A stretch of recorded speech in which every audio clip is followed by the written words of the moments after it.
Here are few instructions to the participants. I request everyone to please switch their mobile phones to silent mode to avoid any interruptions. Your cooperation in maintaining a calm and silent environment is greatly appreciated. We request everyone to please rise as our esteemed chief guests enter the venue. Participants are requested not to loiter during the event.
Here are few instructions to the participants.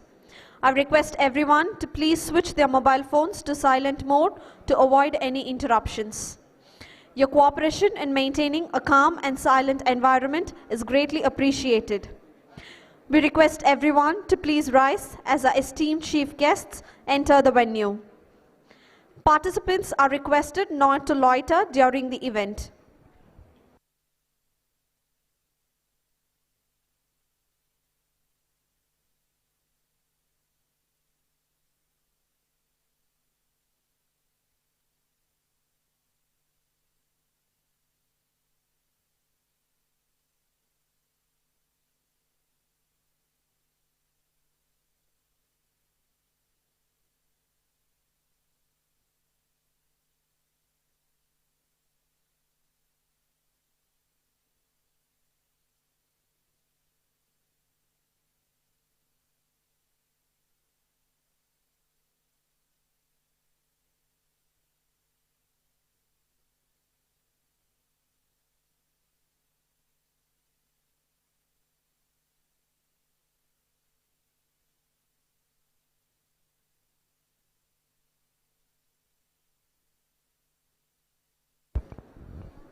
Here are few instructions to the participants.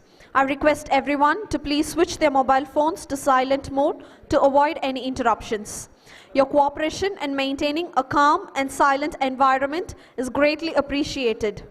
We request everyone to please rise as our esteemed chief guests enter the venue. Participants are requested.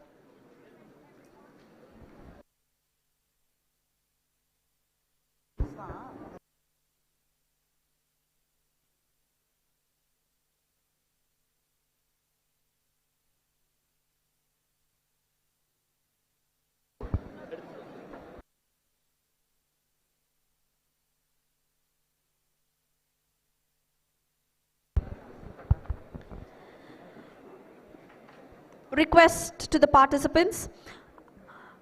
Your cooperation in maintaining a calm and silent environment is greatly appreciated. We request everyone to please rise as our esteemed chief guest enter the venue. We request everyone to rise as our esteemed chief guests enter the venue.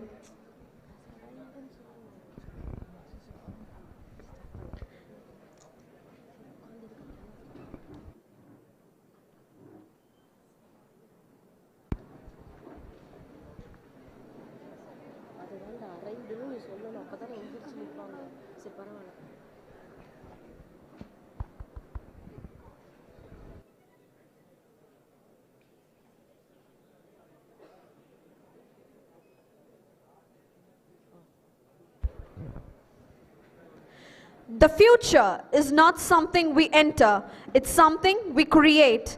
These words remind us that innovation is not a distant dream, but a choice we make today with curiosity, courage, and collaboration. A very good morning to one and all present here.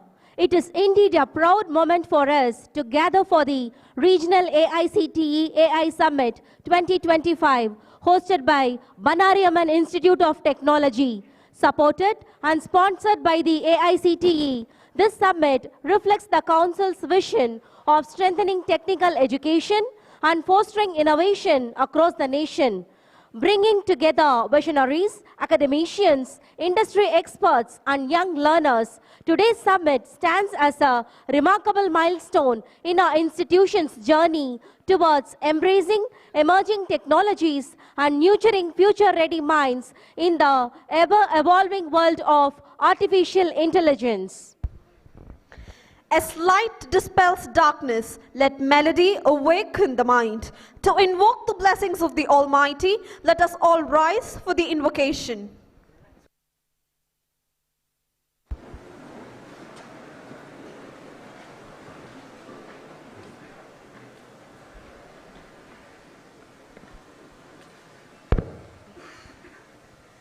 Prabhu Ganapate Paripurana Valvarulvaye Prabhu Ganapate Paripurana Valvarulvaye Prabhu Ganapate Ganapate Ganapate Sandhu Vanangi Tudi Paadi Aadi Undan Sannadi Saranadindome Sandhu Vanangi Tudi Paadi Aadi Undan Sannadi Saranadindome Sandha Siddha Saubhagyangal Yavayum Thandarul Satguru Neeye Sandhavanta Saubhagyangal Yavayum Thandarul Satguru Neeye Prabhu Ganapate Paripurana Valvarulvaye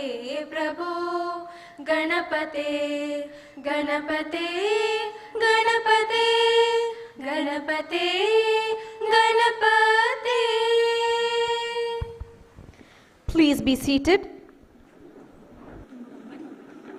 A warm welcome is more than a gesture of courtesy. It's the first note that sets the rhythm for the entire event. I now invite our respected principal, Dr. C. Palanisamy, to deliver the welcome address.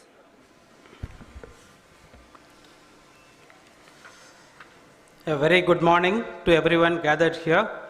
On behalf of Bannari Institute of Technology, it gives me immense pleasure to welcome all of you to this AICTE AI Summit 2025. We are deeply honored to have with us our chief guest, Srimati Sujata S. Iyer, Head of AI Security at Zoho Corporation. Her pioneering work in secure, ethical, and privacy-preserving AI frameworks has set high standards in building trustworthy AI systems for global enterprise environments. On behalf of the entire BIT family, I welcome you, ma'am. It's also a privilege to welcome our guest of honor, Professor Geeta Krishnan Ramadurai, Professor of Data Science and AI at IIT Madras. His contributions to intelligent transformation systems, AI-driven mobility modeling, and sustainable logistics represent some of the most impactful applications of AI in real-world applications. We welcome you, sir, for the summit. I extend a warm welcome to our esteemed and respected chairman, Dr. S.V. Balasubramaniam, whose vision and encouragement continuously inspire our institutional progress and innovation. We welcome you, sir, for this summit. I am equally delighted to welcome Dr. M.P. Vijay Kumar, Vice Chairman, Tamil Nadu State Council for Higher Education, a guiding force who has significantly strengthened the state's educational landscape through visionary policy and institution development. Welcome you, sir. I take this opportunity to thank the All India Council for Technical Education, AICTE, for sponsoring the summit and for declaring 2025 as the year of AI, an initiative aimed at embedding AI literacy across all levels of education and impacting thousands of institutions nationwide. We are proud to align with this national mission. Today's summit brings together distinguished experts whose work represents the breadth, depth, and potential of AI. I am pleased to welcome Dr. C.M. Susindran, Head Academic Alliances, Tata Consultancy Services, known for driving AI-focused academic partnerships and aligning institutions with global industry expectations. He will be moderating the panel discussion on the theme AI Opportunities and Challenges in India. Welcome you, sir, for this summit. I am equally happy to welcome all the panelists of the summit. Mr. Sheikh Alim Rahman, ASIC Design and Verification Engineer from Microsoft Bangalore, contributing highly to high-performance AI computing through advanced chip and accelerator verification. Welcome you, sir, for this summit again. I also welcome Mr. Karthikeyan, who will be joining us very shortly, the Senior Director from Capgemini Engineering, leading global AI and IoT-driven engineering programs, advancing intelligent, connected, and sustainable product ecosystem. Welcome you, sir. I also welcome Mr. Madan Kumar S., Senior Staff Software Engineer from HP Enterprise, specializing in AI-enabled automation frameworks that enhance enterprise scale efficiency and decision making. Welcome, Mr. Madan Kumar. Also welcome Dr. Dinakaran Vinayakamurthy, who is an expert from IBM, quantum and AI innovation, pioneering the convergence of quantum computing and AI to accelerate computational intelligence and the next generation problem solving. Welcome you, sir, for the summit. We are also privileged to host distinguished industry experts who will be sharing their implementation and integration experiences this afternoon. We have 4 such experts. I start with Mr. Makesh Gopalakrishnan, founder, Crayandi enabling human-centered, AI-driven product innovation across diverse sectors. Welcome you, sir. Secondly, I would like to welcome Mr. Navneet Malingan, founder and CEO from Nunnuri Labs, Coimbatore, championing responsible AI, enterprise automation, and AI education for societal impact. I welcome Mr. Navneet. Also, I welcome Mr. Dilip, Associate Director from BI3 Technologies, Hyderabad, driving AI-led digital transformation and intelligent automation in global enterprise. I welcome Mr. Dilip. Finally, I would like to welcome Dr. K. Nandish Kumar, Chief Operating Officer, Navigate Labs. He is also a proud alumni, leading AI adoption in agriculture, healthcare, and smart city solutions, and he is enabling AI centers of excellence across various institutions. I welcome Dr. Nandish. Your expertise and presence truly elevate the significance of this summit. I welcome each one of you. I also extend my cordial welcome to all the chairmen, principals, and academic leaders of various institutions who have joined us today. Your presence strengthens the collective academic mission of AI-enabled transformation. I extend my warm greetings to our deans, Dr. K. Sivakumar and Dr. A. Amar Karthik, the summit coordinators, Dr. D. Deepa and Dr. S. Saktiram, heads of various departments, faculty colleagues, and staff of BIT. A special welcome to all the industry delegates, faculty members, and students from other institutions who have joined us today. I also sincerely acknowledge the presence of journalists and members of media whose coverage helps communicate the outcomes and impact of this summit to a wider audience. AI today stands as a transformative force reshaping industries, economies, and societal progress. Its applications from precision agriculture to intelligent logistics are redefining how we innovate and solve complex problems. As we move rapidly into this AI-driven era, one truth remains constant: human capital is at the core of meaningful technological progress. This summit reflects our collective responsibility to develop skilled, ethical, and forward-looking professionals who can harness AI for societal good. By connecting academia, industry, policymakers, startups, researchers, today's event is going to create a powerful platform for collaboration, learning, and innovation. I am confident that today's discussions, expert sessions, and collaborative engagements will spark new ideas, encourage meaningful partnerships, and inspire our students and faculty to contribute to the India's AI-driven future. Once again, I warmly welcome you all for this AICTE Summit 2025 and wish the summit a grand success. Thank you. Thank you, sir, for your warm words of welcome and for setting the tone for today's summit. Great institutions are built by great minds. Our chairman is the mind that inspires us every day and has shaped this college into a beacon of excellence. I now invite our most respected chairman, Shri S.V. Balasubramaniam, to deliver the presidential address.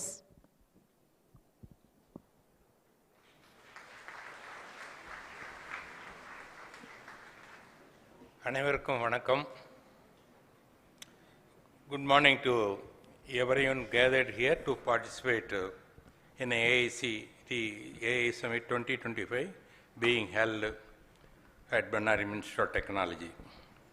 We are honored to have with us our chief guest, Srimati Sujata Iyer from Johor Corporation, and our guest of honor, Dr. Geeta Krishnan Ramadurai, Professor of Data Science and AI at IIT Madras. I extend my warm greetings to distinguished panel moderator, panelists, industry experts who will be sharing their experiences, as well as the faculty members and students from BIT and other institutions who have joined us today. Your presence truly enriches this important academic and industry forum.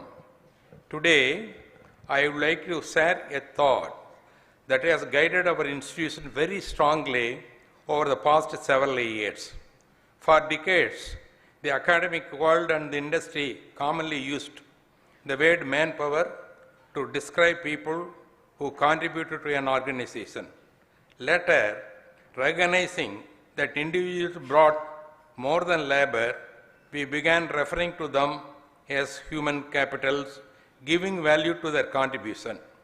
With time, we further refined our understanding and started calling individuals as human assets, acknowledging that people hold value, reliability, and potential, much like any other asset of an organization.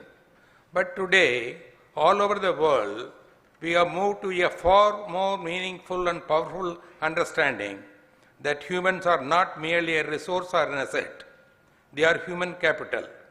And human capital is not something an organization simply uses. It's something that an organization builds, develops, and strengthens, not only for its own needs, but also for the larger good of the society and the nation. This shift in understanding is extremely important for education. If we treat students as resources, then we prepare them only for what we need. If we treat them as assets, we still think of them only our benefit. But when we see each student as human capital, our responsibility becomes much larger. We have to bring out their fullest potential. We have to create value within them. We have to give them exposure, opportunities, and competencies that they may never have received earlier. And we have to prepare them not only for employment, but to become contributors to society, industry, and the nation as a whole. With this belief, for the past 5 to 6 years, Bannari Institute of Technology has centered every initiative around one purpose, that is, raising human capital of every student who join us. Every year, nearly 2,000 young people enter our institution, each with different capabilities, interest, learning speeds, and passions. Many of them carry hidden potential that has never been identified simply because they lacked exposure or opportunity. We understand that unless we build a system that identifies, nurtures, and enhances the potential of every single student, we will not be fulfilling our responsibility as an educational institution. That is the foundation on which initiatives like Gurukulam, our special labs, and the personalized competency development program were created. The goal of every one of these efforts is to ensure that not even one student is left behind. From strengthening foundational knowledge to developing industry-required competencies, from personal development to advanced technical skills, every system we have created is to ensure that each student grows as human capital. During this journey, one extraordinary opportunity opened before us is artificial intelligence. AI did not replace our efforts. Instead, it accelerated them in ways we never imagined. AI has helped us to overcome barriers instantly. AI made personalized learning possible in seconds. AI enabled deeper understanding, faster feedback, and more meaningful engagement for students and faculty. In many ways, AI became a force multiplier that enhanced our ability to raise human capital thousands of times. However, we also realize our limitations. Artificial intelligence is new not only to academia, it is also new to the industry. Industries are still exploring it, experimenting with it, and discovering both its possibilities and challenges. Therefore, unless academic institutions work closely with the industry, unless we learn from their real-world experiences, unless we integrate their understanding of AI into our systems, we will not be able to compete with global universities in building human capital of international standard. That is why for us, this interaction with the industry expert in this context of AI is extremely important. BIT is determined to be a forerunner in this journey. We believe that India must not just adopt solutions from elsewhere. We must create people who can lead, innovate, and excel in this new era. As Mr. Sridhar Vembu, founder of Joho, has shown through his extraordinary work, true innovation emerges when we combine technological excellence with a deep sense of national purpose. His vision of building world-class products from rural India by empowering young people who were never earlier given such opportunities stands as a powerful reminder of what leadership, patriotism, and future-driven thinking truly mean. Inspired by his spirit, BIT is equally committed to creating an environment where every student, regardless of background, is equipped to innovate, lead, and contribute meaningfully to the nation. AI gives us a once-in-a-generation opportunity to elevate the capacity of every young mind in our classrooms. This AI summit, supported by AICTE and enriched by the insights of industry leaders and academic experts like all of you present here today, will be a significant milestone in our efforts to raise human capital using AI. Let this summit inspire us, guide us, strengthen our resolve to harness AI for the growth of our students and for the progress of our nation. Thank you. Jai Hind. Thank you very much, sir, for your inspiring and visionary words that continue to motivate us to aim higher and achieve greater. We are honored to welcome our guest of honor, Dr. Geeta Krishnan Ramadurai, Professor at the Vadwani School of Data Science and Artificial Intelligence, IIT Madras. Dr. Geeta Krishnan is a distinguished researcher and thought leader whose pioneering work seamlessly integrates artificial intelligence, data analytics, and sustainable transportation systems.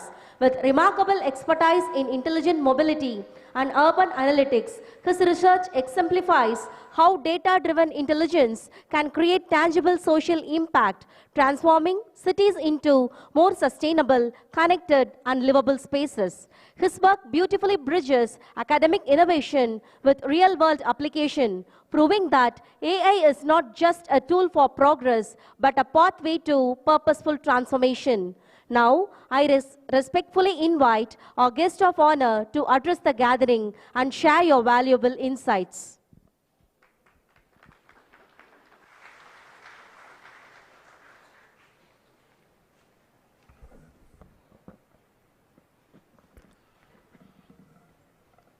Very good morning to everyone.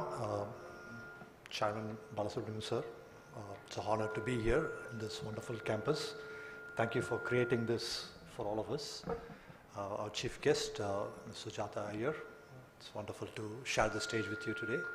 Of course, we have our principal and the distinguished faculty of BIT here. And wonderful to see a full house today for this event. And I understand this is also being streamed live on YouTube. So I think it's a great conference that we have here, reaching to multiple people at the same time. So it's an honor. I also thank my director for giving me this opportunity. I think he was originally invited to be here, but I think his schedule did not permit that. So it's a true honor to be, standing here on his behalf today. I think I was already introduced as somebody who works in mobility, right? So my area of expertise is transportation engineering, more specifically transportation modeling, right? So that's what I work in. And I was part of course, what we refer to as a civil engineering department, because transportation as a domain is part of civil engineering, right? And we had been using a lot of data science, modeling, optimization in what we do, in the research we do. I'll talk more about it. So that's what we had been doing. And about 10 years back, I think our then director, Professor Bhaskar Ramamurthy, he suggested we need to have an interdisciplinary lab for data science, right? So that was, his thought, right? And it was, I think, in 2015 or so that Professor Ravindran, who was in computer science, and I'd met him a few times, but we hadn't really interacted that much. And he invited me to give a talk on data applications in transportation, right? So I said everything we do in transportation is data, right? We use data for modeling, data for demand modeling, data for supply modeling, right? All of it is data oriented. Then he said, great, you come and talk about that, right? Because I didn't know what exactly to talk about in that particular workshop, right? And sometimes these are small ideas that get seeded, right? And then over time, they grow big, right? And that's how the interdisciplinary lab for data sciences, through that workshop that we organized at IIT Madras, there are about 7 or 8 faculty from different departments who came and spoke about how data is very important to what they do, right? And that became the genesis of the lab for data science, right? And subsequently, a couple of years later, Robert Bosch Engineering India Limited, they were looking to set up a center for data science and AI, right? And they were moving from different, between different academic institutions, understanding what work they have done, right? And when they came to IIT Madras, and when they got to know that there is already a lab for data science that's operating, they were happy to note there is already work which they can then build on, right? And they gave a very generous contribution of about 20 crores. We set up what we refer to as the Robert Bosch Center for Data Science and AI, right? So this was sometime in 2016, 2017 that all this happened. And from 2017, for about 4 to 5 years, we slowly built this Robert Bosch Center for Data Science and AI. So why am I talking about this? I think, AI is very recent in terms of its popularity. It's an old field, right? In fact, people have done research in AI almost 40, 50 years back. But in terms of its popularity, it really became popular in the last decade, right? And from this lab to the center, and once we started the center, a lot more IITs came, right? They went back, they started School for Data Science, Department for Data Science, and so on. And while I was on my way from Coimbatore to here, I was talking to your faculty, Professor Gopalakrishnan, and he mentioned it's been 4 or 5 years since BIT started, AI and data science programs over here, right? In such a short time, for a field to get so much of exposure, so much of prominence is, I would say, unprecedented. Right? I don't think any other field has become so popular, so widespread in such a short time. Right? And in some ways, we started only last year our undergraduate program in AI and data analytics, right? And now we are feeling perhaps we are now lagging. We need to catch up, right, with all other institutions that have already started the program. When we started this program as well at IIT, though we were a bit late, there were faculty who were apprehensive, right? There were questions about why do we need separate AI department, right? Every department is already doing AI. Okay, so why do we need this separate department was a question that came up, right? And there are a lot of arguments back and forth that happened in our Senate at IIT, right? I mean, these meetings go on forever.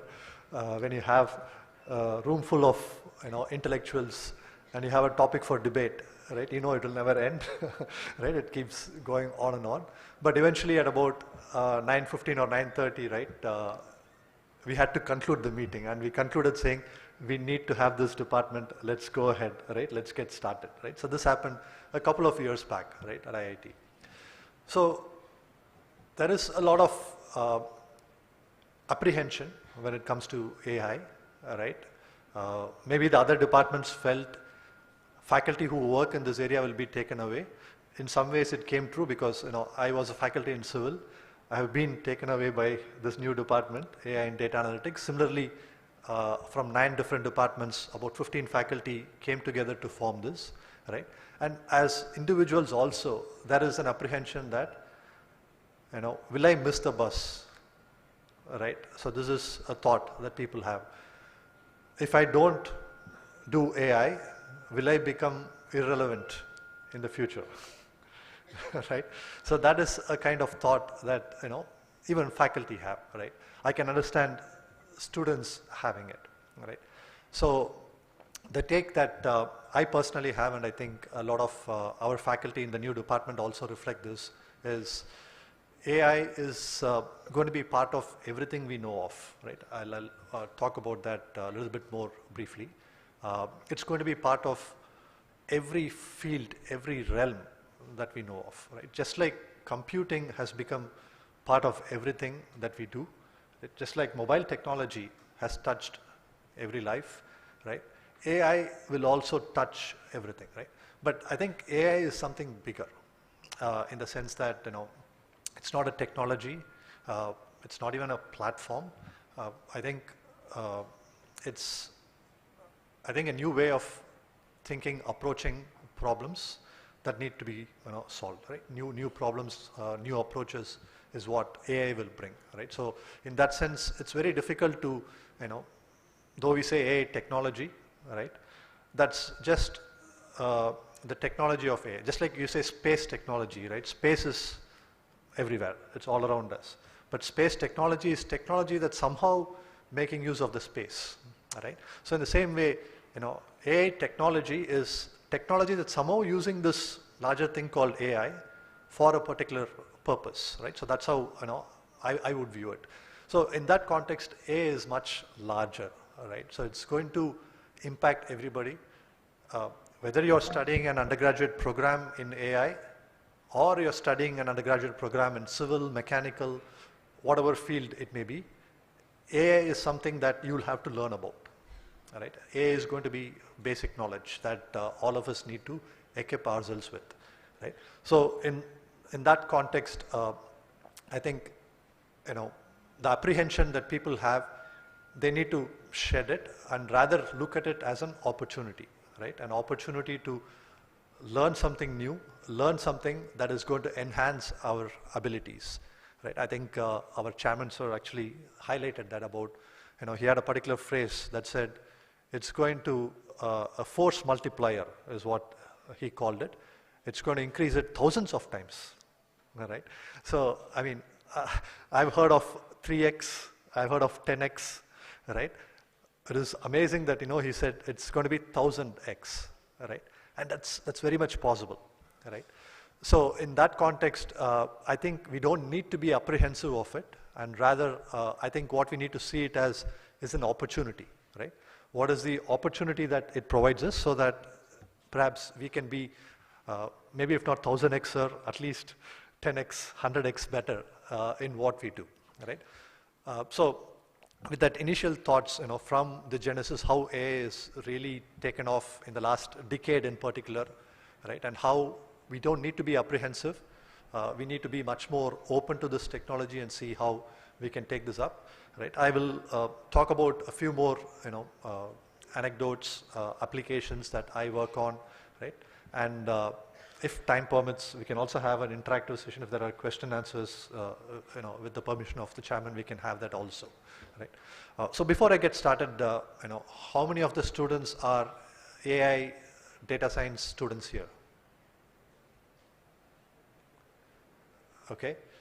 So how many students are non-AI data science students? Okay. So the non-AI data science students seem to be in the majority, right? Having said that, right, I think we should do away with this, categorization, right? Just like I said, AI data science is going to be fundamental in a lot of what we do, right? So in that sense, even if you don't have a BTech or a BE in AI data science, I think you will have to do a lot of courses, programs in AI and data science, and you have to see how that's going to be applied to your fields, right? So with that initial thoughts, right? So let me, talk about what my journey has been, what my understanding has been in AI, right? When I was told that we cannot have slides, we just have to talk, I panicked a little bit, right? Because we always use slides. I thought I can talk for 5-10 minutes. They said, no, talk for 30 minutes, right? And I was like, this is not going to happen, right? And like most of today's students, right, I immediately took to AI, right? I opened Perplexity, which happens to be founded by one of our IIT Madras students, right? And I typed in exactly what, the faculty had sent, the topic of the, the summit is, right? Opportunities and challenges for AI in education, research, and industry, right? So I said, prepare a 30-minute speech, okay, that I can give to engineering students, right? And I thought, okay, it's going to take some time, right? It's going to think, and it's going to give me results, right? In about 5 to 10 seconds, Perplexity prepared a 30-minute speech on exactly this topic, right? And then I went through it, very beautifully organized, right? It had sections, it had points to cover in each of this, right? And a lot of things, was very accurate, right? Very pertinent, right? Then I said, oh my goodness, so AI will now replace a guest of honor. Again, an existential threat, right? What will I talk about? Okay, all of you can do this, right? You can go to Perplexity, you can go to ChatGPT, your favorite AI tool, you can type out this, it's going to give you that speech, all right? Then what is it that as an individual, as a, as a person, as a living human being, what is it that I talk about, all right? That has to be different from what Perplexity is talking about, right? And I said, all right, okay, now I really need to think hard. How am I going to beat Perplexity, right, at what it's doing? And that's when I said, maybe it's my experiences, right? So Perplexity doesn't have the experience that I have, right? It doesn't have the perspective that I have. Of course, perhaps it has perspective from a lot of other people, but only what is put out there, right? So it's not something that is not quite out there, right? So AI is basically learning from what is already out there. What is not out there, AI doesn't know it, right? So that's something that was vital, right? So slowly I started taking deep breaths. I said, okay, let me focus on me, right? What my experiences are. So I want to share some of my experiences, some of my work, right? I think a few of it was highlighted when I was introduced. Then towards the end, I will conclude with some larger thoughts, right? So that's the idea. So it was, I think, sometime around 2015, 2016 that, I usually have group meetings with my students, my research students. And in one such meeting, I presented to them a paper, right? So this was a paper from some computer science faculty, and they were actually talking about a whole new way of, routing traffic, right? How do you manage and route traffic, right? So I presented it to the students, and I said, this is from a computer science faculty, right? What do you think? Right? And immediately, the thought process was, they don't have the domain knowledge, right? There are several things that they state which are not correct, right? Of course, this was a published paper, published in one of the top computer science conferences, right? But the thought process was, they're making some fundamental mistakes, right? So then my immediate follow-up question to them was, okay, sure, they're making fundamental mistakes, but you're talking about somebody who is not trained in this field, right?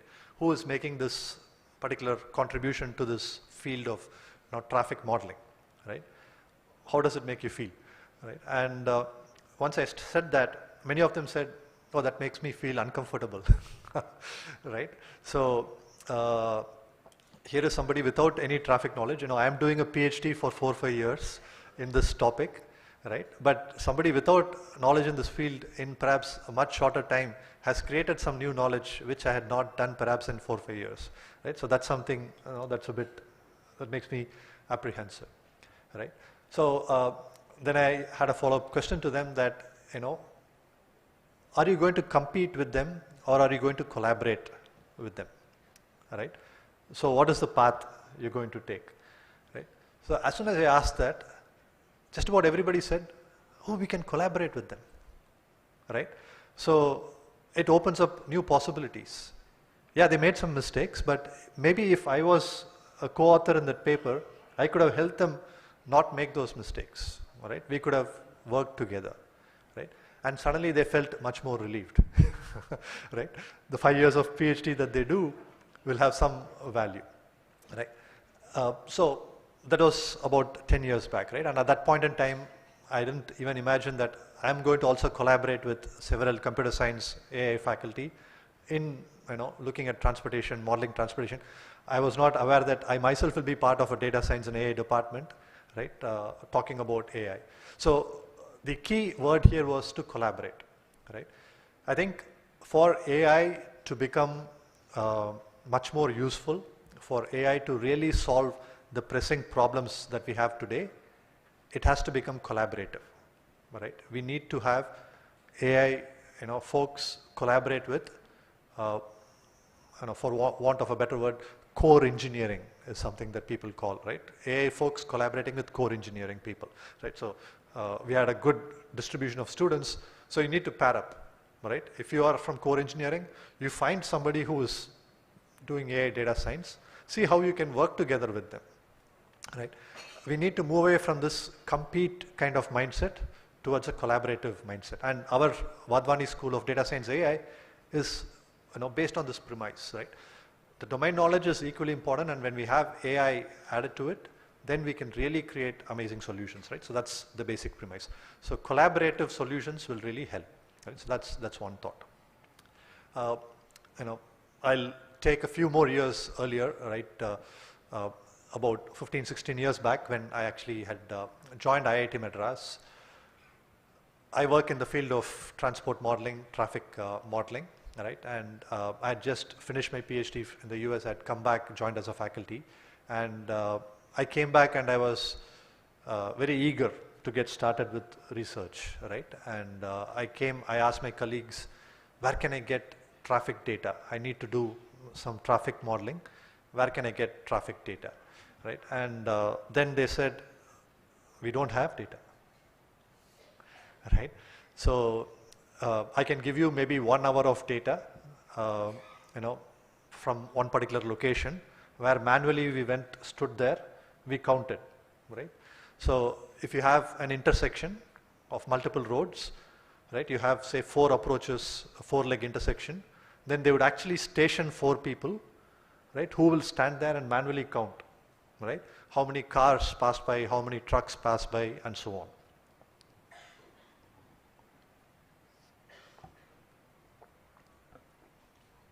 So they said that's all data we have, right? There is no data, for us to give you, right? And then I was like, but in the US we have all these sensors, right? Aren't we deploying them, right? And so on. And then they said they don't work in Indian traffic, right? Because Indian traffic is highly heterogeneous. You have multiple vehicle types, right? You have two-wheelers, you have cars, you also have a bullock cart, once in a while. And then we don't follow lanes, right?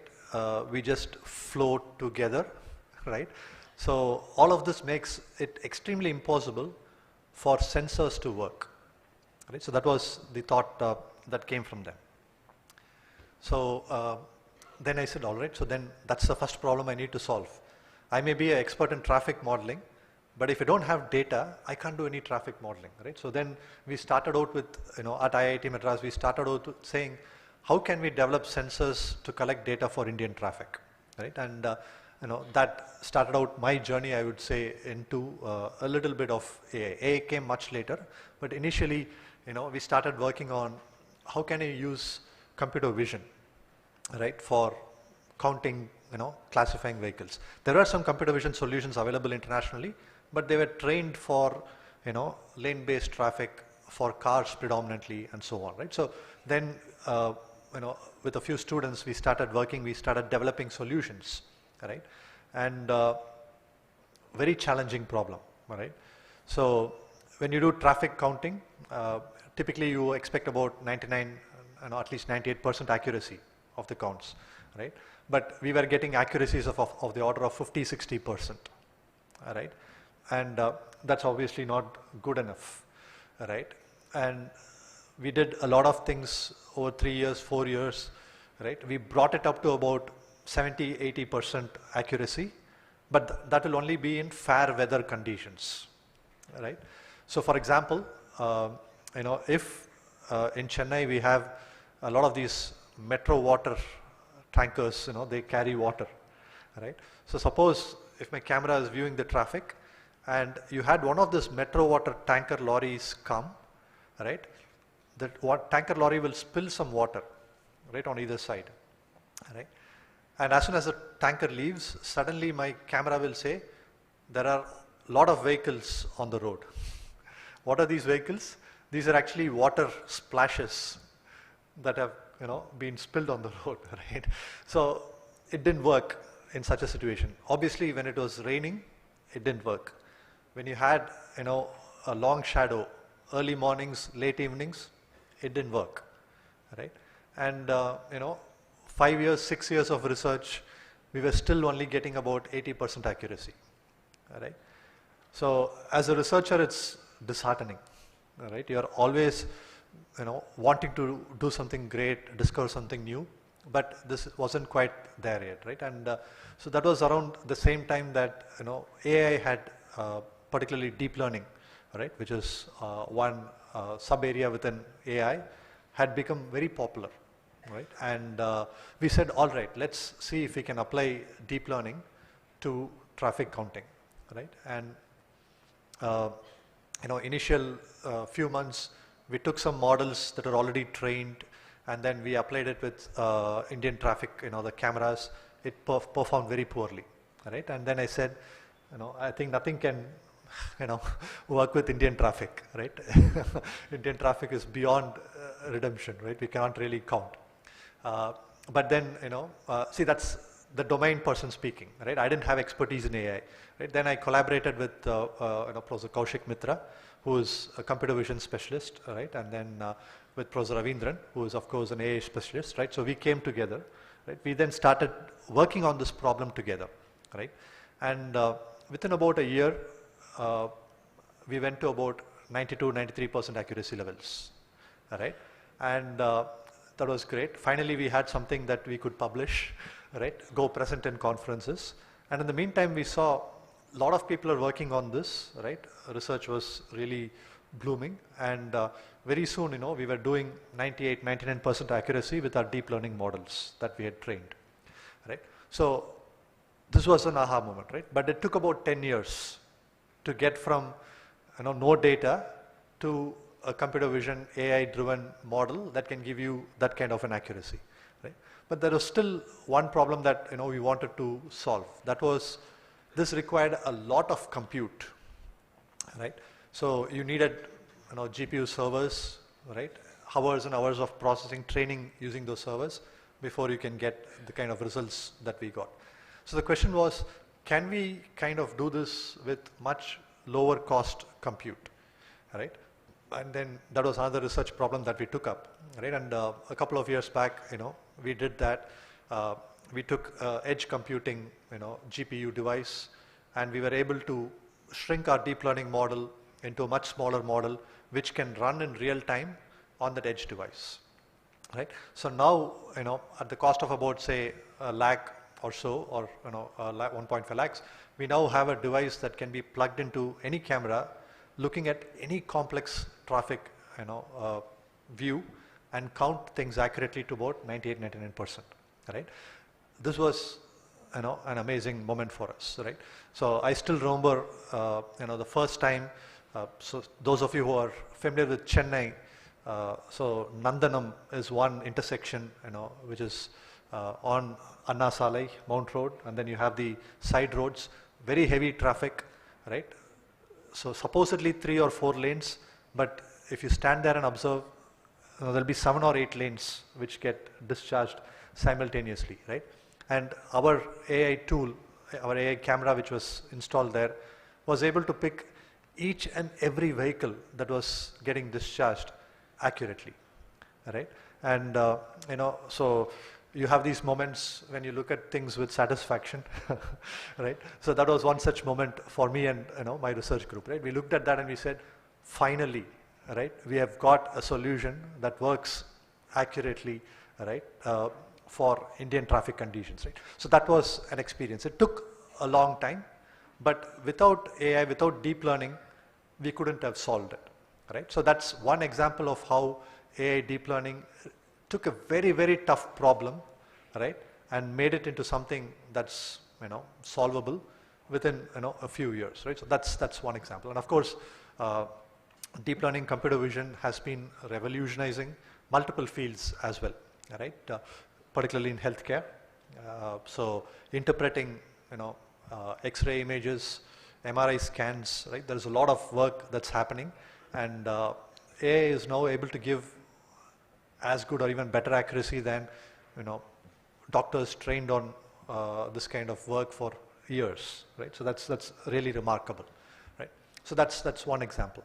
Another example I quickly want to talk about is something that we did. Makesh is here; he's familiar with our work that we did with the Tamil Nadu Health Department, right? And in Tamil Nadu, we run one of the most successful emergency services, right? 108 ambulance service. And I think it's really remarkable the kind of work that they do. Once you start working with them and look at it from the insides, when you travel in the ambulances and observe how they have to work in such high stress, high pressure situations, it's amazing the kind of work that they do, right? And so much so that 108 is a number that we all dial immediately, when there is an emergency, right? So that's the authentication. So we worked with them on a project to see if we can further enhance, right, the emergency response system, right? And the idea was to see how do you optimally place these ambulances, right? How do you route these ambulances so that they can get to their locations very quickly, right? And so we collaborated with another IIT Madras graduate, but she's a professor at University of Illinois at Urbana-Champaign, Professor Lavanya Marla. So she had been doing this kind of work for a long time, right? It's basically a simulation optimization model that optimizes where to locate ambulances, how to route them, right? But the key to doing this was, I need to predict in the future how many calls will come, where the calls will come from, all right? And again, it's a very tough problem to predict into the future, all right? And so we use some traditional statistical models to do that, right? And we got about, maybe 70–75% accuracy levels with that, right? Again, we said, can we do better? Right? And that's when we started using certain machine learning models, right? And some, RNNs, recurrent neural networks, and so on. And then we found that, we were able to improve the accuracy much better. And because of simulation optimization model, we had to do multiple runs. And when we used these, LSTM-based model with far fewer samples, we were able to get much better accuracies, right? So when you're doing something as critical as routing ambulances, you want to do it quickly, all right? So you don't want to be spending too much time doing computation. You compute things fast, you give the results quickly, and so on, right? So that's something that we developed. Of course, we are still to fully deploy it in the real world. We will hopefully do that in the near future, but that's something that we had done, right? And there are several other examples, of course, in logistics as well. How do you optimize how trucks move, right? How do you predict where demand is going to be so that you can locate these trucks optimally, kind of similar to the ambulance problem, right? So these are all problems that we worked on, right? And what machine learning, what AI tools enabled us was to arrive at solutions much better, much faster than traditionally possible, right?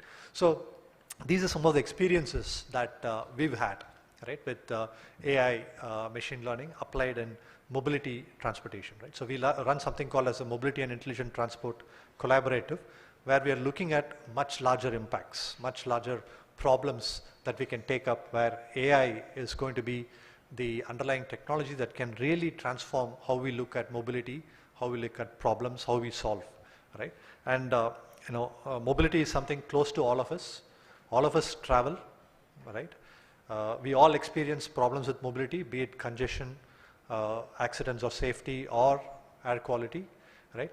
And truly I believe that AI-enabled mobility planning, AI-enabled mobility itself, right? What we talk about in the future as, autonomous vehicles, right? Not just vehicles on the road, but it could be also vehicles in the air, right? Autonomous drones, right? And air taxis and so on, right? Just a few days back, Dubai did the first autonomous, air taxi, right? I think it's piloted this time, but I mean, it's pretty much can be done autonomously, right? So all of this is going to completely transform the way we know mobility, all right? So, there may be a time, sir, that you may invite me for a talk here at BIT. I may actually take an air taxi right from, the top of IIT to, the helipad or the airport that you have here, right? So that's going to happen, right, in the near future. And but for that to happen, a lot of work has to go in, right? A lot of work in terms of research, innovation has to come, and that's where all of you can contribute, right? All of you have a huge opportunity, a huge canvas that you can actually paint on, right, so to speak. So that's from my experience. I think the opportunity is huge, right? I'll just close with a few points that I have on generally AI and where we are headed. So I think AI as a paradigm, AI as the underlying scheme of things is going to be all pervading, right? So just some time back, I read a news article where they said, how they can improve fertilization by selecting the right sperm that can be used for fertilization, all right? And they showed that they were able to do it much better with AI, all right? So all this thing that we talk about, infertility and so on, may be a thing of the past, right? With AI technology, we can definitely make it much more improved, right? So right from that point of conception, right, all the way up to elderly care. One of the biggest problems elderly people have is, they fall down, right? Once, they cross maybe 80 or so, they keep falling down, all right? So I can clearly see, AI-enabled, walking or assistive technologies that can help them, right? So right from that conception to all the way there, AI is going to pervade our lives, all right? So schooling, I think the chairman sir also mentioned that you're going to have personal tutors, all right? I just had a demo by a company called School Excel last week, where they have already created avatars, AI avatars, which are interacting very casually, all right, with whoever is asking questions, all right? And it seemed very real, and it's already here, okay? And it's only going to get better. So what this means is every student will have their personal tutor, right? And they can have it in the avatar of whomever they like. If Virat Kohli is their favorite person, they can have Virat Kohli teaching them physics. Of course, Virat has to agree to share his avatar, but that can happen, right? So education is going to get transformed, okay? Again, this immediately puts a fear in us professors, in us teachers. Oh, does it mean we are out of job, right? Will we not be teaching in the future, right? So that's the thought that comes in, right? I think we need to innovate. We need to think, what is the value that we as teachers, as professors can bring beyond what that avatar or that AI tutor is bringing, right? That's the way we can also move ahead with things. But it's going to happen, and it's definitely going to be, at least in several cases, much better than me or any of us, because it's got all the knowledge, just like Perplexity did in 20 seconds or less than that, a 3,000 word speech, right? So it's going to be very quick. How are we going to work with that? That's something we need to think. Again, the key word is collaborate, not compete, right? We're not competing with that AI avatar. We need to think about how can I collaborate with that AI avatar, right? So that's in education. So then career counseling, right? This is something that students are always paranoid about. Am I making the right career choice, right? And I think there again, AI tools are now available, right? So all the way starting from horoscopes to all your competency, your subject marks, they take everything in, and then they give an output that says, you will be best in this position, and this is the career path you should take. Right? So it's just amazing what some of these tools are now doing, right? And it just doesn't stop there, right? It also talks about being with you at every step of the time. Okay, hey, you said this, I did this, but this is where I am, right? It's like having a personal HR manager, right? A career guidance professional walking with you all along, right? And any career you choose, AI is going to be there, right? So how are you going to work with it? If you're civil engineers building, right? Very soon you're going to have 3D printed houses, 3D printed auditorium, 3D printed skyscrapers, if you will, right? So how are you going to work with that? You don't need perhaps the traditional civil engineering skills that many of us learned, right? So mobility I already spoke about. Transportation, you're going to have AI take to the skies. Do you still need roads? I don't know, right? Maybe 50 years, 75 years later, there won't be roads, right, as we know of them, right? People are just going to use the air, the space above, right? So that may be possible. So we need to again think about collaborating, right? Similarly with machines, there is a lot more AI and electronics in an automobile than mechanical parts now, right? So as mechanical engineers, what are you going to do? That's something that you need to. So your entire life, you're going to live with AI, you're going to work with AI, innovate with AI, collaborate with AI, right? So you need to think about that. And I already spoke about, old age, right? Diagnosis of diseases is going to get much, much better, right? A few years earlier, you're going to know you're likely to contract cancer, right? Maybe. So that's going to happen. And then it kind of tells you what precautions you need to take right now. If you have a particular disease, it's going to have ways by which drugs are going to get discovered, which is going to specifically attack those, cancer cells, give you treatments, right? So the future is so full of possibilities. It's just unbelievable, right? And instead of feeling apprehensive about it, I feel we need to, embrace it. We need to see how we are going to collaborate with it, work with it, right? So that's a thought. A final point or thought that I want to leave you with is, the term AI, I kept using AI, I didn't use the full term, right? Somehow I'm not very comfortable with the term artificial intelligence, right? I think at some point in time, there may be a revision of this word, or the field itself may get renamed, right? May happen. Maybe AI itself will give a suggestion, right? What to rename it as. But anyway, the point is that, intelligence, right? What do we understand as intelligence, right? Every creature has intelligence, right? Every, from the fly, right, to perhaps the dinosaurs which are no longer around, they all had intelligence, right? And then even among humans, right, we talk about, hey, that person is intelligent, right? And maybe not so much this person, right? So there are levels of intelligence, right? So artificial intelligence, what level is it creating at, right? And what is the intelligence that's beyond AI? That's something that we need to think through, right? And that's where a lot of the human aspects come in, right? And we need to be mindful of that, right? What makes us human? I think the chairman also mentioned some of these about human capital and so on. We need to think about what makes us human, right? And as human, we have ethics, right? We believe in fairness, right? So are these also something that we impart to AI? That's something that we really need to think about, right? Because when you do that, then what you do with that AI will help humanity to a large extent.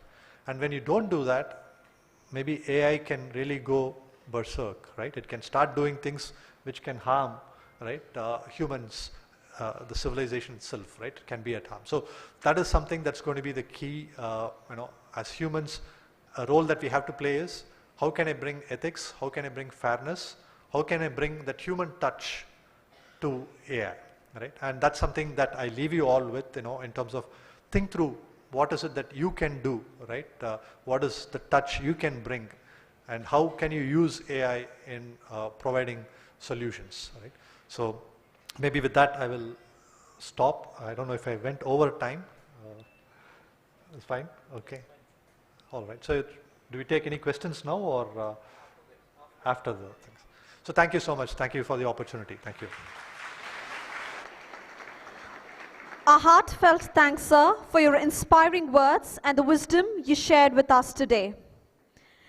It's a great privilege to introduce our chief guest, Srimati Sujata S. Iyer, Head of Artificial Intelligence Security at Zoho Corporation. Ms. Sujata is a renowned expert in artificial intelligence security, known for her pioneering work in building ethical, privacy-preserving, and resilient AI systems. With over a decade of excellence in AI ethics, cybersecurity, and data governance. Ma'am's leadership at Zoho has redefined how enterprises integrate responsible AI practices, balancing innovation with integrity. Ma'am continues to inspire the tech community through her contribution to AI safety, governance, and ethical innovation. Ma'am, it's an honor to have you with us today. We now invite you to share your insights and address the gathering. Thank you so much for the warm welcome. It's an honor, it's a privilege to be here amidst so many educators, students, and industry experts here. It's a fantastic journey being at Zoho Corp. So I started as an intern right at Zoho Corporation. And then it was a decade back when AI was not called AI, it was called big data. Then later it was called as Hadoop. Then came the term machine learning, then deep learning. Then I think the Google's paper came in, Attention is All You Need. That was the pioneering paper that introduced the transformer architecture per se.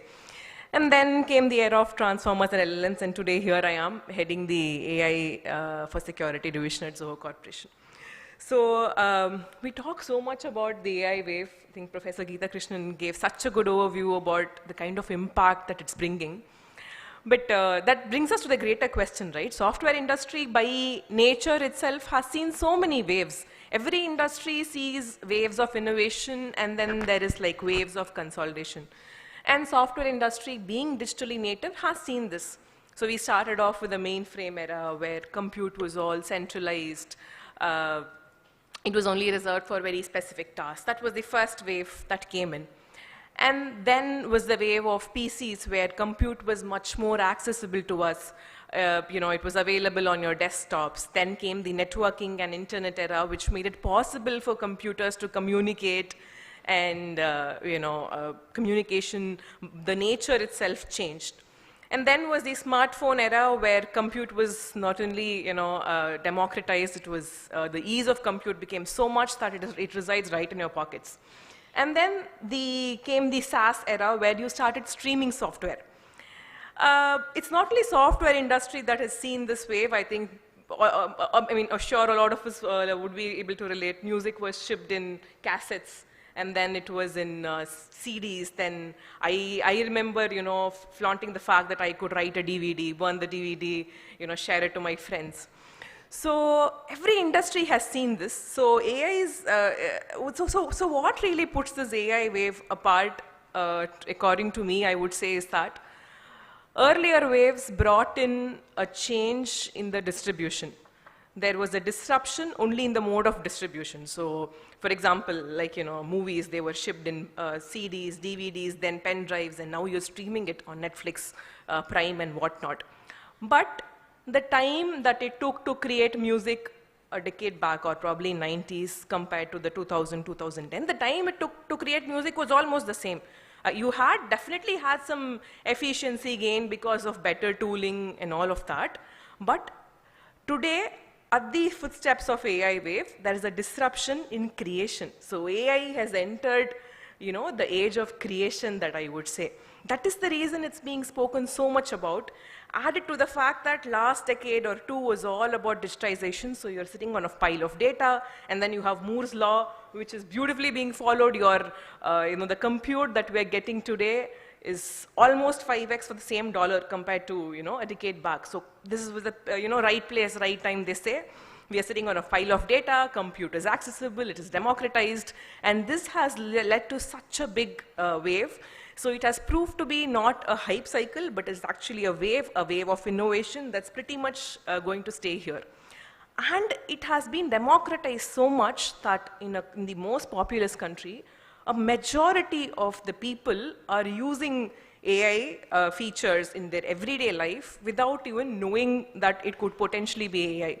Case in point, my grandmother, she's probably close to 80 now, so her vision is not very great. But she wants to send me messages every now and then saying Saptiya, Irindiya, all of it. So I enabled that voice transcription on her phone, so she can just talk. According to her, WhatsApp will transcribe her note, and it will send as a text message. So the reality is you have a speech-to-text transcription at the back, which is listening to her voice, transcribing the text, and sending it as a message. So, and this is like 2 generations back. And then my parents' generation, my father, according to him, the best feature invented was the virtual background or background blur you have in video meetings. Because he can't go complain to my mom that the house is not clean, because of which his background is, the tables are going to be turned back to him, his next meal is questionable by my mom, who would then contribute that he is not cleaning the house. So it's a win-win situation according to my dad. So what is happening at the back end? It's again a neural network model that's performing segmentation, object segmentation. It is creating the mask of that person out there and replacing that with a virtual background or blurring the background. So we see that without even knowing that it is AI, people have started using it, so we can actually, we can think of how much AI literacy has come in, how much it has, penetrated in our daily lives. So it is going to be, it's going to here to stay. And it is no longer that emerging technology that is confined to labs. It is there in our everyday life. So being here, I think Professor Geeta Krishnan spoke so well about the use cases in education, research, and whatnot, about hyper-personalized. Gone are the days of hyper-personalized marketing emails. We have hyper-personalized tuition. In fact, in education, I think it's a biggest boon to have AI there. Because when I was doing my college, M3 is one paper I'm sure a lot of people here might read, but trust me, it is putting food on my table today. You might be surprised, day in, day out, I work with discrete cosine transform, Fourier transform, all of it is still being used today. So, it's really great to have hyper-personalized tuition where you can go over the same subject again and again. I remember having so many doubts about calculus and whatnot. Today, all the neural networks that we talk about, the important step, the back propagation is nothing but differential calculus. If you're not going to get the differential calculus right, it is going to be difficult. I will give it in writing. It is going to be difficult to understand what exactly the neural network step is doing on every stage. So think about how AI can help you here, right? You can have your personalized, tuition, classes coming in. You can, if you want to, learn the same thing again and again, you want to learn the L hospitals rule again and again, by all fair means, go ahead and do it. But do it till the time that you get it. But on the flip side of it, if you're going to, just ask OpenAI to sit and write your assignments, you are in for a toss. If every other task of yours is going to be delegated, then what difference are you going to make? That was beautifully illustrated by Professor Geeta Krishnan, right? But on the flip side of it, that brings us to a different question too. If every other assignment is again a ChatGPT prompt away, it's also time to rethink our assignments. I think that's something we call the institution has cracked, where Sridhar was saying how the college, promotes a way of working on projects where whatever you learnt in theory is actually put into practical knowledge. That's very important today. So I have a 2-year-old toddler at home. So even the toys that I buy for her, when I look at the manufacturing at the back, it is not made from India. It's a very simple toy. You press it, it has a whistle inside, it will make noise. It's important we become very self-sufficient. We start getting the basics right. We have this culture of building everything from scratch, getting the deep technical know-how. It's not an overnight journey that you become a self-sufficient country, being self-sufficient in the entire technology space. It starts right from day one, start to being inquisitive. And this education, research, industry is such a beautiful cycle. You first start, learning about something, then you take a deep ahead, you go into the research path, and then this beautifully culminates into industry where you have a tangible outcome. And talking about research, I'm sure a lot of professors here are into it. Students are doing a lot of research. Even me, for me, every day, so I am from a team called Labs, which is the central R&D team focusing on long-term AI research. So I read research papers day in, day out. Now with AI, it's become actually easier. Every day you have some 200 papers coming in. It's practically impossible to sit and read the entire research paper. But with AI, I'm able to get a better gist out of it, filter out which is more important, which is not really, it's just filling up pages. Just like that, it's become easier. In fact, it's easier to prototype papers now. Sometimes you might want to try implementing it, test it with a lot of mock data sets, see how it's, are you really able to attain the benchmark that the paper promises. So many of this, I'm able to do it in a much better way because today AI is helping me do it. And I think even during COVID wave, when there were a lot of confinements, you had those containment zones. I am sure a lot of us would remember how we had to get chest x-rays done, CT scans done to ensure how much of COVID infection is still residing in your body. And meeting a doctor was a luxury at that time because one, the doctor might also have contracted COVID. Two, you can't go out of your home. Even if you have to go out, there were some time zones. So that's when a lot of those CNN-powered models came in that kind of looked at the chest X-ray, the CT scans, and told you how likely severe is this infection. Do you really need to go to a doctor? So if we see, it's not just an overnight miracle. When you have those really pressing situations, it helps you so well. And talking about research, I work in security, so threat intelligence research is something that's taking such a huge shape. So today, even about the industries, security has become a mandate, right? It's not an afterthought. It's not like you develop your entire software and then you think about how to make it secure. It has started right from day one. So a decade back, the phishing emails that we would have seen, they would have been poorly worded. Just give you an email, fill this form, and boom, your credentials are harvested. No, today it is the era of hyper-personalized phishing emails. So let's say you have, so that the attacker would likely know that you have an account with HDFC or SBI.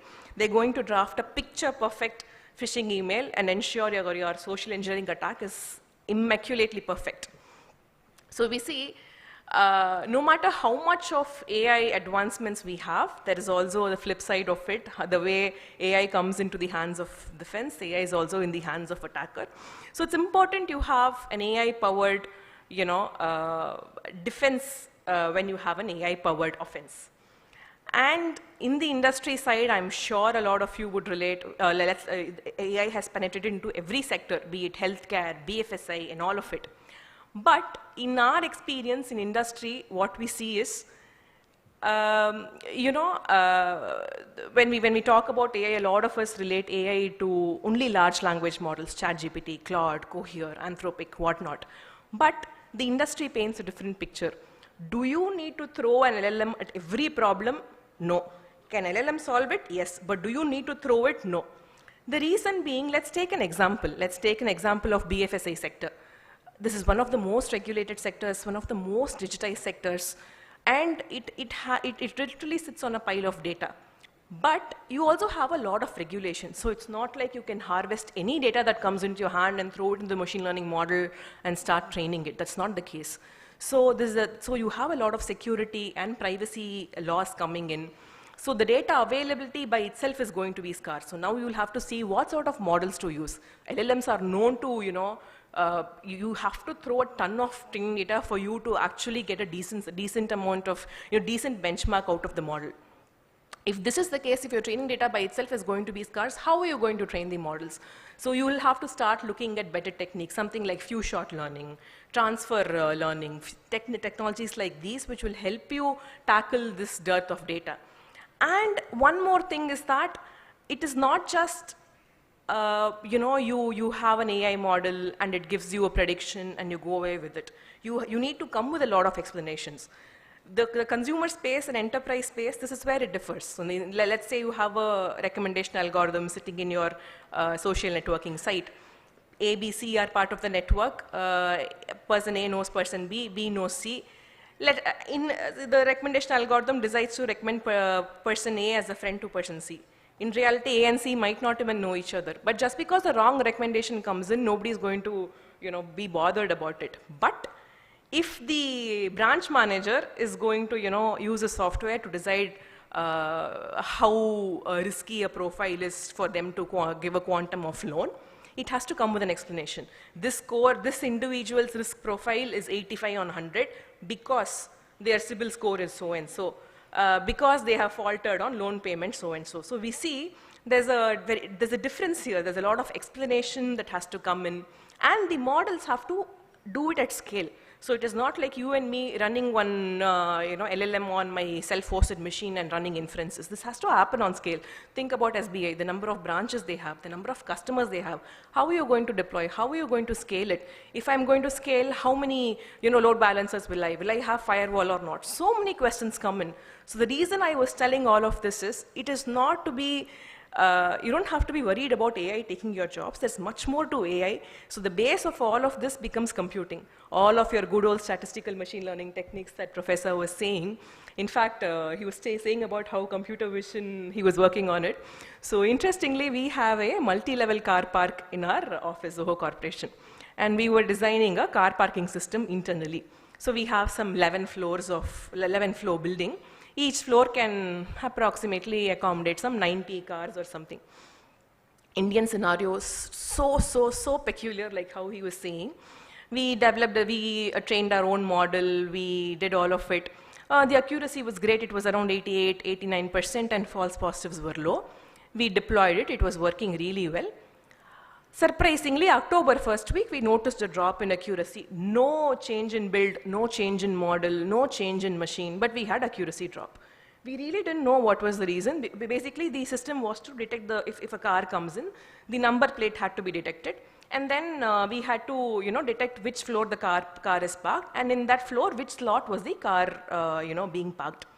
The floor was detected properly, the slot was detected properly. There was a problem with number plate recognition. This was working picture perfect. But it so happened that first week of October, it was Ayudha Puja. So there was a lemon in front of the number plate. So, and then Kumkumam was kept on the number plate. So let's say the car number is 8083, it was detected as 8883. What will we do? We'll put Kumkumam right on 0. So 0 gets detected as 8. So we have, so the reason for bringing this example is that if you think everything is only a model away, there's an open source model, let me just take it and deploy it, that's not an answer. It might solve 70% of the use cases. The reason for me to give you so many examples is that, yes, today we are spoiled for choices. AI has been democratized. You have every other open source model. You had when ChatGPT came in, the transformer models were not so open source. But today you have Llama, Mistral, Quen, DeepSeek, their models, their architectures are open source, their models are open source. But can you just take and deploy and go off? No. That's where you have a lot of sector-specific tuning that you have to do. This is one such example. And I think I'll probably just finish here. I'll be here the entire day. So if you have any questions, I'll be happy to take it so that I don't make you consume an extra dose of coffee.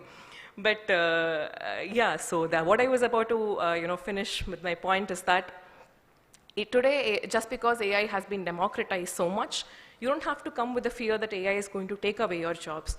Coming back to the BFSI sector, 3 decades back, it paints a different picture. My grandfather was a banker, so there were ledgers after ledgers after ledgers, one for maintaining the lockers, one for maintaining the net credit and debit, and so on. But today, it paints a different picture. But when the computers came in, there was a lot of fear. Will it take away my job? Will the clerks no longer have a job? Will branch manager become irrelevant? But did that happen? No. Who was the most empowered one? The branch manager who knew how to use a computer. Similar is the case today. AI is here to help you today. So today, AI can help you build a risk profile of a customer for a branch manager, look at their credit history, help you decide the quantum of loan that could be sanctioned. But at the end of the day, who has the authority to sanction? It is the branch manager. But who is the most empowered? The manager who knows how to use AI. So similar is the case with all of us. Let's ensure we use AI judiciously. The moment you kind of lose track of your critical thinking or problem-solving skills, that is the moment we start becoming irrelevant. It's okay to use AI to understand the problem better, but don't use it to completely solve the problem. That will be my point. Thank you. Thank you, ma'am, for your inspiring address. The floor is open for question and answer session. Participants are requested to raise their questions. I repeat, the floor is open for question and answer session. Participants are requested to raise their questions.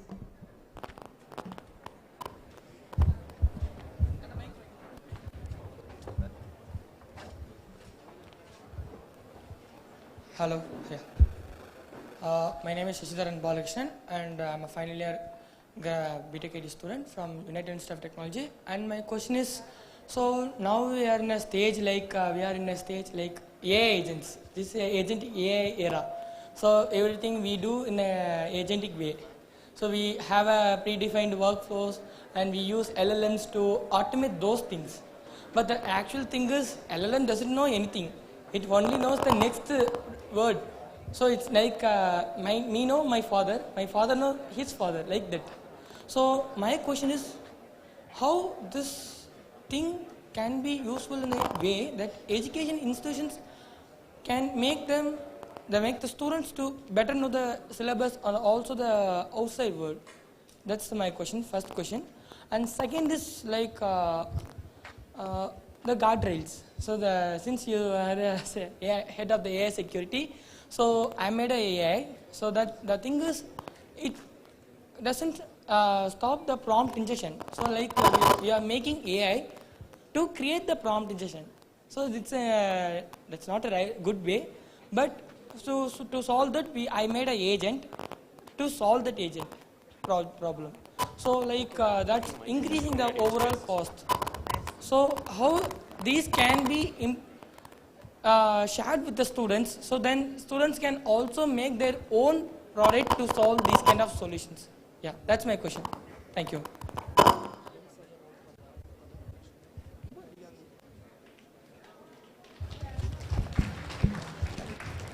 That was a brilliant question. Thank you for that. So I'll take it part by part. So one was about agents being powered by LLM. LLM, I would say, they are one part of the, I would picturize agents this way. Think of them having LLM as one of their part. LLMs will help you understand the intent of the query. So let us say today I have a student portal. So let's say I want to onboard a student onto the campus and I have an agent doing it. And they'll have to be admitted in the hostel. So there'll be like one database for, one data lake or data warehouse for all your subjects, schooling and all of it, and one data warehouse or data lake for your hosteling records and all of it. Now when someone has to be onboarded, they ask you what is the procedure to apply for hostel and all of it, or what is my hostel charge or all of it. LLM is only doing one part. It is helping you understand the intent of the query and telling you what action to do. Now the next part is where the tool calling comes in. You go query your data warehouse or data lake of your, of the educational part, the college part of it, and then you see which department they belong to. Then you go query the hostel part, see which hostel type are they enrolled. Are they enrolled in a single occupancy room, or are they enrolled in a 2-in-1 occupancy room? Is it AC or non-AC? Then you go and then you construct a response for it. So if you see, the LLM is only playing a minuscule part here. It is helping you understand the intent and helping you with summarizing what all data you've queried from different systems. So this is how we picturize agents, and this is how. But it is also easy to be carried away with this AI agents. Today, so every decade back, what was called as RPA, workflow, is now called as agents. Onboarding agent, exiting agent. It was onboarding workflow. It was exit process workflow. Today, this is what we call as agent whitewashing today. It is happening. Now, where exactly is an agent giving you the most value add-on is where, like you said, where LLM is powered. But is LLM doing all the heavy lifting? No. LLM with this intent parsing, with summarizing, and this tool calling is getting you the most benefit out of it. The second question of yours was about how do you set guardrails here? It's a very good question. I'll tell you an example. So let's say you have, we have a payroll system internally where our details, our salary details, our grade pay, structure, and all of it resides. Now today, if I go and ask what is my basic salary, what is my take home, and all of it, it should answer. But if I go and ask what is the average salary that of a manager at Zoho, it shouldn't. Because it is indirectly asking everyone else's data, right? So this is where it is important when you start building agents. The AI capabilities are important, not discounting that, but what is more important is you build the security or data, this confidentiality layer, you get it right from day one. So when you build the data access layer, ensure you have the permission layer set. So only when the permission layers are defined. So LLM is only going to access data that it has access to.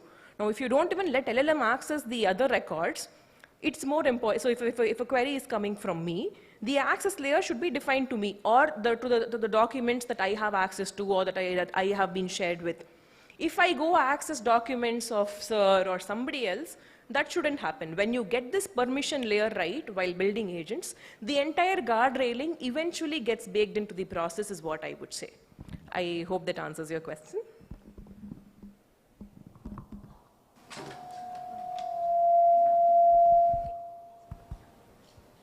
Good morning. This is Shreya from Biotechnology Department. I'm first year. Actually, I want to know how biotech and AI would they would unite, and in 5 to 10 years, how the field will be emerging with AI. I want to know that. About how AI and biotech can unite. Question to me? Yes. Okay. This is such a upcoming field. Like I was saying 5 years back, we started seeing the culmination, right? The chest X-rays in bioinformatics and biotechnology. Today, AI is helping you in a lot of protein sequencing. Let's say you want to test. So have you heard of this term called digital twins? So that is something that's coming up. So typically when you run a test for certain drugs, you will have to do a lot of clinical trials. It is done on humans too, people who volunteer to participate in trials. But today what they are trying to see is, can you create a digital twin? So basically it's think of it as a e-human, electronic human of yours. you feed in the same characteristics. So let's say someone has hypertension, feed that data into the digital twin. Their BP reading is 130/95, feed that into them. Their HbA1c reading is 5.84, feed it into it. They do so much, and then you build a digital twin. Now you run this causality, you run this drug testing on the digital twin, and then they use those causality algorithms, something like PCMCI, TSICD. These are true causality algorithms that tell you what is the root cause. So let's say, you find a vaccine for a certain disease.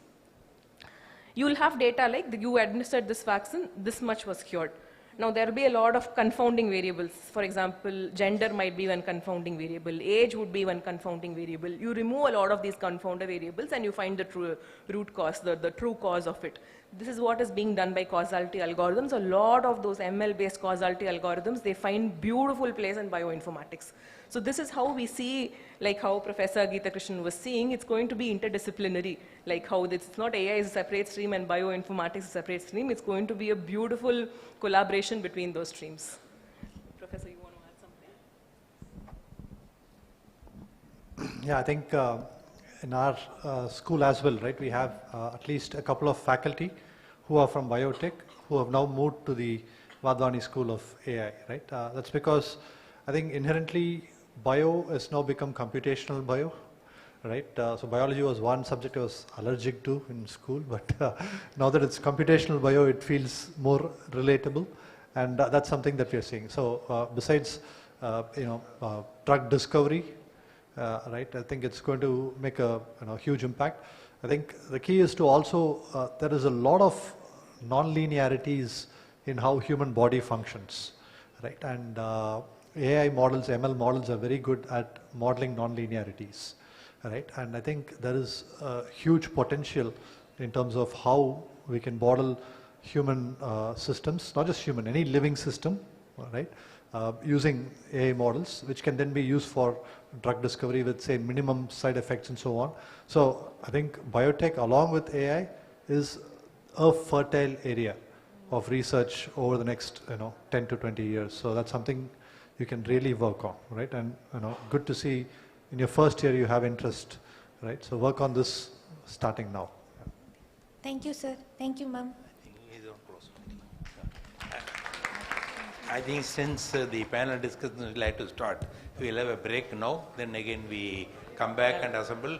In 10 minutes interval, we will give us 10 minutes interval, come back and rejoin, and the panel discussions will start. Yeah, that would.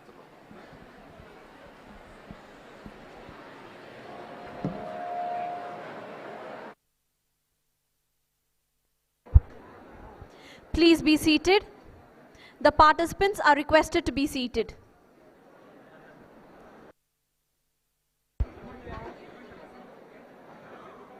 What lies behind us and what lies before us are tiny matters compared to what lies within us. We welcome our most respected chairman, Shri S.V. Balasubramaniam, to felicitate Srimati Sujata S. Iyer, our chief guest, as a token of gratitude and respect.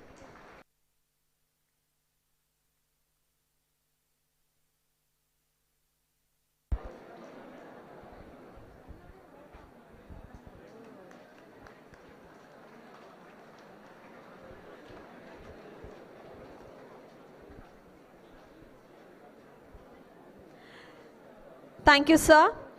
And now, we request our most respected chairman, sir, to felicitate Dr. Geeta Krishnan Ramadurai, our guest of honor, as a token of love and honor.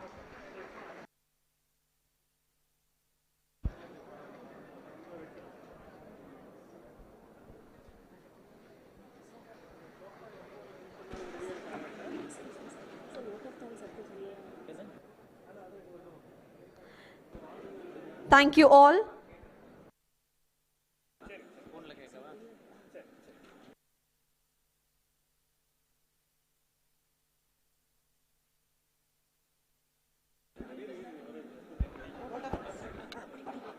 Gratitude is the fairest blossom which springs from the soul.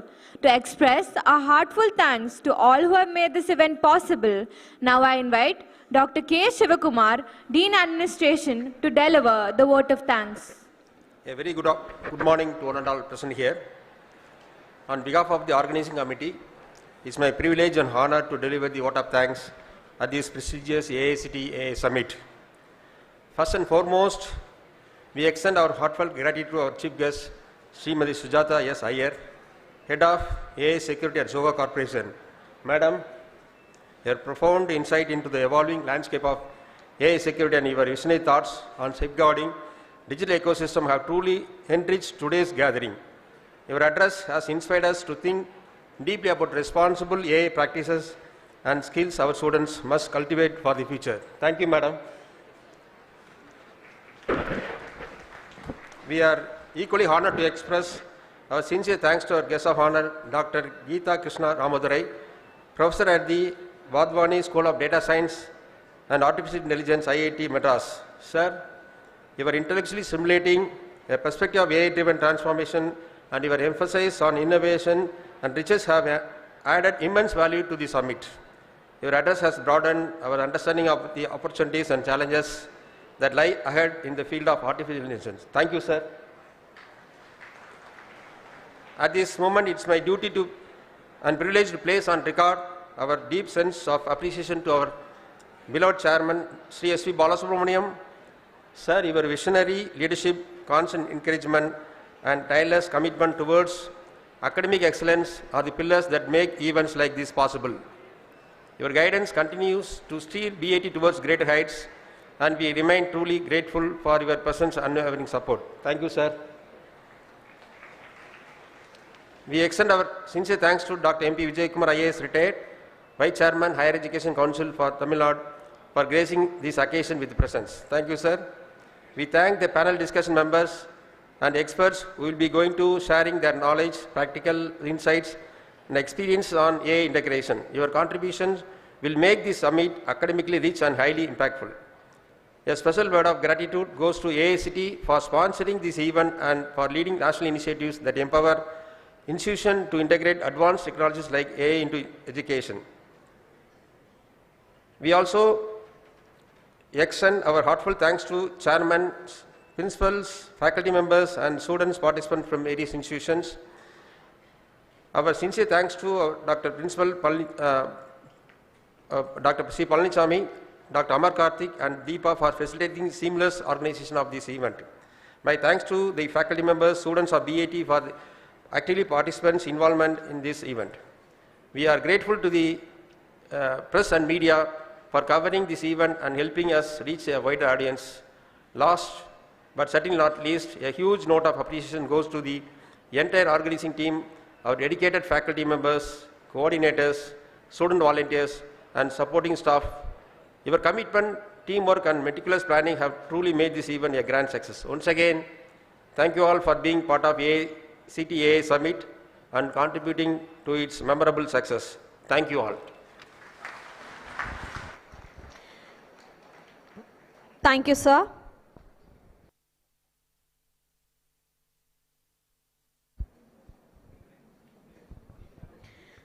Participants are requested to break for tea. Tea is arranged in front of the auditorium, and you are requested to be back by 12:10.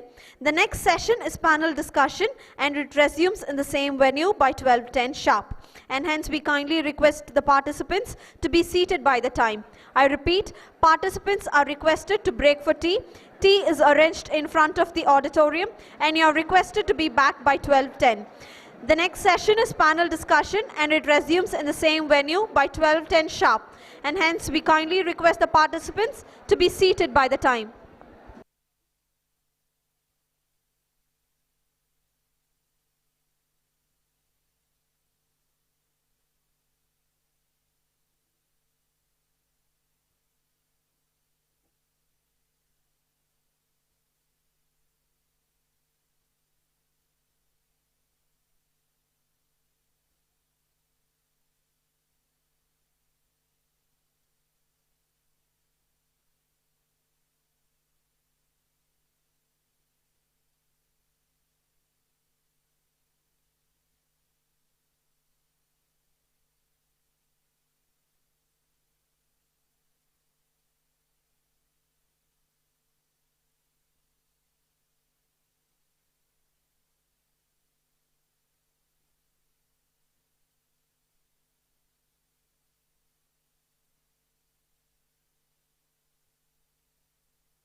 ஆயிடுச்சு.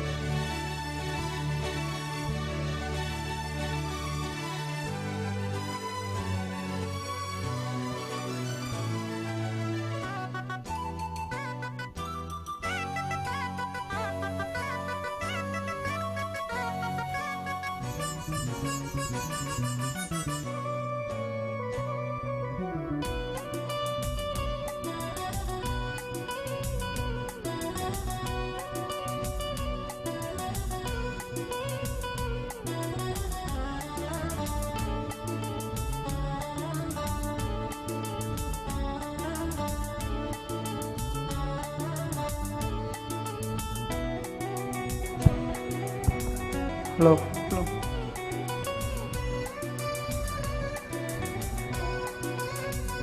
Hello. Check.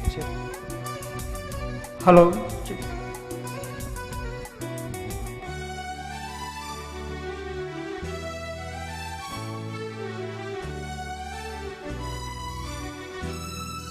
Hello. Hello.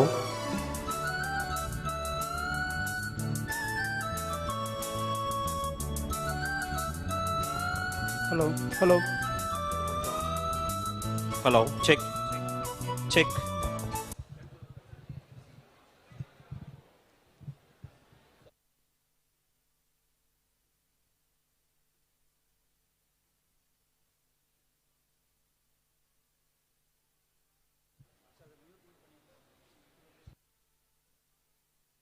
Hello. Check. Check.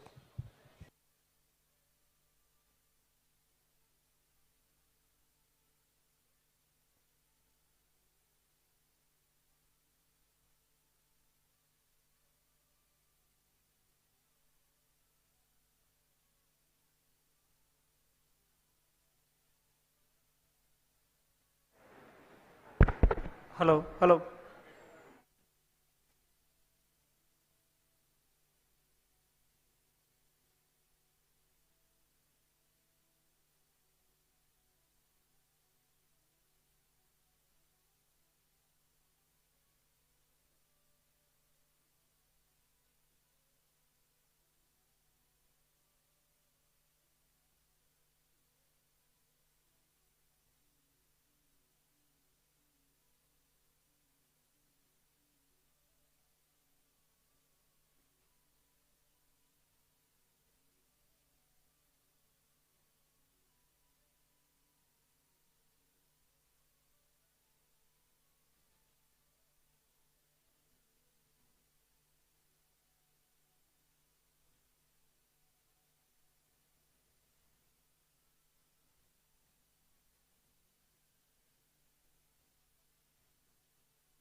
Hello. Check.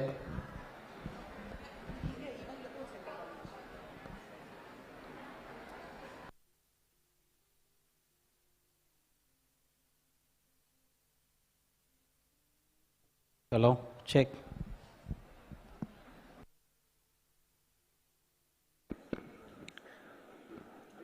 Here is an important announcement for the participants. Participants are requested to resume back to their seats. As the next session is going to start, I request all the participants to resume back to their seats.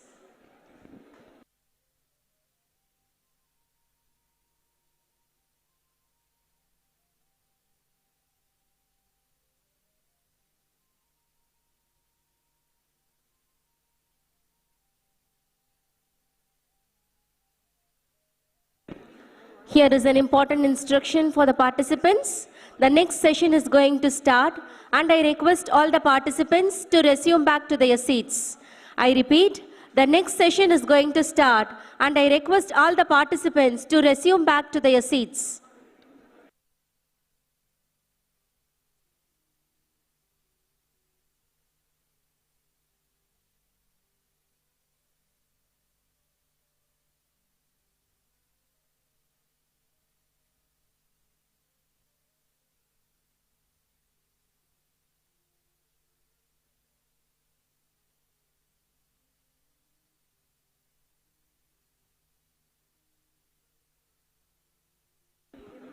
Here is an important instruction for the participants. The next session is going to start and I request all the participants to resume back to their seats. Here is an important instruction for the participants. The next session is going to start and I request all the participants to resume back to their seats.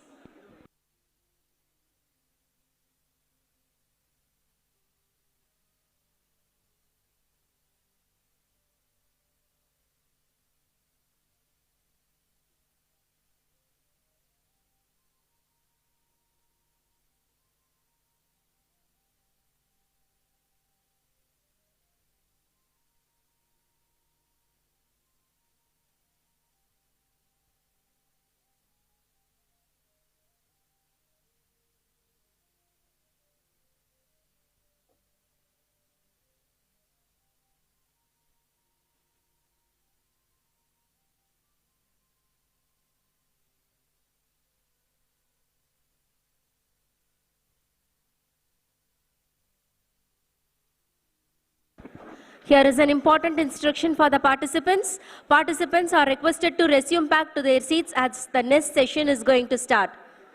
I repeat, participants are requested to resume back to their seats as the next session is going to start.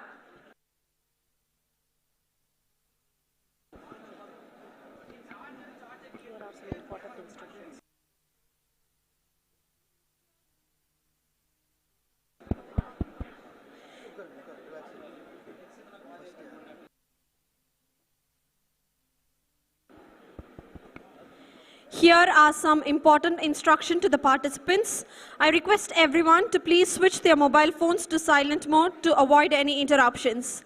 I repeat, I request everyone to please switch their mobile phones to silent mode to avoid any interruptions. Your cooperation in maintaining a calm and silent environment is highly appreciated. I repeat, your cooperation in maintaining a calm and silent environment is greatly appreciated. Participants are requested not to loiter during the event. I repeat, participants are requested not to loiter during the event.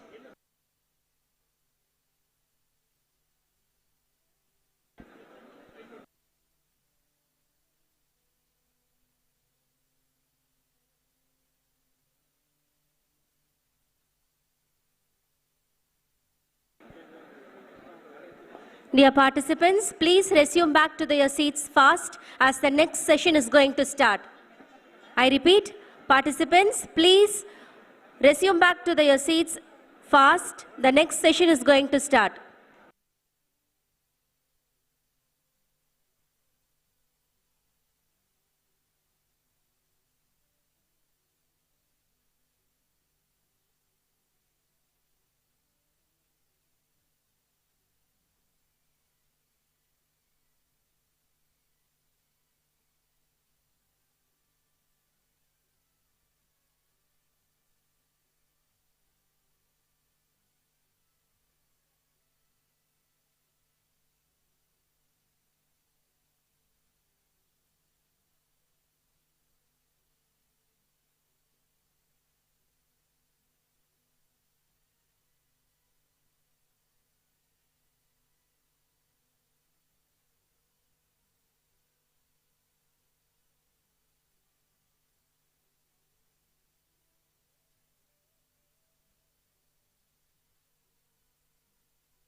Participants are requested to settle down faster.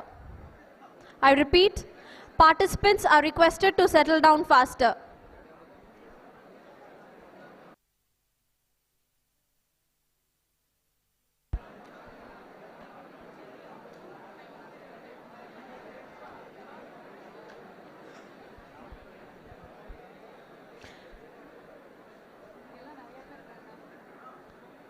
Participants are requested to settle faster.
Participants are requested to settle faster as the session is yet to begin.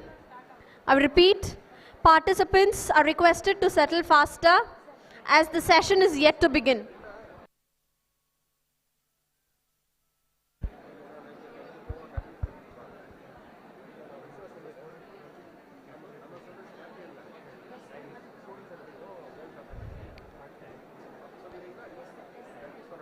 I request everyone to please switch their mobile phones to silent mode to avoid any interruptions. I repeat, I request everyone to please switch their mobile phones to silent mode to avoid any interruptions.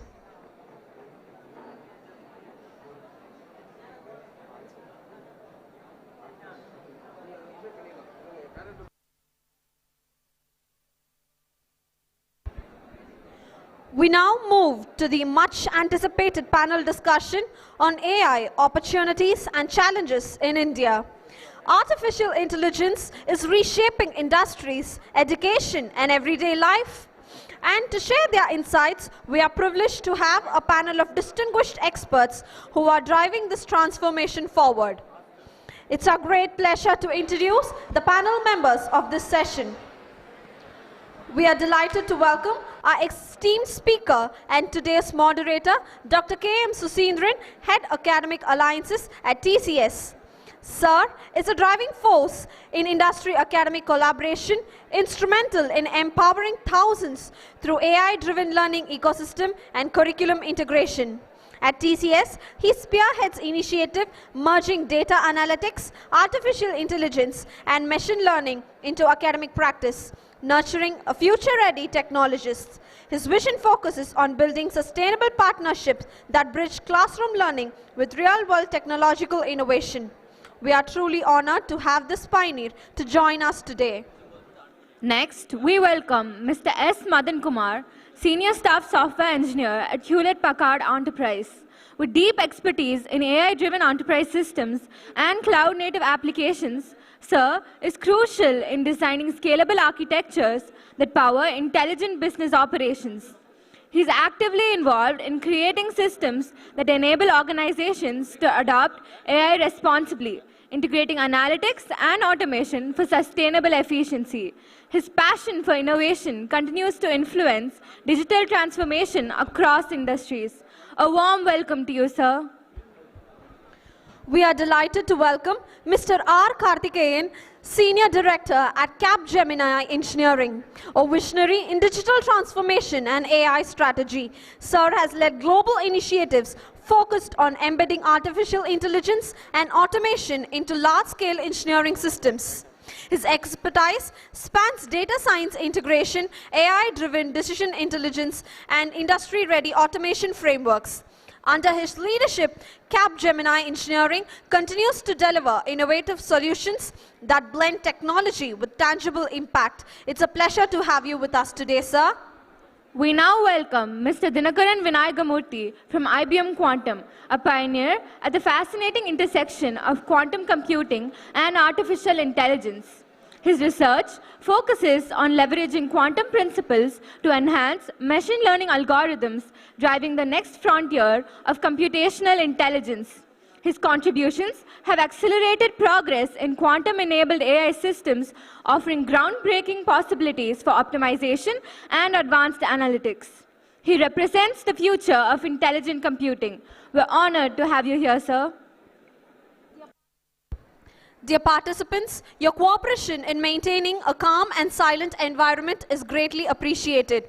I repeat, your cooperation in maintaining a calm and silent environment is greatly appreciated.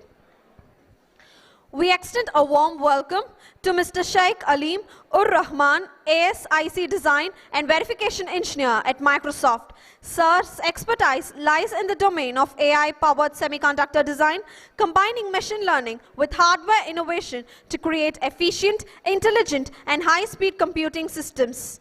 His work focuses on enabling AI interference at the chip level, paving the way for smarter hardware architectures that supports next-generation computing platforms. His contribution represents the powerful fusion of intelligence, design, and precision. We are privileged to have you with us today, sir. With such a remarkable and prodigious panel, today's discussion promises to be thought-provoking and insightful, highlighting both the opportunities and the challenges that define the future of artificial intelligence in India. Please take over the session, sir. Good afternoon. Good afternoon. It's always a pleasure to be here in BIT, the one institute which I always admire. In the last at least 10 years, this institute has changed the teaching pedagogy, and especially in the last 4 years, the way you transform the teaching methodology, the Center of Excellence-based learning, the curriculum-based learning. So every time I come here, I learn a new things, and wherever I go across India and across the world, I talk about BIT. I'm one of your brand ambassadors, and so huge applause to all of you for being part of this great institute. And so I always bring some chairman and others to this college to showcase what you do. And so under the chairman's visionary leadership, I think it is good to be back in BIT. And thanks to AICTE for sponsoring this important event. I think it is a AI summit, which is very important in this this year especially. And so we have morning, I think you heard from the experts, Ms. Sujata Iyer and Dr. Geeta Krishnan sir, and from IIT Madras on AI, what we can envisage with AI, right? I think Professor Geeta, he was saying, you have to have AI thinking, the visualize, breathe AI in what you do, right? I think that is what I would say. The way of what we have done, the working, is totally going to get changed. So how you breathe AI in what you do, maybe breathing itself, I think AI based is what you might think, right? I think that is one of the ways we have to embrace AI, and we have the quantum leader here, Mr. Dinakaran. And so quantum and AI, it is a deadly combination, which is going to change the way the industries are, the systems are getting built, developed, and the way we are looking at things now, it is going to change, right? So with this, I think I want to set a context. I think AI in India, the opportunities and challenges.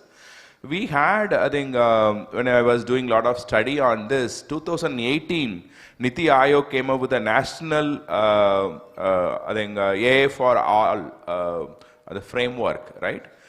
18 we started, I think similarly we started the semiconductor industry thing in long back, 90s, we missed the bus.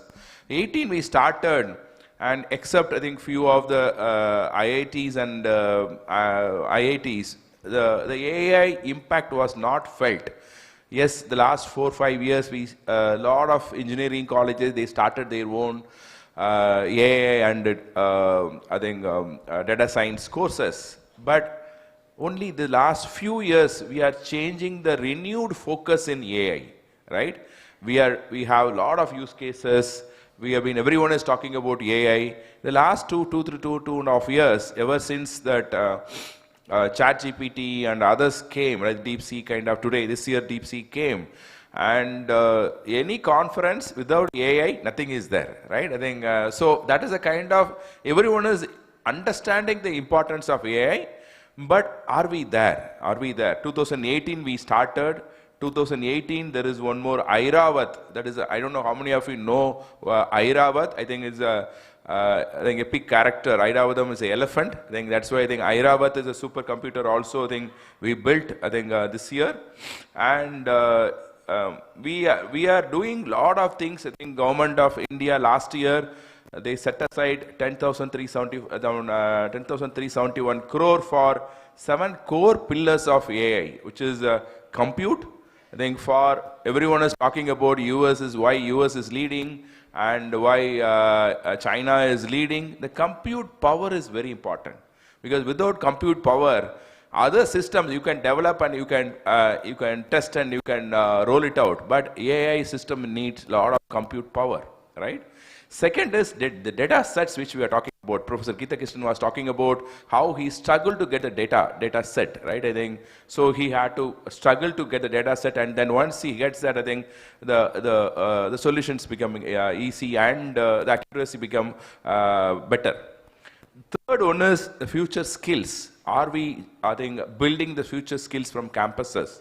Are we building the future skills from every campus, right? I think maybe now, I think CBSE introduced AI in school itself. I think school itself, I think AI is there. So we have future skills and safe and trusted AI. Mr. Sujata Iyer was talking about that, safe and trusted AI.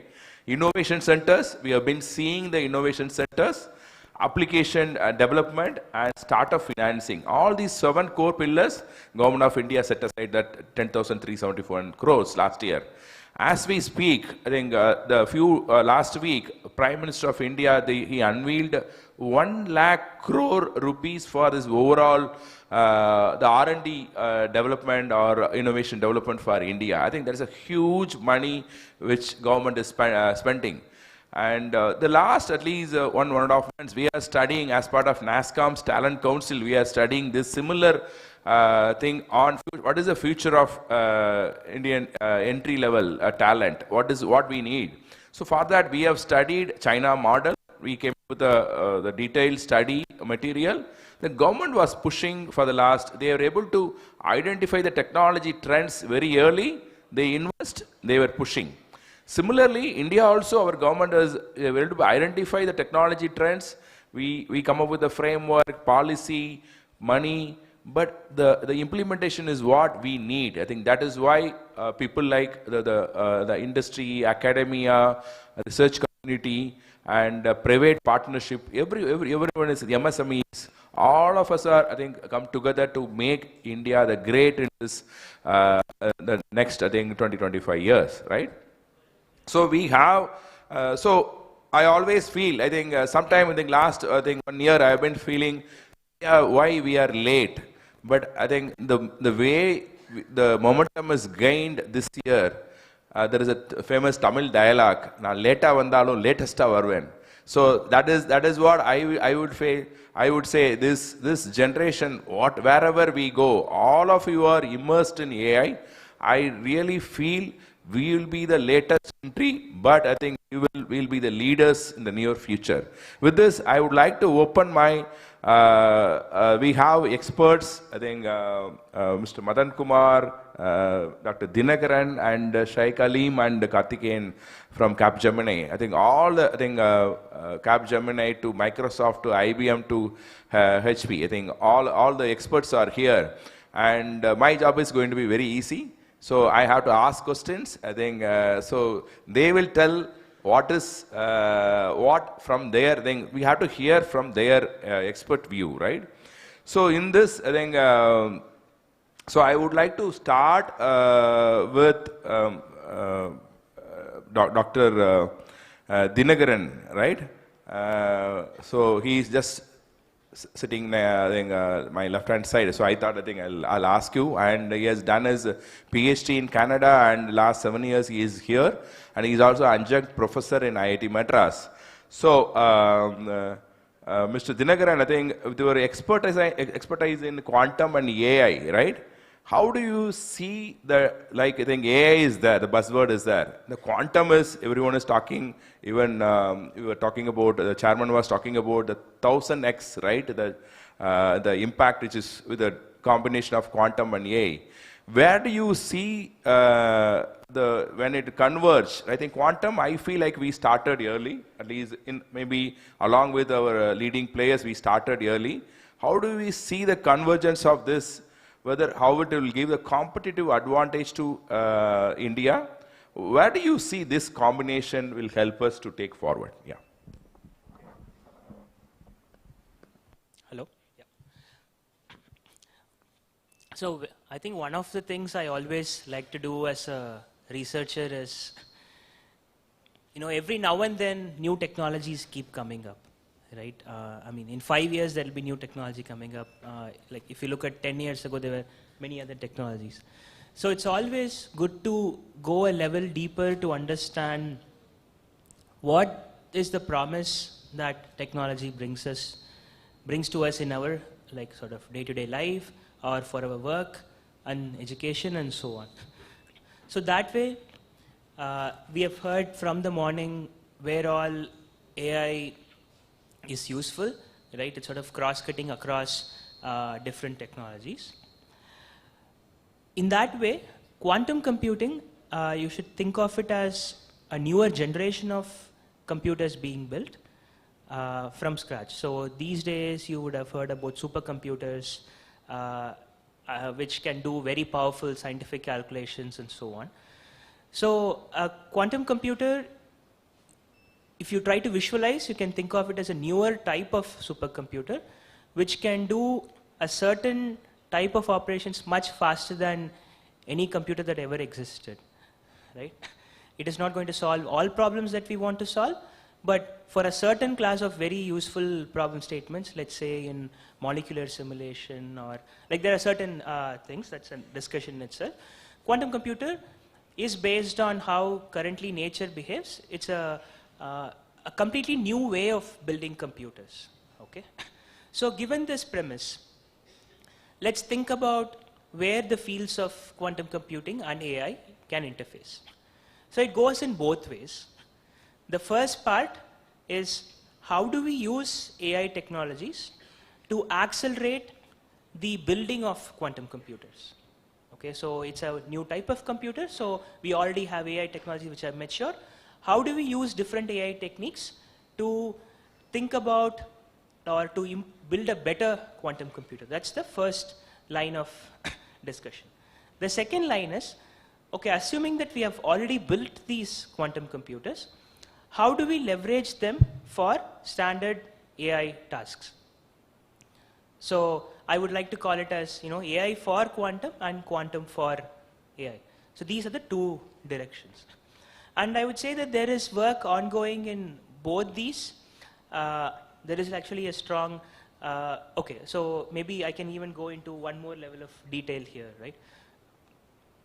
So if you're building a new type of computer, you will have to rethink whatever the entire stack of computers that you had been studying through your school. It starts with the processor, the fundamental chip, the processing unit, and then let's say all the operating system, okay, and then let's say ways to connect the computer to other entities like through cloud or other various, and then you will have different types of computing infrastructure, right? How to make them interconnected and so on.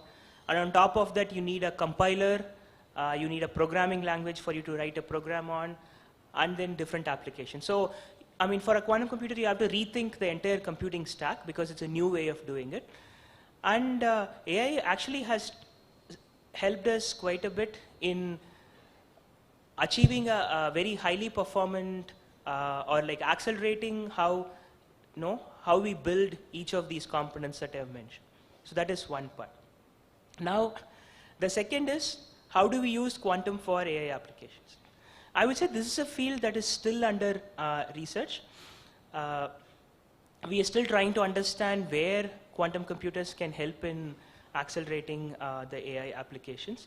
Primarily because even if you look at the AI that we currently use, a lot of it is based on heuristics that researchers have studied and developed and widely applied over the last couple of decades, right? I mean, there were heuristics that researchers studied, I don't know, 50, 60 years ago as well.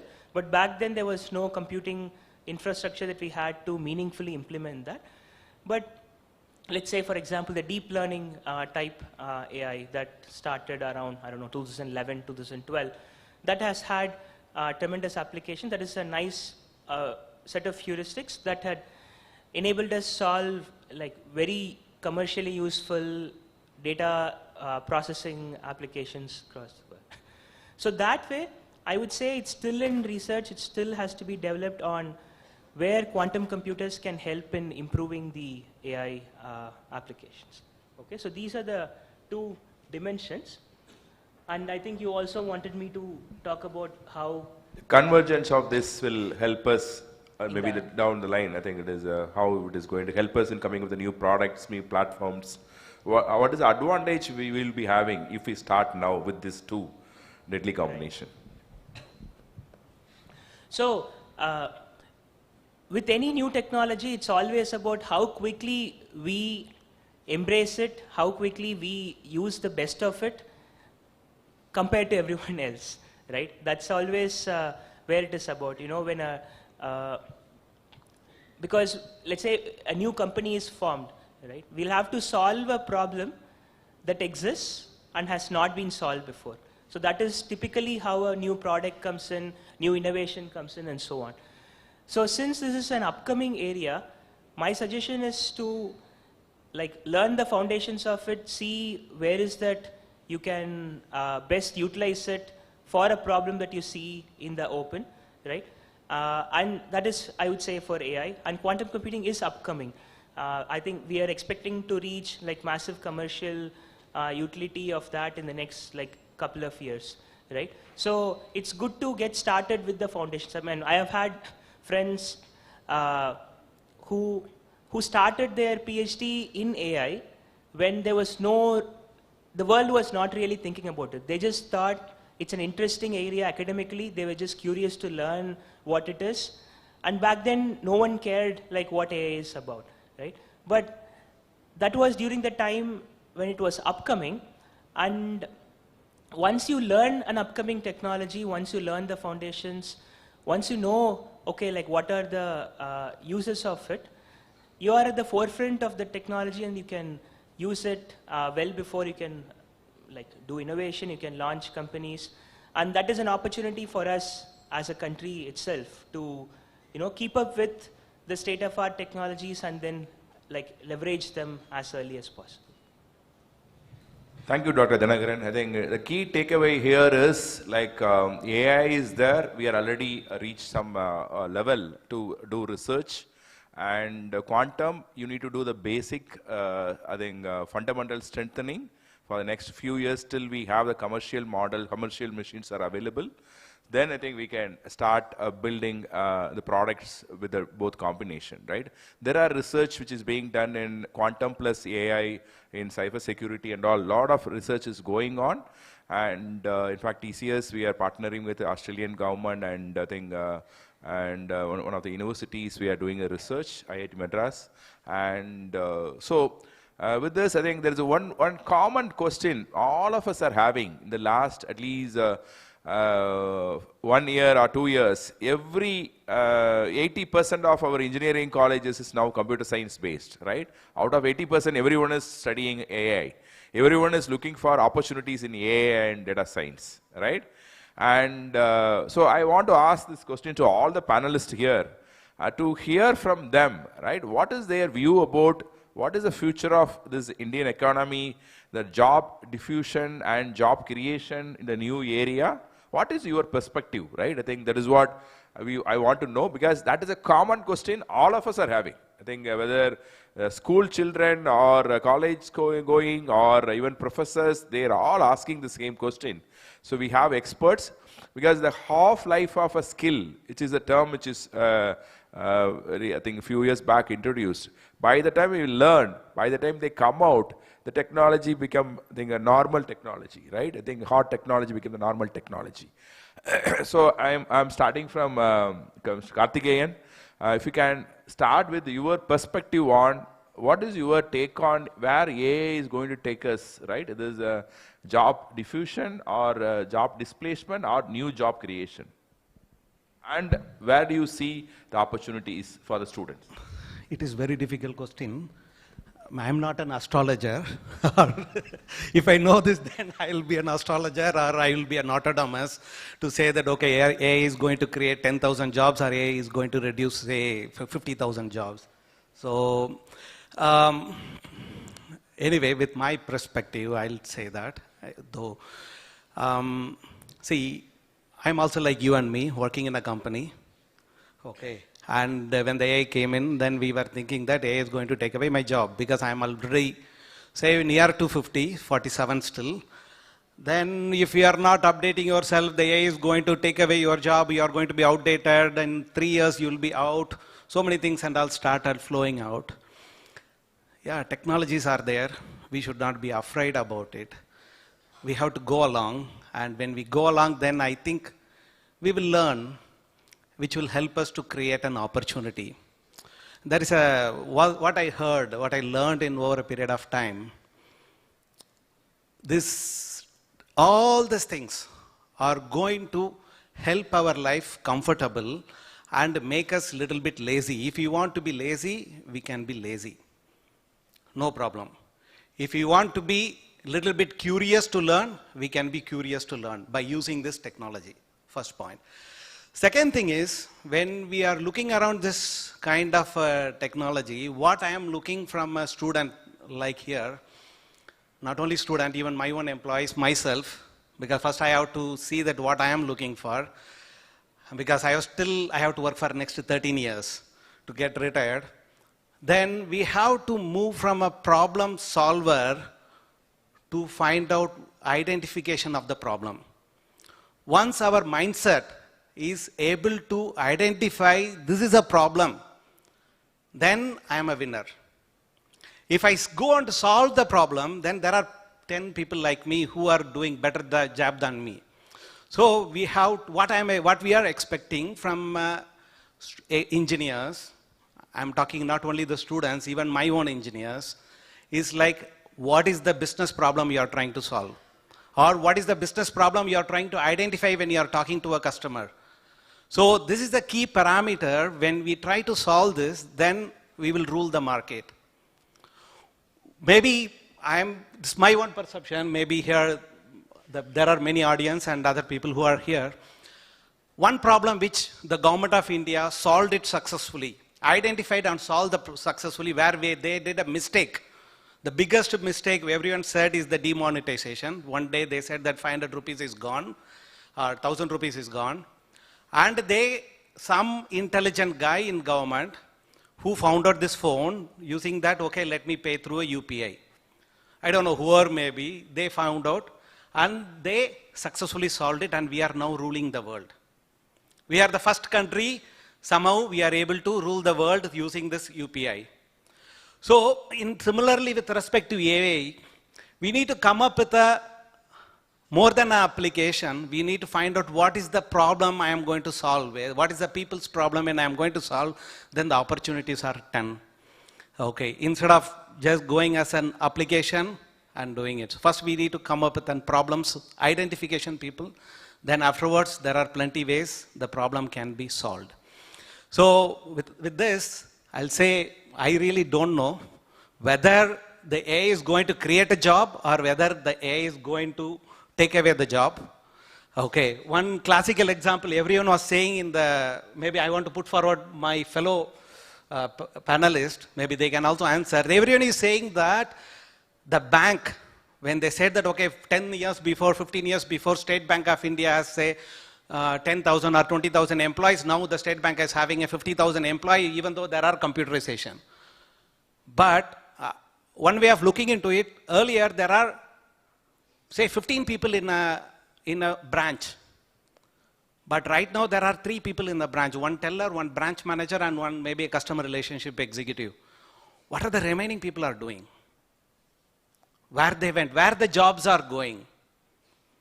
Okay, so maybe as we go, if we have this answer, these are all some of the answers. Maybe while due course of the things, even the engineers or the researchers or other panel members, I think when we doubtile, I think we have an answer.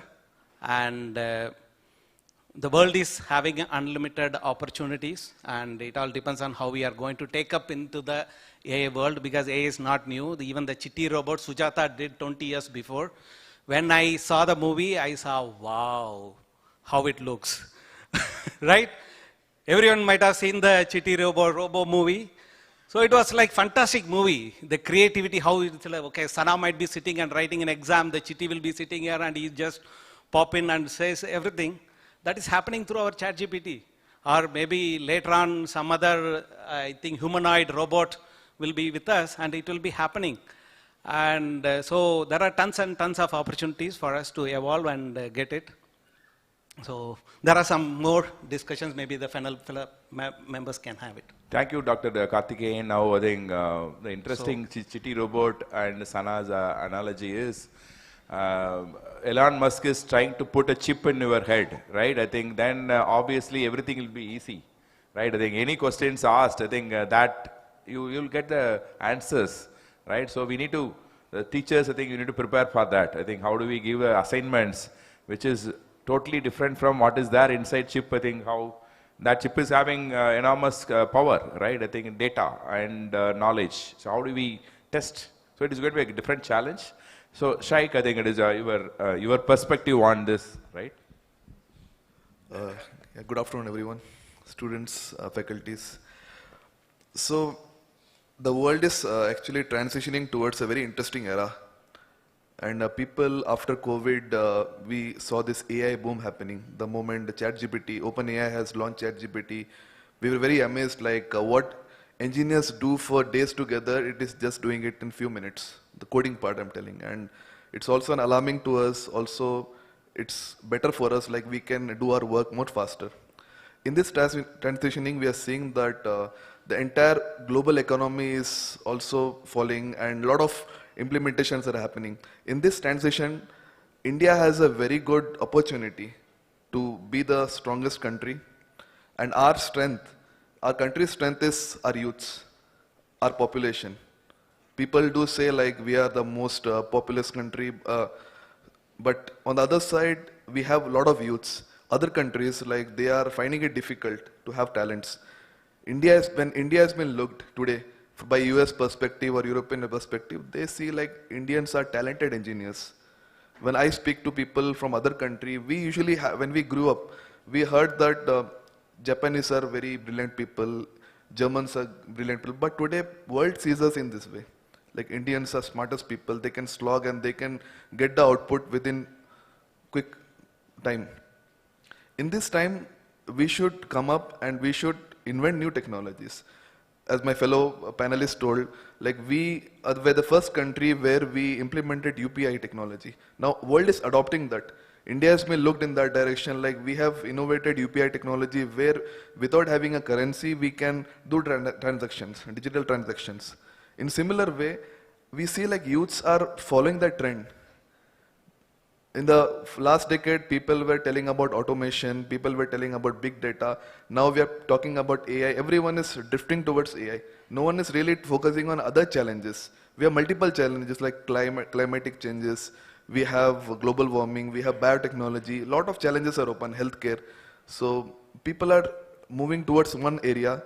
And if we can use AI in this different domains, I would say, like we can really make a big difference. So I would say like students can focus on their, like what's their passion and also use AI in this and bring better out of it.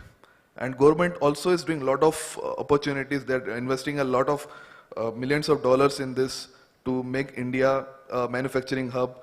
A lot of schemes are there, so take of this opportunity and build your own startups, solve your own problems, identify the problems. Staying in Bangalore, I feel like the biggest challenge is of traffic. So we can solve the problems using AI. Lot of such things are there. Every city, every regions have their own problems. So we can use AI, we can solve it and make it an impact in the world. Thank you, Sheikh. And Mr. Madan Kumar, I think your perspective on what is the future holds for us, the job displacement, more jobs will be created, or any new jobs will be created, or existing jobs will be changed or displaced. What is your take on it?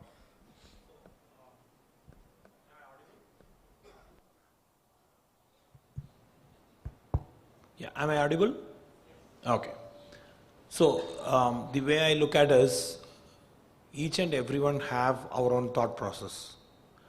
And in that, like, the small content has been documented. Right? Like, whatever we have documented, a scientist or anyone you take, whoever has written the document, or like whatever is in the documented format is a smaller, very small part which has been collected as data, and that is created as AI. Ours is the natural intelligence, and that data is transformed, like clubbed together, and we are saying as AI, right? Like the processing of those data and then giving an answer is an AI, right? And we keep this aside. If you look at it like in a, like if there is a one-on-one discussion happening, the idea which comes out, or the like the strength which you have is like very less. In other way, if you are in a class, like the strength what you have is like expanded version. It is not if you have an X, one person have an X strength, if there are about 30 people in the class, it is not 30X. It is X into Y factor. It is like much more than 30, right? Now, like even make it much bigger. The whole world population's content is available in one place. So each and everyone have the group of the whole world knowledge available in that AI, right? Now, that is a strength which you can use, and you can create any projects.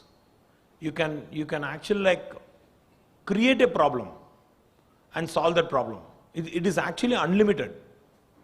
And I see that this is kind of like Mount Everest. I also like want to quote like what we do in an office. Like in our office, I do like identify the bugs, and then like we want to like solve, make sure that the quality is like much higher. So we do the automation and we test the code. We thought that we are doing a great job.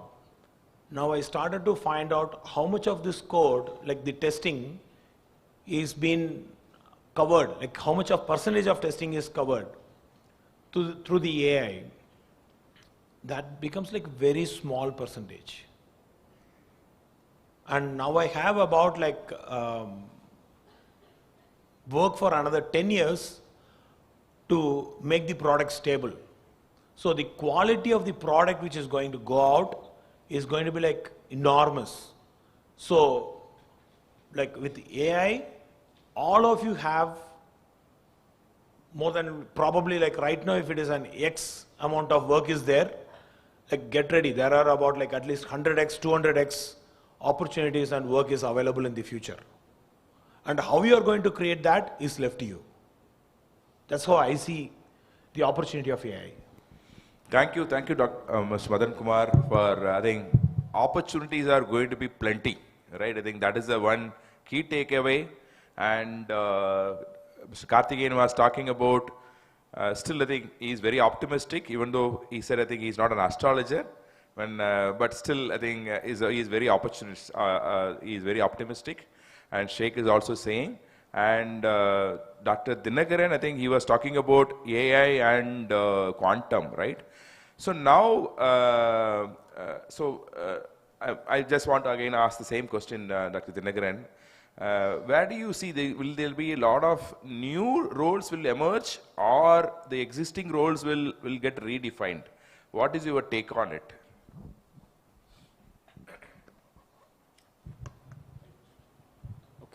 So I think I'll just answer from the AI perspective itself, right? Building on top of what my fellow panelists had talked about.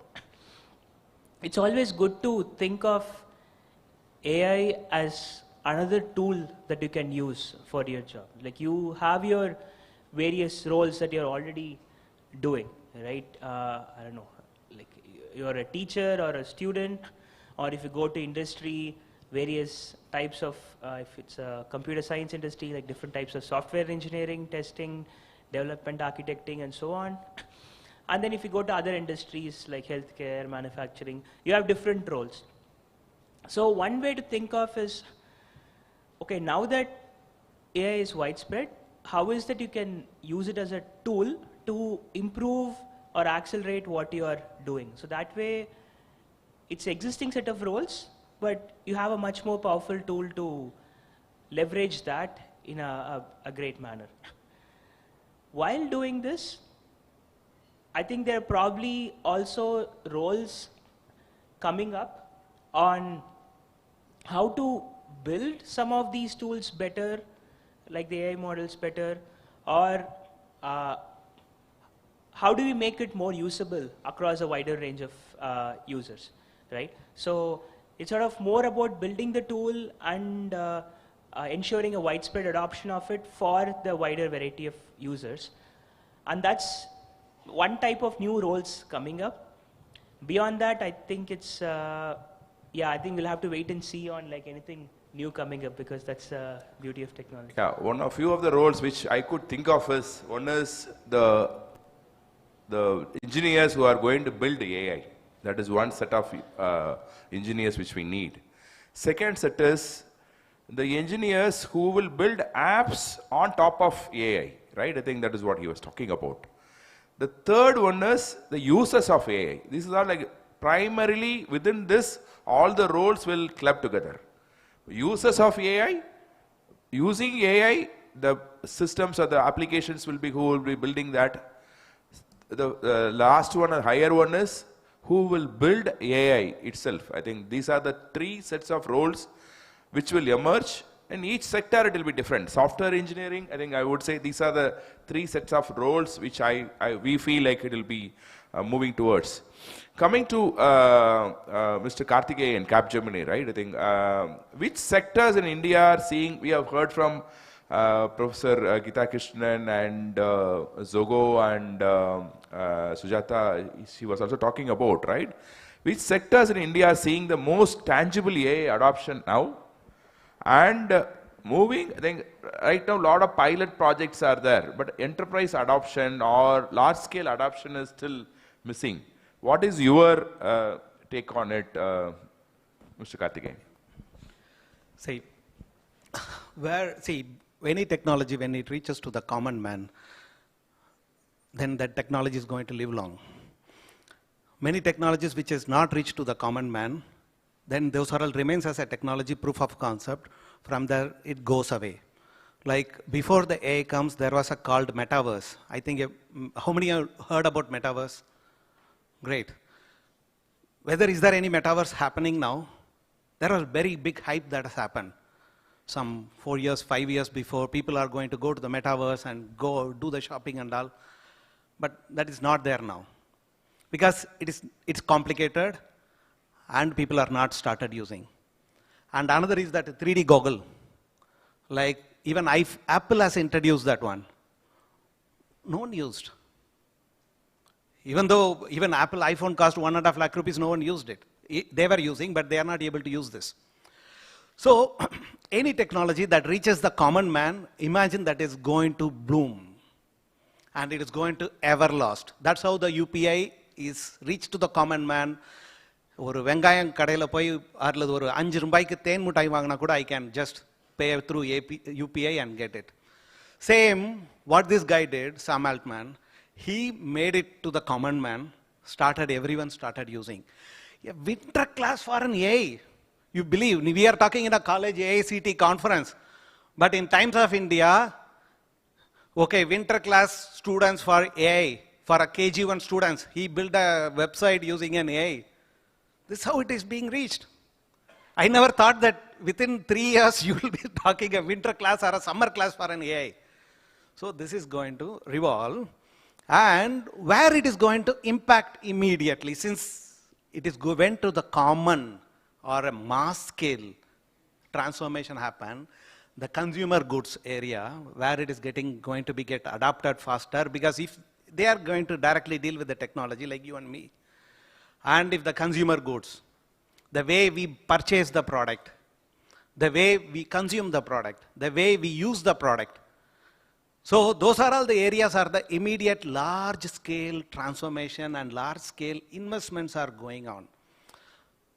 Okay, that is the first and foremost thing that is happening. That happens in two spaces. One is in the consumer side, where when I buy the product, and even the people, how they are inventing the product. Why? There are some areas like in oil and gas and other things and all, which is taking a longer period for any innovation to happen with a higher investment.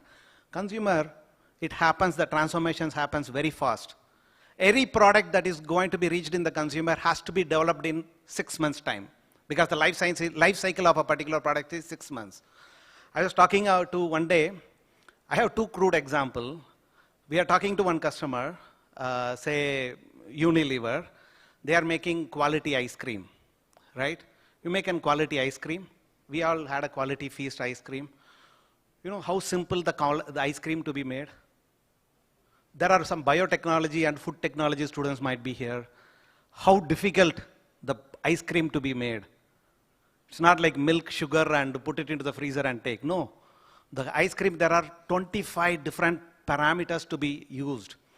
Like the texture, the melting point, the taste, okay, how smooth it is to come. Like that, it includes multiple parameters. And whatever the ice cream I made for UK, same I cannot use it in India, because the melting temperature there is different, melting temperature here is different. So even though I launch a product in ice cream in UK, and if I will launch the same thing, then we need to have some change in ingredients so that Indian temperature, okay, if I take out from the freezer, I have to eat the ice cream, or I cannot drink the ice cream. So those are all the parameters that is being done. So this AI is helping the scientist to develop the ice cream faster. All that is helping is how I can help the ice cream to develop in a very, very fast way. And how I can launch it to the market very, very fast way, so that I can understand whether the person using the ice cream is liked or not. He liked the taste of the ice cream or not. That is one. This is with ice cream. I am talking to another example, extreme example, even why the consumer segment is going to adopt it faster. You know, the dog food. People are thinking, you know, whether the dog is eating the food, whether it likes or not, palatable, not palatable. The people who make pedigree, they are working on solution to identify whether my food is palatable or not palatable, whether the dog likes or not likes. Dog will not say, no, he don't go to the social media and say that this is bad food and all. So they are thinking out a way how the dog is, when it is eating the food, whether it likes or not like. Because when you like the food, then it has the saliva. When it doesn't like the food, it doesn't have a saliva. So there are various permutation combination where this kind of a technology adoptions are getting used. I want to close with one remark. Maybe it's a crude example, I say. I was talking to say a spirit manufacturer. You know, okay, they are like making gin and other drinks and all. And they want to adapt how the AI is going to use them for making a sensory perception. When I make a whiskey, you saw how the dog food or ice cream is used. When I make a whiskey, how the whiskey is using the people, when they use the whiskey, there are various side dishes that is used. In India, we have urga. right? And that to different combination of urga like lemon or mango or other things. Maybe in UK, they'll be using a whiskey in a different way. So when it is getting induced with the various combination, how it is helping to have a kick, or what is the parameter that is going to help me in getting the kick.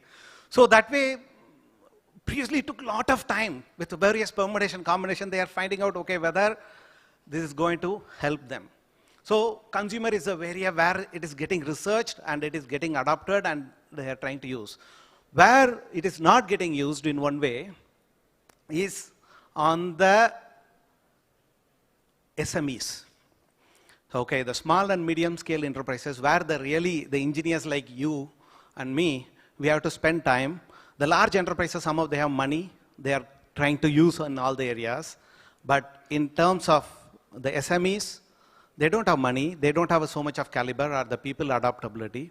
So that area, it is getting little bit less penetrated, where we need to spend, there are ample amount of opportunity in India to get increase and grow more. Yeah. Thank you, Karthikeyan. I think it is a very interesting perspective about like dog food to whiskey tasting and making, I think, here comes that human skills are very important to understand the emotions, right? You need to, I think there are some study, even the AI is able to identify the emotion and it is breaking out. So I think I've seen some of the use cases, but this skill is still with human, right? I think when someone is, if you are speaking to someone, what is the reaction? If you are eating something, what is the reaction he is making? That is still a human skill. I think very, very important skill. And there are a lot of jobs are going to be available to read the human emotions. I think that is a very interesting perspective. And like he was mentioning, the metaverse, the blockchain was very hyped, hugely hyped.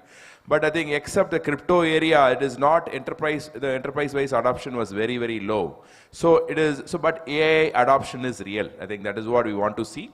Coming to Shaikh Alim and see, you are the, Microsoft is the earliest, I think he was the one, Microsoft sponsored, I think, funded OpenAI, the ChatGPT. Initially, I think a huge amount of money was sponsored by Microsoft, right? I think, so what is your take on, like we have thousands of startups and we have product companies in India, but I think primarily India is considered as a service-oriented, I think, economy, right? I think we service and then we get money. Right, I think TCS and all the Infosys, the Cognizant, all the players are service-oriented. Even GCCs are service-oriented, service industry, right? So, what is your take? Should we build more products? Where do you see the products are going to become? We will see more products like Zogo's one from India, or we will still services industry will still continue to be the important industry for us. What is your input? I think take on it. So it's a very interesting question. So we Indians, last 3 decades, like last 30 years, we have established ourselves as a service-oriented country, where all the projects have been coming from US and we are delivering it. We have our own companies, Infosys, TCS, HCL, all these companies have established and they are the global leaders now in the service industry. But the question mark is like, are we going to continue in the same trend for the next decades, or are we going to begin a revolution? Like, are we going to have our own OpenAI, own Microsoft companies? So definitely yes. We've already started. If you see Zoho corporations, so they are building their own, they're building their own corporation, and then we have Ola Krutrium. So they are challenging, like, we can build the Azure-like infrastructure for the world. So we have been started, and the direction is going towards a positive side, and having our own support from the government of India, where our country is our government is supporting through this, and we have our youth who are focusing on different technologies. So definitely the things have started, and we have our own lot of data sets. If we speak about AI side, we have multilingual data sets. We can train on them, and we can build our own products. Jake, thank you so much. And so moving on to one of the quotes which our chairman, Mr. N. Chandrasekharan, was mentioning. AI, I think it should not make just make a business sense. It should make a social sense. That's what everyone was talking about. One of the challenge everyone was talking about is the green energy. The energy consumption is needed to build, set up data centers are huge, and we are struggling for our own energy survival for the regular work, like for industries to survive and other things. So how do we build that? That's why I think AI should not just make a business sense, it should make a social sense, is what our chairman was mentioning. So while we are going to build a lot of data centers, the cloud infrastructure and other things, and build our own maybe quantum machines and other things, we have to be cognizant of this fact. How are we going to get the energy? I think that is one. And Mankesh was talking about the nature is observing a lot of things. We are misusing the nature, and the nature's fury is exhibited through hurricanes and other disasters are happening. So we need to balance it out. It's not that we cannot move, should not move ahead from technology. We have to balance and see how we should not affect the nature, right? That is one. So it's a very important topic which we are going to talk about, right? Because all of you are students, and AICTE AI Summit is all about, right, building the AI workforce for the future. Not only, I would say, Dr. Dinakaran was mentioning, the future proof of any technology. Tomorrow, today AI and quantum. Tomorrow some XX, something will come, right? I think technologies will come and go, right? And what is the future proofing, right? I think we need from the colleges, right? I think the engineering colleges, schools. And in that, I think I want to ask one common question to all the panelists, right? Is AI education or education itself is too theoretical, or do we need more hands-on curriculum, right? AI curriculum or hands-on quantum curriculum? I know, I think we are talking this in a wrong college, because this college is all about practicals, lot of, I think, Gurukulam-based learning. But maybe a lot of people are watching through YouTube. But we want your perspective on, should education should be very just theoretical one, or how do we build that, I think, embed that practical oriented approach in our education? AI or quantum or whatever it is. Yeah, it's a very interesting question. During my college, right, the most fascinating thing was to do programming on C. And C language is the same language. What we can do with C language is left to each and every individual.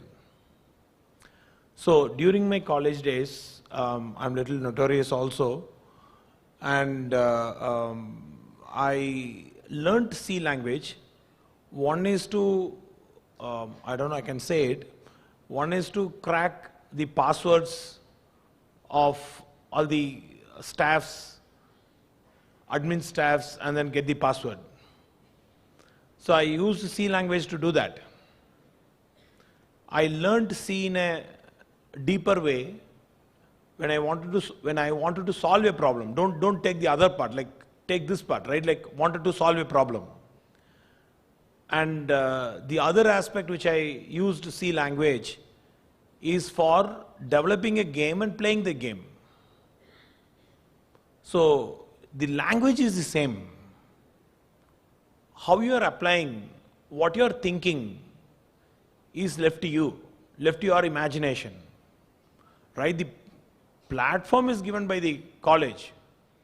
Like college lecturers cannot come and tell you to do what program to do, what to develop, what not to develop, right? Like amazing infrastructure, amazing system is available, amazing lecturers are available. They can actually like teach you what is the algorithm is there, what is the programming language is there, what all the material is there, what are you doing with that is left to you. And mostly, right, see, you can go in two ways, right? When you are simply sitting at home or in your hostel, you can like ask for how to do the assignment and then get the assignment done and write it down, or you develop a system where that will generate an assignment. Like you can do two ways, right? So my recommendation is you have all the knowledge which is available, curriculum which is available, like this is the basics which is available. For example, the matrix, right? In mathematics there's a matrix multiplication, matrix, usage of matrix. And that is what is used in AI. Like probably you would have used like 3 by 3 matrix or 5 by 5 matrix, multiplication of 5 by 5 matrix. But in AI we use about like 10,000 matrix into 10,000 matrix, and that is how the data is built. And like vector is taught in each and every class, like in the mathematics it is there. How deeper you learn vector, to that extent you can apply all this AI, right? And Sujata madam was saying that she learned this differential calculus, and that is what is actually like driving her life. So whatever you are learning in colleges and schools, each and every subjects, those basics are much required for you to think in the direction of any way you want. Like since we are speaking about AI, like from the world of AI to develop a tool on AI, or you can use AI, you need that platform and the like syllabus which is already there. I would say that like this syllabus is like very much enhanced, and what is there is useful, much useful right now. That's my... Thank you, Mr. Madan and Dr. Dinakaran. I think you are a researcher, right, academician. Now you are teaching, and what is your take on? What is the balance? Like 50-50 or 30 theory, 70 practical? What is your mantra, right? Your formula to learn any new technology or anything new?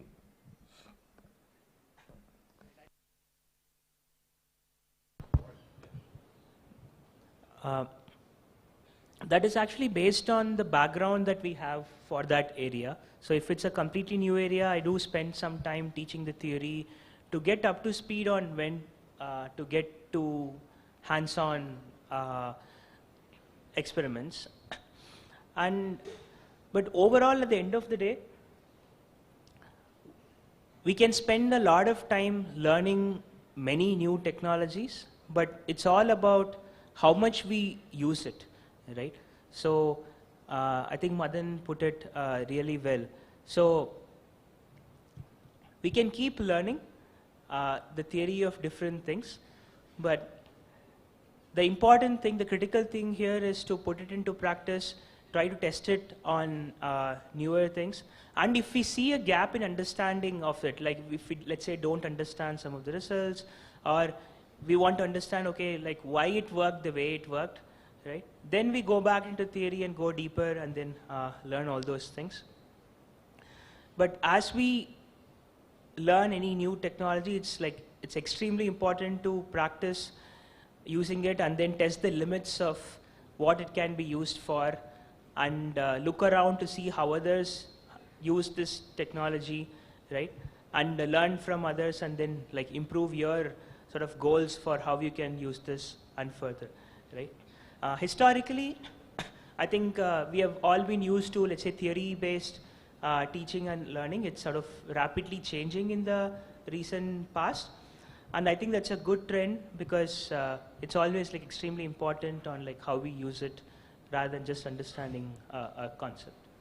Yeah, thank you, Dr. Dinakaran. And yeah, Shaikh, I think your perspective on how do we have to have 30% theory, 70% practical, or 40%? What is your take on it? How did you learn, or how did you learn new technology, right? I think any secret mantra you can share it with our engineering students here and professors also.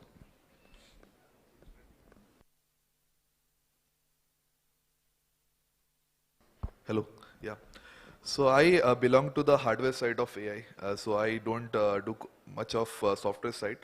So when I was a student, I wanted to make my career in the chip industry, semiconductor industry. That's my domain actually. So we hear about AI doing a lot of things. So the backbone of AI is the infra basically. So we need the compute power, the compute engines, the infra data fabrics, and we have the memory, so high performance, high bandwidth memories and all. So when I was introduced to this technology, which I never studied in my college days, only we studied basics. So in engineering subject syllabus, you only study the basics, fundamentals, and basically the get to know the technology. So try to understand things very clearly. When you're a student, focus on your fundamentals first.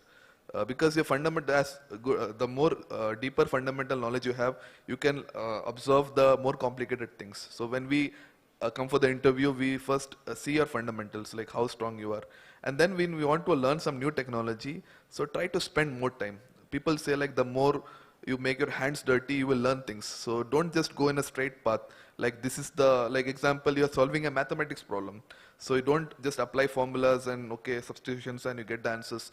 Try to find different ways, innovate, try to do experimentations. When you do experimentations, you will learn different approaches. Those approaches can be a shortcut also. Like tomorrow, the trivial way that you've been taught in a textbooks may be longer step, but what you find out is more faster. So try to do mistakes. Don't fear failures, and don't always, success will not teach you things. When you try to solve some problems or when you try to code something, when you see the failures, like different new errors you see, when you go behind that, when you try to do research like, okay, what does this error mean by, or how do I avoid it? So you will learn more in that. So learning from the failures is more important than, so people, if you fail in your trying out stages, so that will help you when you execute in the important platform. So that was my suggestion for the students who are trying to aspire to become an AI engineer or any technology engineers. Thank you, Shaikh. I think it is a very valuable input because whether, I think, irrespective of hardware technology or software technology, you need to have that, learn the strong foundation, plus you have to practically, you need to work on it, right? I think this college is, I think maybe all of you are new. This college has been practicing that. I think they are the practitioners of the practical oriented learning and with a strong theory foundation. I think that is the strength of this college. Mr. Karthikeyan, I think you, maybe your input will help the faculty here, right? I think because we started in maybe mainframe era or whatever it is. Now we are in AI era. What is your input to the faculty here, right? How should they learn any new technology, right? I think we have faculty development program and other things. How should they have edge over the students so that they can learn new technology and teach new technologies to the students? Yeah, it is a tough question. I'm not in a position to tell the faculties here, they are more advanced, but I'll tell you, at least I'll share my experience. Even though A is there, I think most of you, including me, because I wrote recently on one exam, I passed first mark without knowing what is the subject all about. Believe me, in our company, in my company, Capgemini, we have a mandatory course. I think most of the panelists here working in a corporate, we have a course, mandatory course, we need to do this. Last day, even though I am a senior leader, I forgot to do this. I have to do at 5 o'clock. I just got a reminder from a HR saying that you need to do, otherwise your promotion is stopped or your increment or whatever is there. Then I realized, then I saw that learning the session itself is 1 hour, that class. I have only 15 minutes. Then I realized I took the chat GPT. Okay.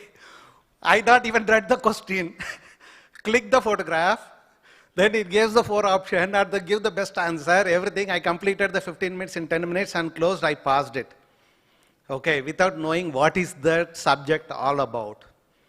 Okay, so A is going to help us doing writing lot of research paper, which can be published in a Scopus journal, high class EEE or maybe better than Science Direct or any of the Scopus journal, best way. But experience cannot be taken out. It cannot be given by AI.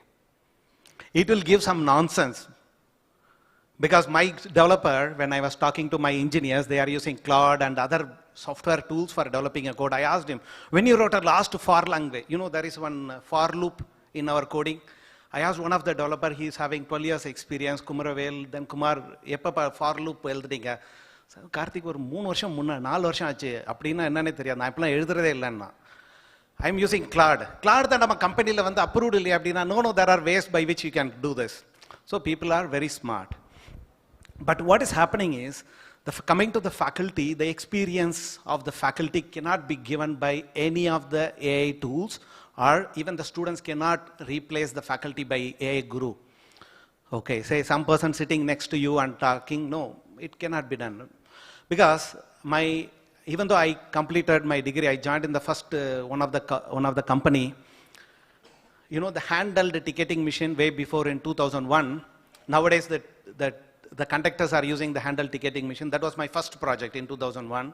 When they I have to write a driver program for the thermal printer, okay, to print the ticket. I first did it, it burnt. I was damn afraid what to do. Because I know that it cost 10,000 rupees, then I left it. Then again, okay, that my director said that, okay, no problem, you are a junior. Then he gave another printer.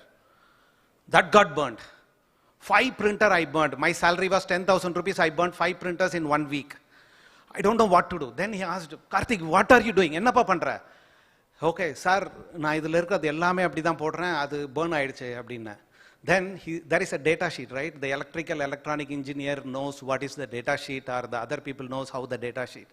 Then he taught me how to read the data sheet. See, this is how you have to read, and here you need to have this particular strobe where you are doing this. And I said, that's sir, sorry. Okay, so the faculty members, particularly the experiences that we gain by training or talking to the students, maybe from no C language to the assembly language to C language to Python to, I don't know, mechanical engineering or anything, that cannot be replaced. That experiences we need to keep gaining so that the students are also we will share the experiences. By sharing our experiences, the students will learn better, and this cannot be done by even a 1-year AI which has been invented, say, some time back. So we need to gain the experience, and we need to be ahead of the curve and share our experience to the students. I think that is one way. Thank you, Mr. Karthikeyan, and very interesting perspective, and burning the printers and all, right? I think, so now we have another 15 minutes more, and quickly I think we'll have one question to all of you in a very short answer, we expect. Then we open the questions to the students. They can ask some few questions, then we can close the session, right? And so we have ethical AI, guardrails, right? I think all the things which we are talking about, because deepfake is very real. We are seeing it in election or slandering some personality. We are seeing the deepfake videos. What is your perspective? Should we give innovation priority or implementing regulation as a priority? Your take on this, Madan.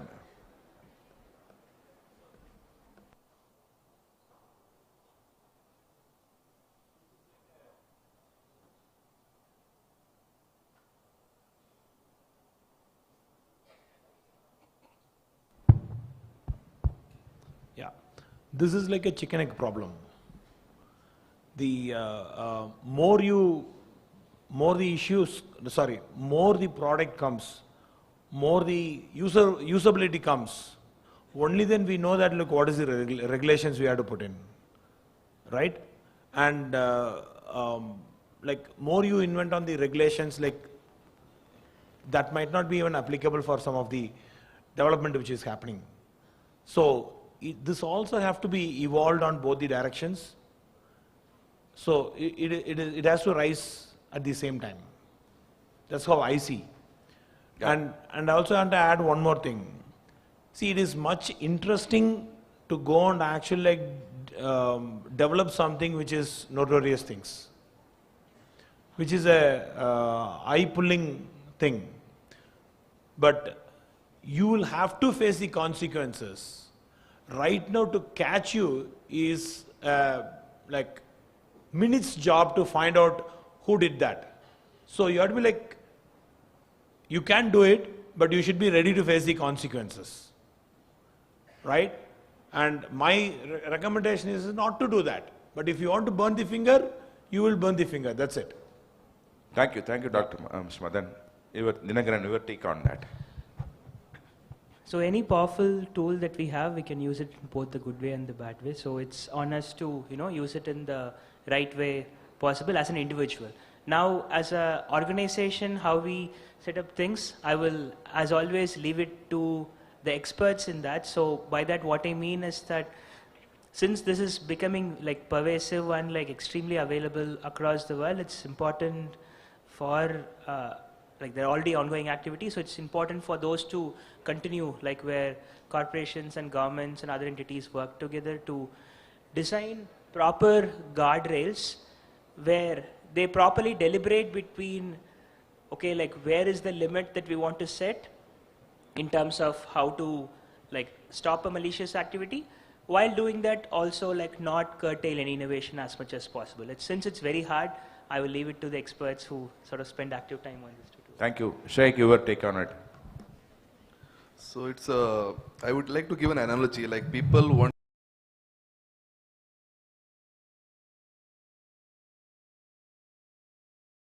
competing and they want to bring acceleration to bring the best technology, but government should interfere in that and try to stop anything which can be misused.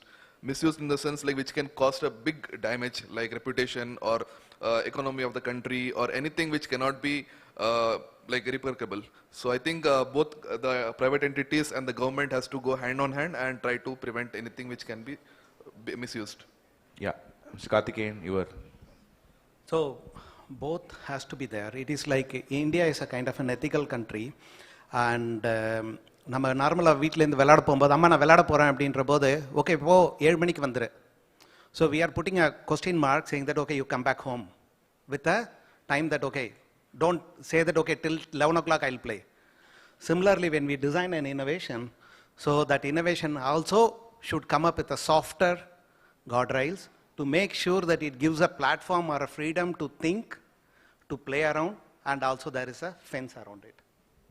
Fantastic, I think, analogy. I think it is very, very important. All of us should remember where we stand. I think what is the responsibility when we design AI application. We have data privacy laws not fully effective in, I think, India, and we have to be cognizant about it. And we need to have our own guardrails. Whether innovation is very, very important. Morning, all the Sujata was saying, I think it is the first time I think in the ethical layer or whatever the layer which you are putting, this has to be there. So all of you, so it is very important. So Madan was talking about the social media or deepfake. You will be able to, they'll catch you the next second, right? I think who is doing, and even US government is blocking the US visa based on some of the comments which you are putting in your social media accounts, right? I think they do a lot of search, lot of I think analytics they are doing before even you go for your visa. They will have our digital profile of you. They will know you are a left side or right side or middle, whatever. I think they will have their own analogy. So you have to be very, very careful. So responsible AI, responsible usage of social media is very important. So with this, I think a lot of perspective on AI and what is the practical way of, I think, how do we learn AI or new technologies tomorrow, quantum or X plus technology will come. How do you learn? I would say the Bannari model is one of the example model which we all talk about it. And even Sridhar sir, I think was Sogo founder was talking about the Bannari model, which he felt, I think it is one of the ways for learning any new technology. And I'm happy, I think you are all following this for the last several years. And with this, I think we open a few questions to the students here. If you can ask some questions, we'll take, and then we can close the...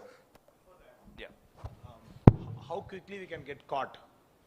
I just want to say that also. I was saying that in college I was trying to write a program to find out the password, right? I was got caught in a day. They went, checked the log, who all the one who logged in, and they know who all do what, and they said that, okay, fine, Madan has done it, and then called me and then found out I have done it. Okay, it is so simple to find out who has done what. So all the data is available. So you have to be like, the digital trail is always there. So it's like the AI is pervasive, the digital is pervasive. So you cannot escape from digital trails which you are leaving. Right? I think it is very important. So yeah, please. Hello. Yeah. So my name is Sashidharan Balakrishnan, and I'm from United Institute of Technology, final year graduate, BTech IT. And first of all, to answer the Karthikeyan sir's questions, so we have only 3 members in the bank because they are doing the repetitive task for over long period. So they will be removed or they will be shifted to other work using any kind of automation, whether it is AI or maybe using any kind of apps, etc. So we shift them. So from the 2022, we are getting some things called as LLMs generative AI will shift us. So generative AI will remove us. So RAG will remove us. Nowadays, we are getting agentic AI will remove our jobs. So these will only do the repetitive task, and that repetitive task, whoever doing that repetitive task, whether it's a cold call, whether it's a simple teaching, so these will be removed by the LLMs. I think so. That's my perspective. And my question is, so nowadays we are using stable diffusion models, like we are using Gemini's image, banana model, nano banana, etc., etc. We are using that to get a good picture of us. But the thing is, we didn't focus on the data security. So what do you think? So AI will stealing our data with our own permission. Is that true or not? And what do you think? And how you can solve this kind of thing? Yeah. I mean, the data has already been out there, so I think it's just scraping all the data that exists to train a more performant model. I think it will probably come down to sort of the guardrails that we can set. I mean, the question earlier that we were answering was how to use the model in a safer manner, but I would expect like more guardrails to be set in terms of how data can be accessed and used. Having said that, if something is very secure and important to be protected, there are like different cryptographic and security techniques that you can use. There hasn't been a strong need for it for a pervasive use of those, but I think there are tools that exist that can protect your data. It's it's about us using it if you want to prevent those happening.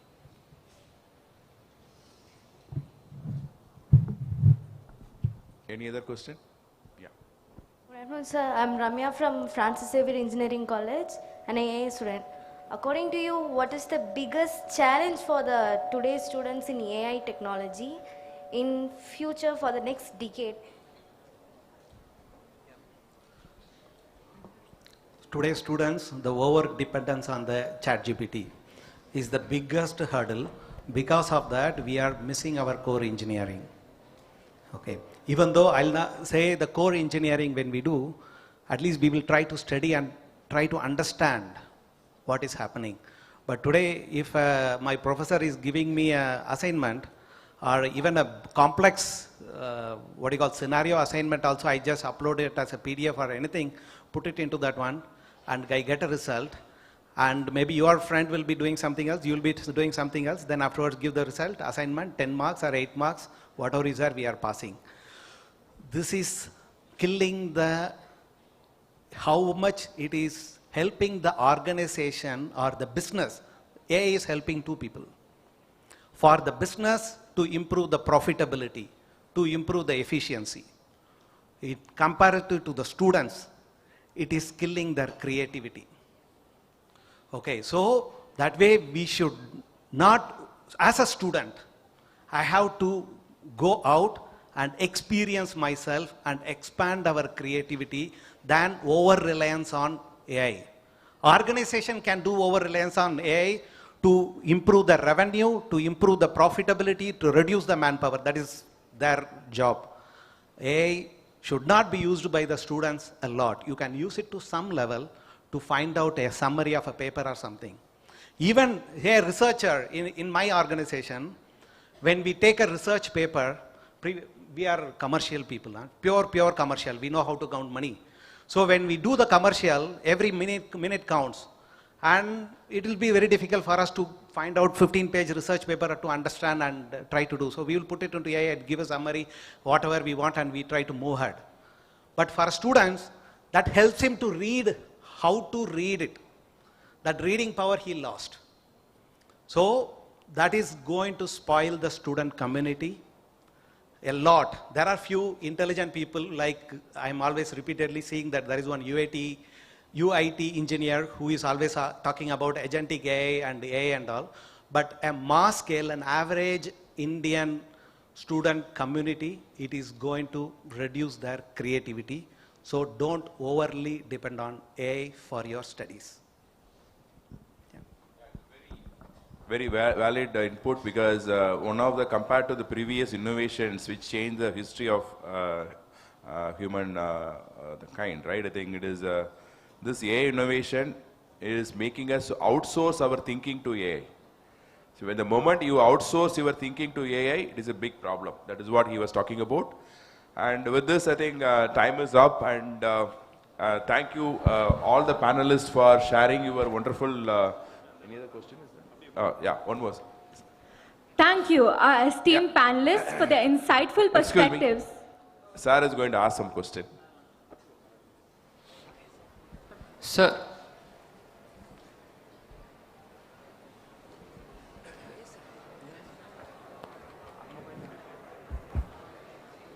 Good afternoon. I am from the state government. I am representing the state government here. Now, what are the opportunities for implementing state government schemes using AI? Can you give me some specific suggestions? Where do we use AI in implementing various government schemes, and what may be the challenges?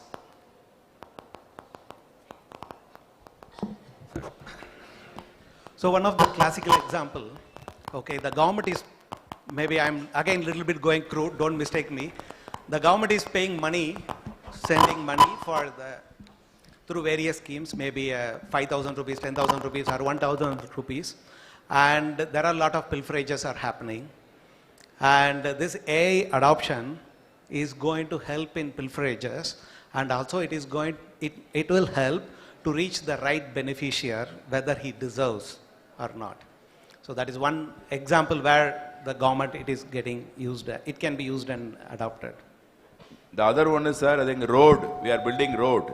I think after 6 months or 1 year, I think road is, the quality of a road checking itself we can do through AI, right? The quality check.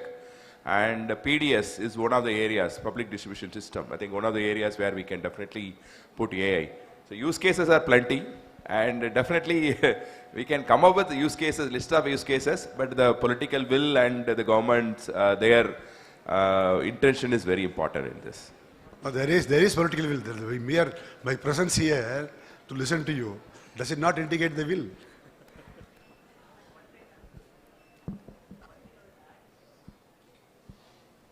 Well, one thing I will add is also that, these days, almost all government departments are placing all the information on their websites, right? There is a ton of content available. But accessing them is quite hard for various reasons. One is that we don't know the location, but also querying them and finding the right information is not clear. So the current AI technology is certainly mature enough to have a queryable system for any citizen willing to ask about, okay, why this happened, when and what, and so on. Given that anyway all the information is publicly available, I think that is one thing that we can certainly do. And in addition, anyway, I think Dr. Sudhindran mentioned, there is opportunity to, have this ideation with different ministries and then see what are the different places where things can be digitized and automated and so. like a Smart India Hackathon for India, and there each ministry is participating and giving their problem statements. We can conduct like a smart Tamil Nadu hackathon kind of thing. Definitely we can identify the problem statements and we can come up with so many use cases will come in for Tamil Nadu. Definitely it's a good opportunity for our students to understand the problem or know the process, identify the problem area and give some solutions to that. I think definitely there is an opportunity, sir. Thank you, sir. Probably one more thing. Many of them do not know how to fill the application. And there are certain agents, they get like 5,000, 10,000 saying that I'll fill the application and get it done. Instead, this can tell you how to fill the application step by step. Right? It reaches every citizen. That layer who can actually cheat, the whole thing can be cut. That's one of the applications. Thank you. Thank you. I think which concludes our panel discussion. I think a lot of insights, opportunities, and challenges for AI in India. And definitely, I think we, the panelists, and we feel AI is going to create, I think, more jobs in a different ways. Like the existing jobs will move away. The learning has to be different. I think in the practical learning and the use cases based learning, which is needed for to become, I think India has to become the AI knowledge capital. I think Stanford University, I think their study, they already ranked India as a #1 AI, at least knowledge country. Right? I think definitely we need to build on it, and we need to have a lot of use cases and come up with our own products. And definitely I see a lot of our own ingenious LLMs will come in the next 1 year or 2 years. I think definitely it will come. And we have, it is going to bring a lot of opportunities, a lot of openings, and focus and study hard. Once again, I think on behalf of the entire panel members, I thank the management and AICTE and all the professors here for inviting us and for organizing this wonderful AI summit. Thank you. Thank you, our esteemed panelists, for the insightful session. Where there is will, there is way, and where there is service, there is lasting honor. We are honored to invite our most respected chairman, Shri S.V. Balasubramaniam, to felicitate the distinguished panel of experts. First, I invite Mr. R. Karthikeyan, Senior Director at Capgemini Engineering, to receive the token of love.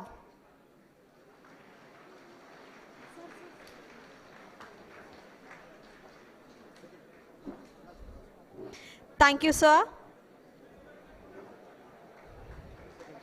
Now I invite Mr. Sheikh Aleem Ur Rahman, ASIC Design and Verification Engineer at Microsoft, to receive a token of honor.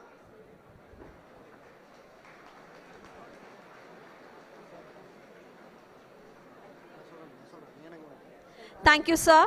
Now I invite Dr. K.M. Susindran, Head Academic Alliances at TCS, to receive a token of respect.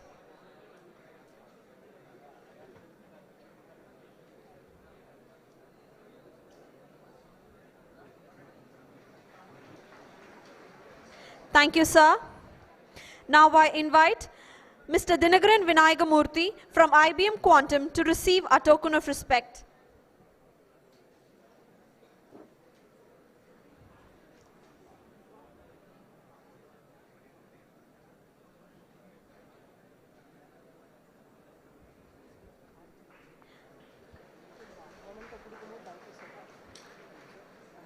Thank you, sir. Finally, I invite Mr. S. Madan Kumar, Senior Staff Software Engineer at Hewlett Packard Enterprise, to receive a token of gratitude.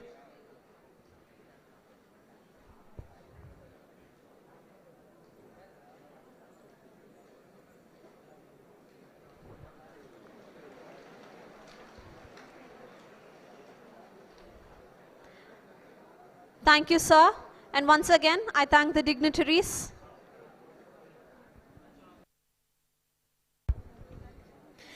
It's time for lunch and the participants are requested to move for their lunch, which is arranged in the day scholar dining hall situated both sides of the cafeteria. Boys are requested to take their lunch in student center and girls are requested to take their lunch in girls hostel mess. I repeat, it's time for lunch and the participants are requested to move for their lunch, which is arranged in the day scholar dining hall situated on both sides of the cafeteria. Girls are requested to take on girls hostel mess and boys, both day scholars and hostelers, are requested to take their lunch in student center. The next session is experience sharing session and it resumes by 2:30 p.m. sharp, and hence participants are requested to resume to their seats at 2:30 p.m. I repeat, the next session is experience sharing session and it resumes in the same venue by 2:30 sharp, and hence participants are requested to be seated by their respective places by 2:30 p.m. Thank you.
The participants are requested to settle faster. I repeat, the participants are requested to settle faster.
Participants are requested to settle faster. I repeat, participants are requested to settle faster.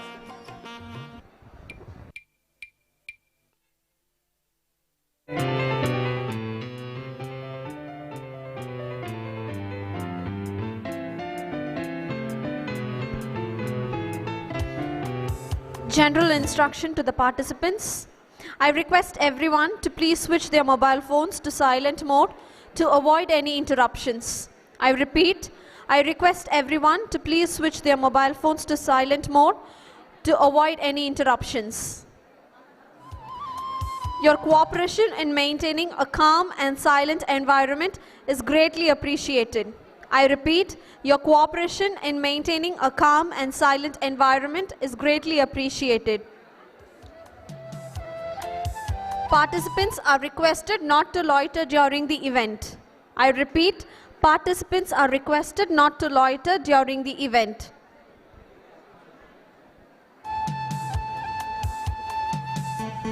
Participants are requested to occupy their seats faster. I repeat, participants are requested to occupy their seats faster as the session is yet to begin.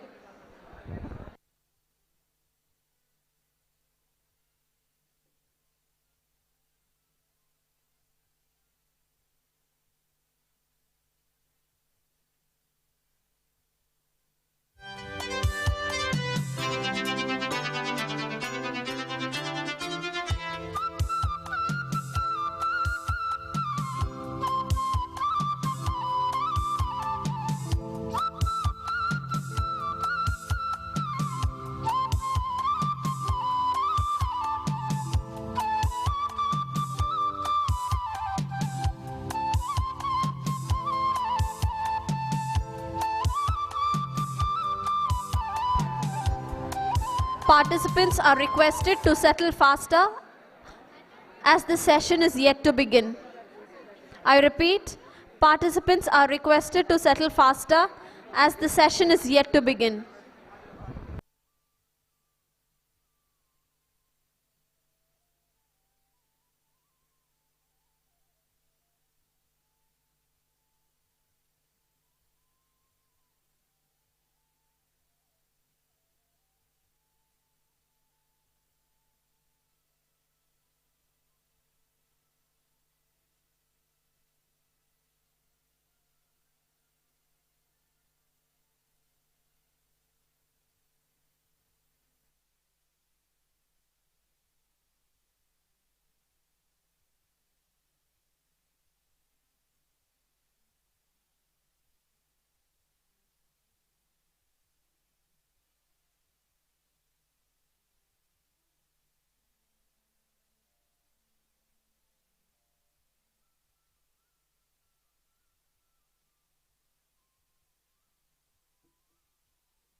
effectively integrated into diverse domains to create tangible impact. It's indeed a privilege to have such eminent personalities among us from the field of technology and innovation to lead this discussion.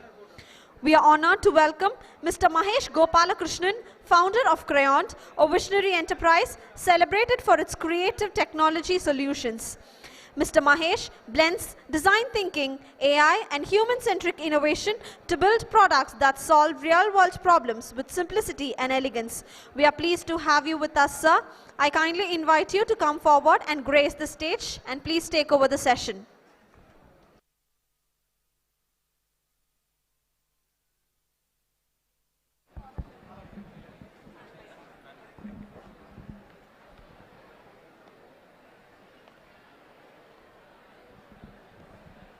Good afternoon. Good afternoon. Good afternoon. Okay, that's good. So, இங்க யாராவது தமிழ் தெரியாம இருக்கீங்களா?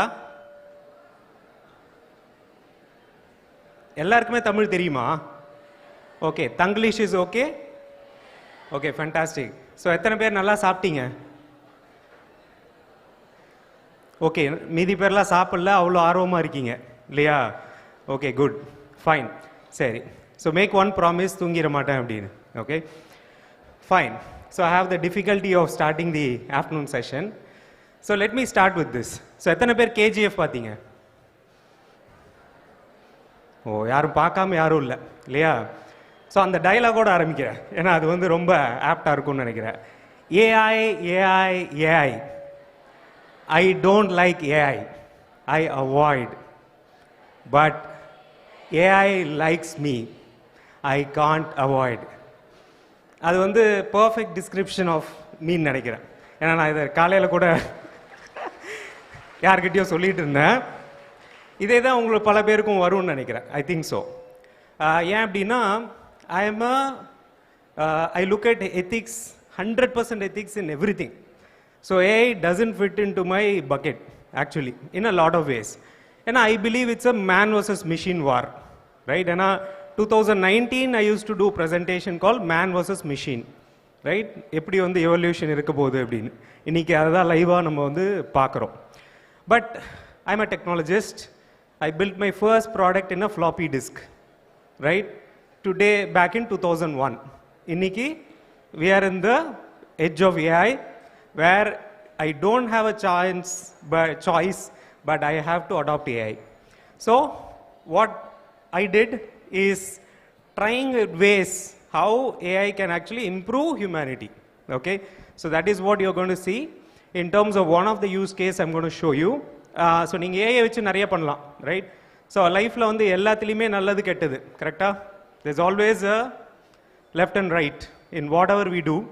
Same goes with technology also. Okay, technology is only a means.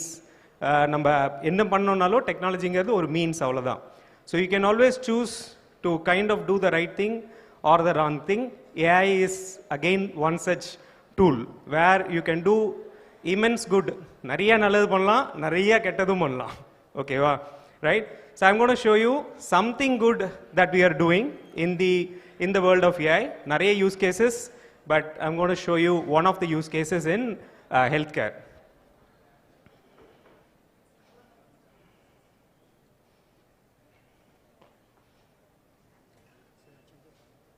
Thank you. ஒன்றா இருக்கா? Thanks.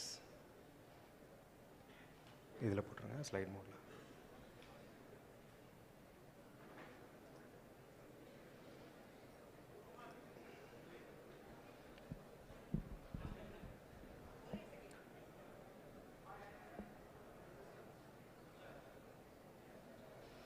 Okay, so the topic, so we are doing many things on AI.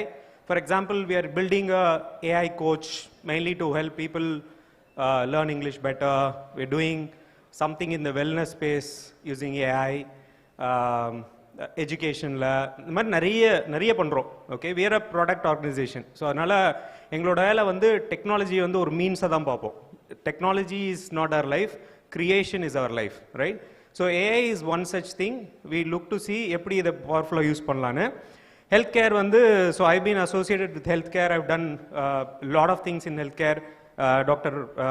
Geeta Krishnan mentioned பண்ணிருப்பார் காலையில, me and him together were part of the revolutionary அவசரம் 108 emergency service, right? So where we built the app and collaborated along with the AIT, COVID surveillance, இந்த மாதிரி நிறைய பண்ணியிருக்கோம் health care ஸ்பேஸில்.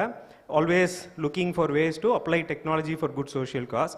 So அதில் இது வந்து the future of evidence based medicine, AI intelligence for clinical excellence is a topic where we are recently building a product, first being adopted by Saudi government. Okay, so what we mean here is,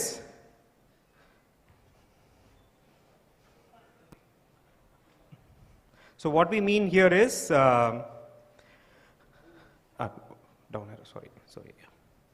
So the misdiagnosis crisis in சொல்லலாம். Okay, அதாவது ஒரு வருஷத்துக்கு there are almost 800,000 people die of misdiagnosis or mistreatments. Okay, for various reasons. ஏன் அப்படின்னா, so somebody would go to a doctor, they would actually think it is something, but then by the time they realize what it is, the patient will be in a advanced stage, right? இது வந்து ஒன்றும் பண்ண முடியாது, ஏன்னா that's how the whole system works, medicine works. Okay, so in the solution pathina, this percentage of physician encounters globally involving diagnostic errors according to WHO, 5 to 20%.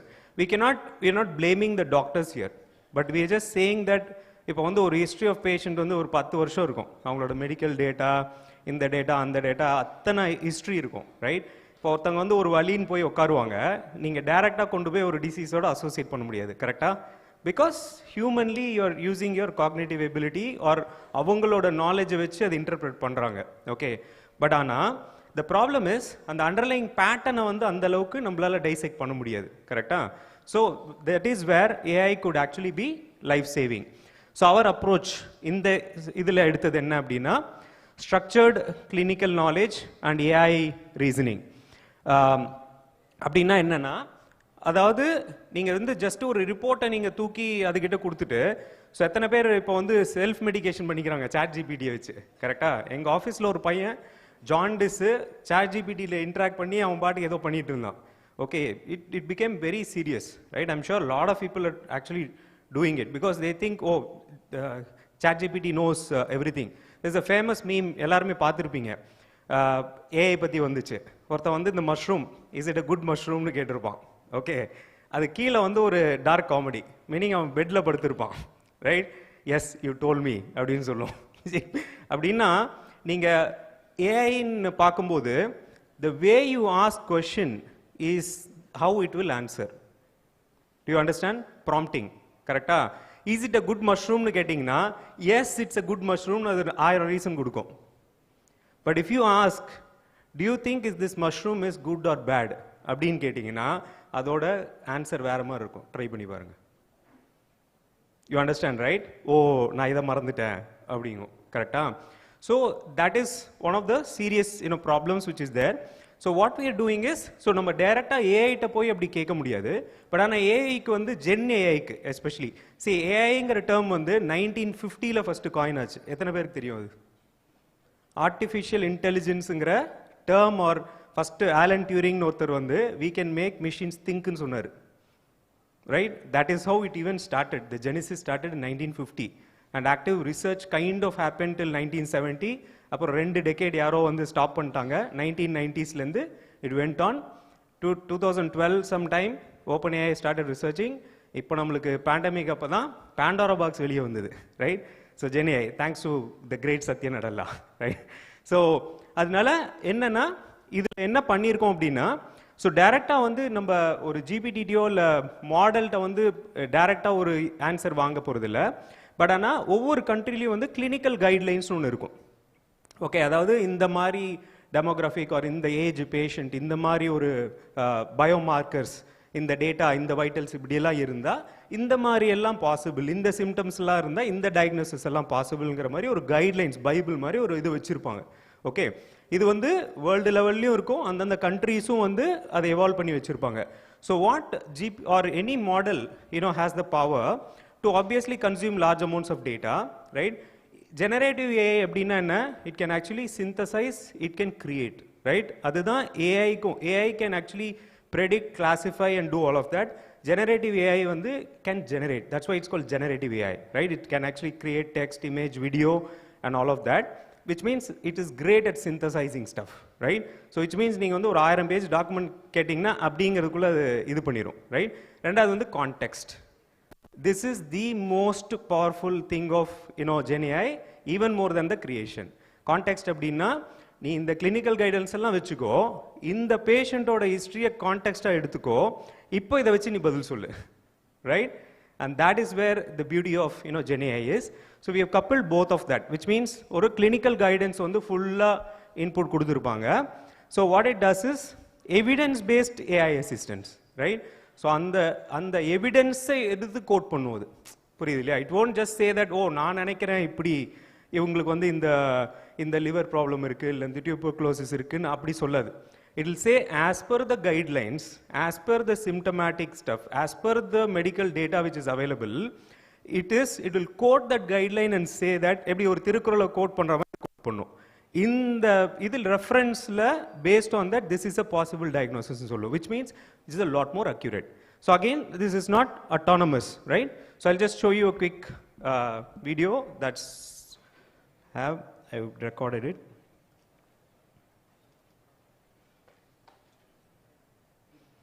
இது இருக்காது, அப்படியே இது பண்ணிருந்தா ஷேர்.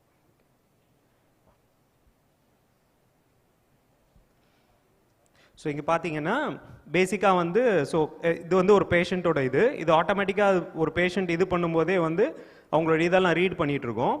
இங்கே அவங்களோட வைட்டல்ஸ் அதெல்லாம் ஆக்சுவலாக எல்லா டேட்டாவும் இருக்கும் ஹிஸ்டாரிக்காக. So what it's doing is, it's kind of understanding the vitals, allergies, current diagnosis, the current medications somebody is on, அதுக்கப்புறம் current lab ordersனா அவங்களுக்கு ஏதாவது பர்டிகுலர் லேப் டெஸ்ட்டுக்கெல்லாம் எழுதி கொடுத்தது, இது எல்லாத்தையும் அது ரீட் பண்ணுது. லைக் பேசிக்காக it is reading all of that.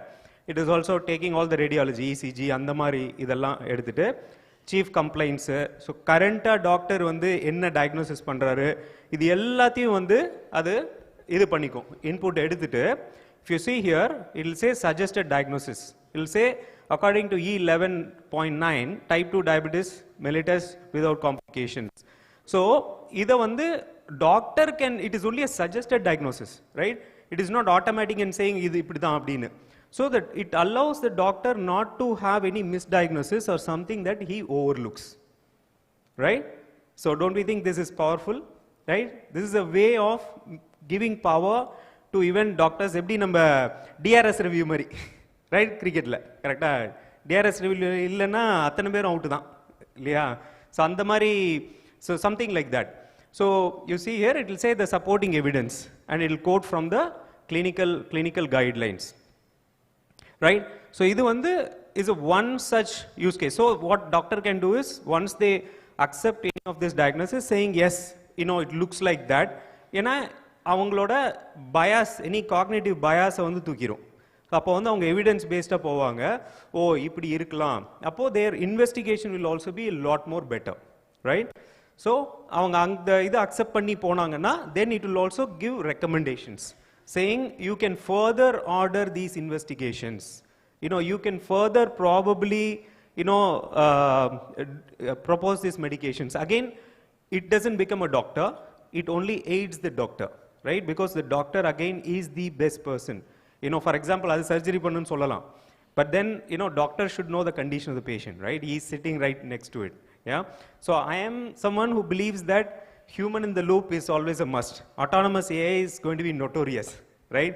ஏன்னா அதுக்கு என்ன சிட்டி ரோபோ தான் நம்ம கோட் பண்ணோம்ல, அந்த ஆர்மி ஆஃப் ரோபோ மாதிரி தான் அப்புறம் அது பிஹேவ் பண்ணும், right? So the responsible AI is something that can be a great tool for any form of humanity. So it always has two sides, good and bad. So this is the good side of how AI can be used. So it is just preparing a summary. It is saying that I'm going to just give you recommendations, and it tells you these are the recommendations. Okay, so it says diagnostic findings, hypertension, so andha mari. Let me forward this. So you can see here, so அது வந்து consolidated சம்மரியாக ஃபைனலாக ஒன்று கொடுக்கும் saying this is the summary and clinical considerations and these are the recommendations அப்படின்னு. So this looks like magic, but still this involves a lot of work, to be done, right? So in the mari, so the reason I wanted to show you something which is more inspiring is for you to also think that you can do, as a technologist, you can do a lot more inspiring work, with AI, right? So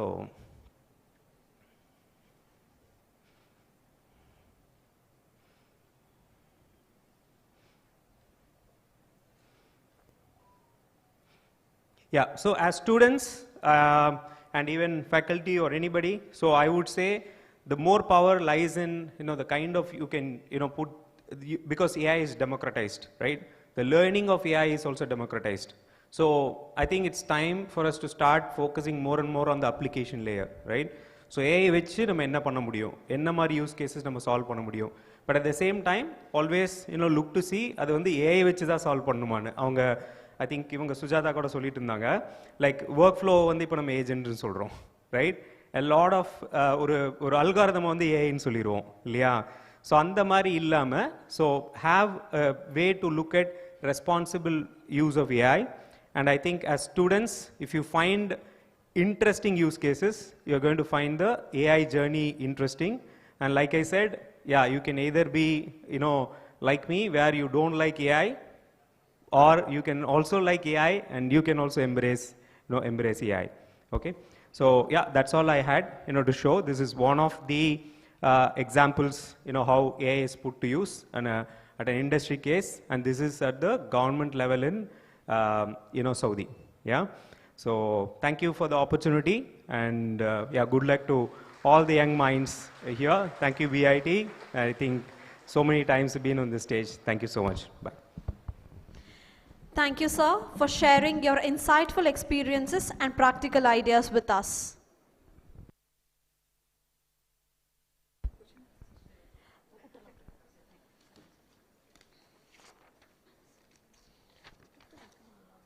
We are delighted to have with us Dr. K. Nandish Kumar, Chief Operating Officer of Navigate Labs.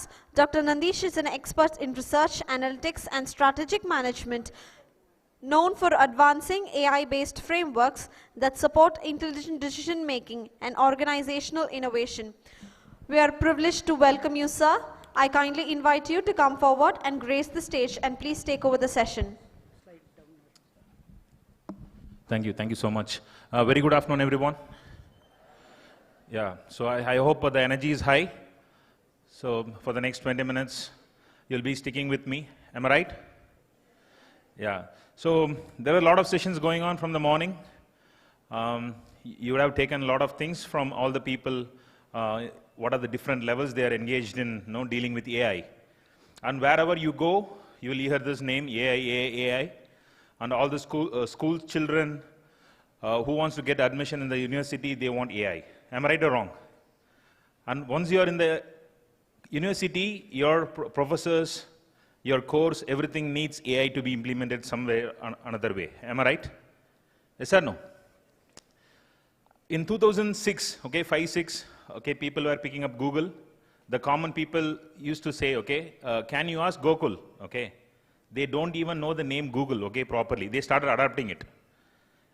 Couple of weeks back, I was interacting with one guy, mechanic, okay. Instead of saying chat GPT, he was saying chat GPT, okay. But what I'm trying to say here is everybody started to understand what is AI, because it is being overused all the time. Am I right or wrong? Yes or no? So where you guys are right now, in the right mind space to develop AI application for the future. In industry level, okay, how the industry is being adapted is it in a, whether the industries are adapting it 100%? Are they adapted the AI 100%? No, because everybody is having a bigger doubt how long this trend is going to continue. Okay, where are the things we need to implement AI, where we need to adapt AI, where we should not adapt AI. This dilemma is already there. It will take some time to get maturity. Am I right? But you guys are already doing the course. You are in the academia.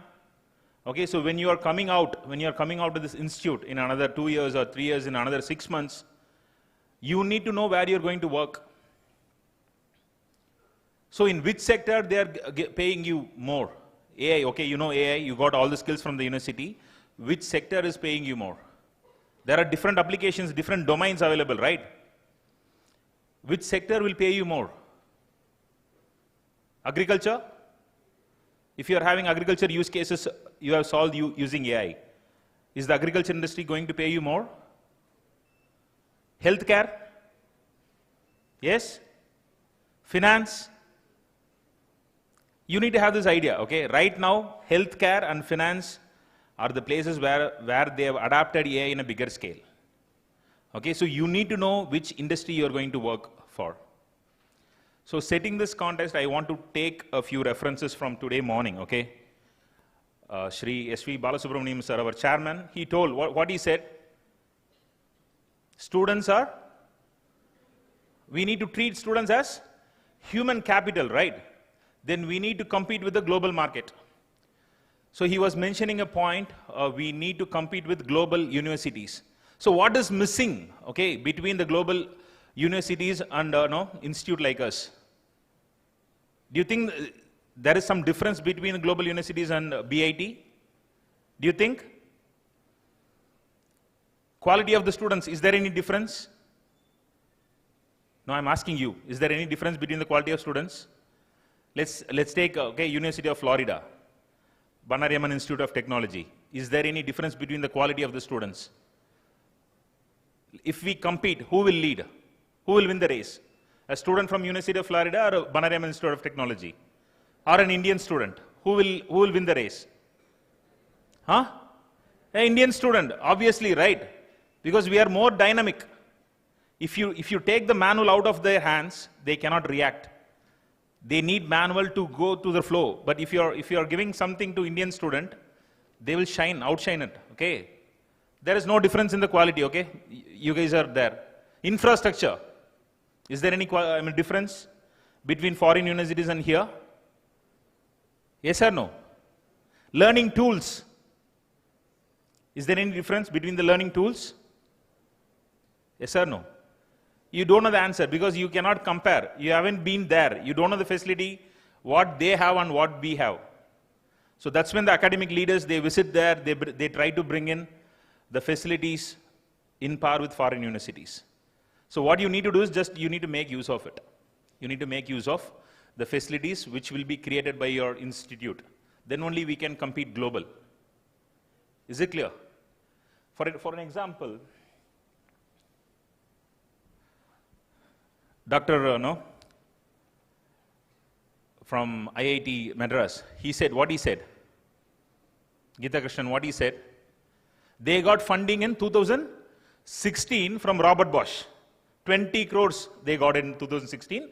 They started the research in 2016. They were dealing with AI from 2016. Where are we now having AI summit in 9 years behind them? Am I right or wrong? So what is making this difference between IITs and institutes, the other institutes, non-IIT institutes? So this is where faculty members need to come in, okay, visit different industries, make some collaborations. You need to meet the other institute people where the facilities are there, foreign universities. You need to visit them and make sure we are also having the same infrastructure. If you are not going to have that, definitely we cannot compete with them. And also, for example, why Robert Bosch didn't invest here? Why they went to IIT and they invested there? So it is our responsibility to make sure they are coming, industries are coming here and investing it. That will happen not through management, okay, only because of the students that will happen. We need to put in a lot of effort. We will make sure we are showing the quality to the world. We are carrying the brand. Then they will come and invest in us. Then what ma'am said, what she told, anything, what you have taken from her speech. And another thing Dr. Geeta Krishnan was saying, like we need to collaborate and we should not compete, am I right? So all these things you need to take it out. When you're going out from here, you need to make sure you're collaborating with other departments. It's not about marks. the impactful projects that you are going to create. And he also mentioned another point, very important point. The traditional way of assessing you through some assignments, where you will pull it out from ChatGPT stuff, it will not work anymore. So you will be assessed based on your project that you have done and the impact that it will create, the project will create. Not just doing the project just by copying from YouTube or some other channels. Okay? So all these things you need to think. So how many of you are already using closed models here? Okay? Closed models. One, yeah, already you are using closed models in implementing your project. So out of 1,000, only one is raising the hand. How many of you are using open weight models in your project? Open weight models. Hey, come on. How many of you are using open weight models in your projects? None of you. Is it true? Sir, is it true? Nobody is raising the hand. See, I'm asking, open weight models are free sources, right? You can just go and access the API and implement it in your project. Am I right or wrong? So how many of you are already using it? Our free tier version of closed models. See, if you guys are not using it, not implementing it in real time, just studying the theory will not take you anywhere. Okay, so please make sure you are using the models which are available for free as a starter. You start your career, okay, by implementing that. Then slowly you can get into the closed models. So there should be some contribution from your side, okay? Theory will not help. Definitely in the space of AI, 100% it will not work.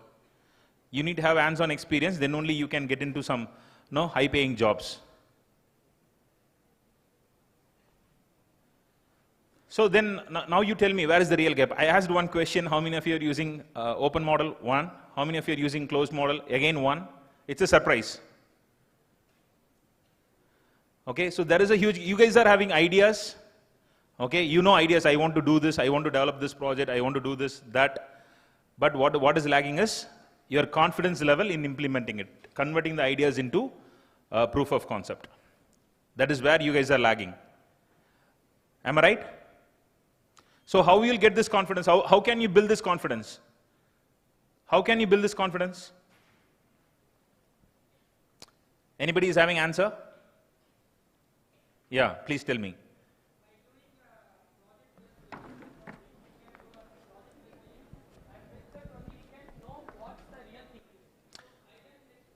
Yeah, great. So project-based learning, right? Bannari Amman is known for that. So all the modules what you are having, 24/7, you are involved in project-based learning, right? Yes or no? Then why you guys are not having confidence? Are you feeling lazy? Are you feeling sleepy? What is the reason? You guys are already into that mode of learning. So you should have more confidence. Again, I'm asking now, how many of you are using open weight models for your projects? Please raise the hand. Okay, so put your hands down. Now it's better, much better. So you need to understand how you are going to convert your idea into proof of concept. The best way to do is identifying the local problem statement. The first what you can do is you can find a problem statement within your campus. If you can able to solve that, it's good. If not, partner with some industry, okay, in and around your institute. Find the problem statement, start to provide a solution for it, a solution. It can be anything. Then you can go global. See, what is the reason behind everybody is forcing you to attend hackathons? Why people are forcing you? Why the company's new way of recruiting the people is through hackathon? Why? Why hackathons is giving, people are giving a lot of importance for hackathons? Hackathon, see, there is a problem in front of you. Am I right? So people are judging you based on how you are thinking and giving a possible, probable solution for a particular problem. So which is very, very important. You need to develop that quality within you. Okay, if a problem is thrown at you, okay, how we are finding a solution for it. It cannot be accurate, okay? No need to be accurate 100%. You cannot solve it like this. The way you are going to solve the problem matters a lot. That is very, very important. Is it clear? Okay, let's take one real world case, okay? So, how many of you have been claimed insurance? Damaged bike or damaged car? Have you been to insurance company? Yes or no? You guys are having insurance for your bike and car? If there is an accident, okay? You need to claim the insurance. How long time it will take? How long time it will take? Around 1 month, right? The insurance guy need to come to you. He need to ask. He need to scan your vehicle and say whether that damage will be covered in your insurance policy or not. How many times you have utilized. So all these things they need to do. Whether you have claimed it multiple times. So all these things they need to do. Okay, let's take a case. You need to build a car damage analysis application using AI. So what do you want? What do you want for that? What do you need for that? There is a damaged vehicle, okay, in front of you. You want to build an AI application for it. So what are the AI students? How many of you are from AI background? Not many. Seriously? Okay, that's why there is no response. Others from ECE, EEE, biotechnology. Okay, so 90% of the students are from non-IT. That is why there is a poor response. It's fine, okay? So have you heard about computer vision? Yes or no? Human vision? What is human vision? The way we see, right? What is computer vision? The way the computer see. So we need to have a computer vision to understand, okay, there is a car, this image belongs to a car, and it is having a damage. So you need some computer vision models. Then what do you need? Okay, now you have seen it in the car, damage irukku. So who will say that to you? You have seen a car, this is a nice car and this is a damaged car. How will you do that? Because you have the data already in your mind, right? Nice car na ipdi irukano, damaged car na this is how it will look like. So we need to build the same capability in the AI. Am I right? To understand it, you need some, what do you need? Some reasoning, okay, the model, the already trained model which can do good reasoning. Then what else you want? இதெல்லாம் நடந்திருக்கு அப்படினு சொல்றதுக்கு என்ன வேணும்? How accident happened, that happened, this happened. இல்ல policy, insurance policy இருக்கு. Okay, you need to read that, understand. So you need natural language processing, right? So these are the different stages you can implement an AI application. So you need to understand the steps that is being involved. It's not about how you are using ChatGPT or how you are using the Perplexity effectively. Some 2 years back, there was a huge demand for the guys who are very good in prompt, high paying jobs. Yes or no? Are you good at prompting? You have high paying jobs. Now who are having jobs? Prompt engineers? Are the people who can train the model? Or who can clean the data? Cleaning job is again coming. But you need to do the cleaning. Where you need to do the cleaning? Data level. Yes or no? So whichever department you are studying, okay, wherever you are, you need to start embracing AI. So how we are going to embracing, it's up to you. Use the infrastructure wisely and properly. Okay, and because you are engineers, you cannot be like a common man who will be using ChatGPT, Perplexity in the application level. So you guys are here to learn and build the application. So that is the difference. So wherever I go, I meet, I will say one thing, okay? Right now, we are all AI consumers or creators? Consumers or creators? Creators, consumers, right? You are consuming ChatGPT, Perplexity, that one, this one, everything you are consuming. So we need to become creators. So that will start only if you are having a very good foundation, understanding it in a better way. So you need to deal with AI in such a way that you are training a child, training a baby, okay, giving a lot of data. Okay, if you're training it with a poor data, then there will be a huge problem. Am I right? So make sure you're understanding it in a better way. So as I told you, you need vision, you need NLP, you need reasoning, you need TTS. TTS means text to speech. If you want to communicate to someone who don't know how to read, then there is a provision for that. Okay, these models are getting, matured. So these are few models that is already available in the market. So you need to understand what is model, okay? who is model provider, what is modality. There are different terms. So my topic, the topic which was given to me is I need to take an industrial use case and say how people from academia can build it. So I think I'm talking to the wrong crowd, am I right? Yes or no? Yes or no? Okay. So if you don't know anything, okay, you don't need to worry. You start from today, identify the problem statement, okay, you break into smaller pieces, like how I have done for the car damage analysis AI app. Small parts. You start solving smaller parts. Okay, small part you join it and you keep it aside, the next one. And you can do this along with the multi other departments. Multidisciplinary research, you can do it. A part can be developed by ECE student, another part can be mechatronics. Okay, so like this you can divide among yourself, identify the problem, then split it among yourself and start finding the solution. Okay, so there are a lot of spaces available, right?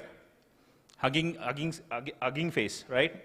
You can host it and then you can develop using Streamlit, Gradio. So you need to identify. So there are more things available, okay, than what you think. So you need to take only 3 months as soon as you enter the college. Okay, after 3 months you need to define your problem statement that you're going to work for another 3.5 years. That is number one. And you need to, same time, you need to decide in which sector you are going to work. That is number two. So once you have this clear idea, from semester 1, you need to work on the problem statement. Okay, you need to start finding solution for it. Then you need to interact with the customer, change. See, whatever things you guys are doing, okay, right now, the school students are also doing the same thing. Then what is the difference between schools and university? So we need to create the difference, okay? Don't get relaxed. What institute can provide is, because there are a lot of academic leaders here, okay, industry people, what you can provide is you can provide the good infrastructure for them. Okay, right now it is expensive, okay, I can understand, and maintaining for a lot of people is going to be very tedious. But unless we are giving a latest access to latest models, okay, and we are not providing the infrastructure, their ideas will be ideas. It will not convert into reality. So a sincere request for all the academic leaders to consider sincerely, okay, to give a right infrastructure and the right tools, then they can play it in the field. So as I told you, your mission should be to learn. Am I right? So what is written there? Your mission should be to build, not just learning. Okay, learning should be there. Through building something, you need to learn. Is it clear? So what you can do right now is, for students, right now what you can do, you can identify the problem statement and start working on it. For faculty members, you can go out and find industry partners, okay, and bring some real-time problem statements and give it to them, help them, and creating that environment is very, very important. And for the management, of course, you can provide the right infrastructure, okay, and whatever investment you are going to do now, right now, it's going to help for another 10 years. And no need to worry, we need to live with AI without any doubt, okay, and don't get scared because of this name AI. It is being overused. Just embrace it like your friend, okay, like someone who is always there with you to help you to make better decision, okay. Decision making is one of the biggest skill anybody can acquire throughout their life. So AI will be there to give you a better solution, okay. Thank you so much for this opportunity. Yeah. Thank you, sir, for delivering such an engaging experience sharing session. It is our privilege to welcome Mr. Navneet Malingan, founder and CEO of Bannari Labs. A dynamic innovator and entrepreneur, he leads transformative initiatives that integrate artificial intelligence, automation, and data analytics. His empowering businesses adopt AI-driven transformation with scalability and impact. We extend a warm welcome to you, sir. I kindly invite sir to come forward and grace the stage. Please take over the session. All right. Good afternoon, everyone. Good afternoon. Madhya Vanakkam. Awesome. So, a chiన్న intro kodutharna about me. I'm Navneet Malingan, and I do a lot of things. Part of that, I run a company called Bannari Labs. Nunnari is a Tamil word. So it's a 5-year-old company. We are into deep tech, AI, robotics, LLMs, and whatnot, everything in AI. And I also happen to run another AI community called AI Tamil Nadu. Not sure, you may not be familiar since you are first-year students. Do Google and check it out, AI Tamil Nadu. It's a not-for-profit research community, but headquartered in Coimbatore. But we have a very huge influence in the Indian AI ecosystem. And I also run another company called Deep Fever in Australia. And finally, MLCBE is a Coimbatore native community. And I work at the intersection of education, because I've been in academia for 4 years. I was heading the innovation at one of the institutions in Coimbatore. And I'm also into research. I'm a sort of PhD, but I discontinued. That's a different story, right? I went into research, spent some good 3-4 years over there, and then I came out. And then over the last 5-6 years, I've been working in the enterprise AI segment. Enterprise AI, building AI solutions for industry. Okay, so I've been told that first year students konja lightweight aveinga. Okay, I'll keep it as light as possible. So basically what I'm gonna do is I'm gonna talk about, reverse la poitana, sorry. I'm gonna talk about these things. AI impact on the job market. AI as not as a replacement, AI as an augmentation, okay? And AI as a digital worker, okay? So, நம்ம எல்லாரும் workers கேள்விப்பட்டிருக்கோம், human worker கேள்விப்பட்டிருக்கோம். What is the digital worker? Digital worker னா என்ன? How industry is adopting this style of doing development. And then the AI bubble. So AI bubble னா என்ன சொல்லுவாங்கன்னா, இந்த internet bubble னு சொல்லுவாங்க. ஒரு காலத்துல internet boom ஆனப்போ நிறைய கம்பெனிஸ் வந்து இன்டர்நெட் டெக்னாலஜியில் இன்வெஸ்ட் பண்ணாங்க. பட் அதில் நிறைய வந்து ஓவர் ஹைப்டு டெக்னாலஜி, அதில் நிறைய பேர் காணாமல் போயிட்டாங்க. அதுலேருந்து தப்பிச்சு பொழைச்சி வந்தவங்க தான் வந்து இந்த ஃபேஸ்புக், ஸ்பாட்டிஃபை, அமேசான் இந்த மாதிரி. அதே மாதிரி we are facing another bubble now, which is the AI bubble. ஓகேங்களா? You could see the market caps of companies like NVIDIA, Apple and Amazon, it's literally skyrocketing, right? ஒரு கண்ட்ரியோட ஜிடிபிக்கு அளவா ஒரு private கம்பெனியோடைய valuation இருக்குது. Like you can't equate a GDP to a valuation, but $5 trillion NVIDIA, okay? So that much amount is getting into AI. And the AI bubble enna, adu eppa burst agum, neenga eppadi survive agala, how can you make a career in this AI era ங்கறத நம்ம பார்க்கலாம். And vibe coding எத்தனை பேர் கேள்விப்பட்டிருக்கீங்க? நிறைய பேர். vibe தெரியும், vibe கேள்விப்பட்டிருப்பீங்கன்னு தெரியும், but vibe coding. Alright, so vibe coding na enna na solren, okay? Vibe coding to viable coding, I'll talk about that. And how can you thrive, not just survive, thrive in this AI era, okay? In the AI era la neenga college varumbodhu industry enga irukune namakku theriyadhu, ena avlo fast technology and AI is growing.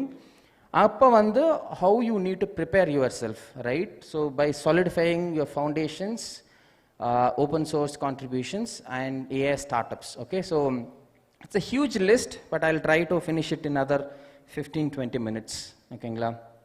Again I went reverse. Slide tricky in the slide deck. So AI impact on job market, okay? So I'm going to share 4 news to you. 4 news நான் வந்து உங்களுக்கு share பண்ண போறேன், சரிங்களா? This is not a recent one, but over the last 2-3 years வந்து is more relevant, okay? So if you see the first one, right? ஒரு கம்பெனியோட CEO வந்து சொல்றாரு, Octopus Energyயோட கம்பெனி CEO சொல்றாரு, 44% of its customer service emails are now answered by AI, right? If you could see, engineering படிச்சிட்டு technical and product developmentல work கிடைக்கல அப்படின்னா எல்லாரும் எங்க போவாங்க?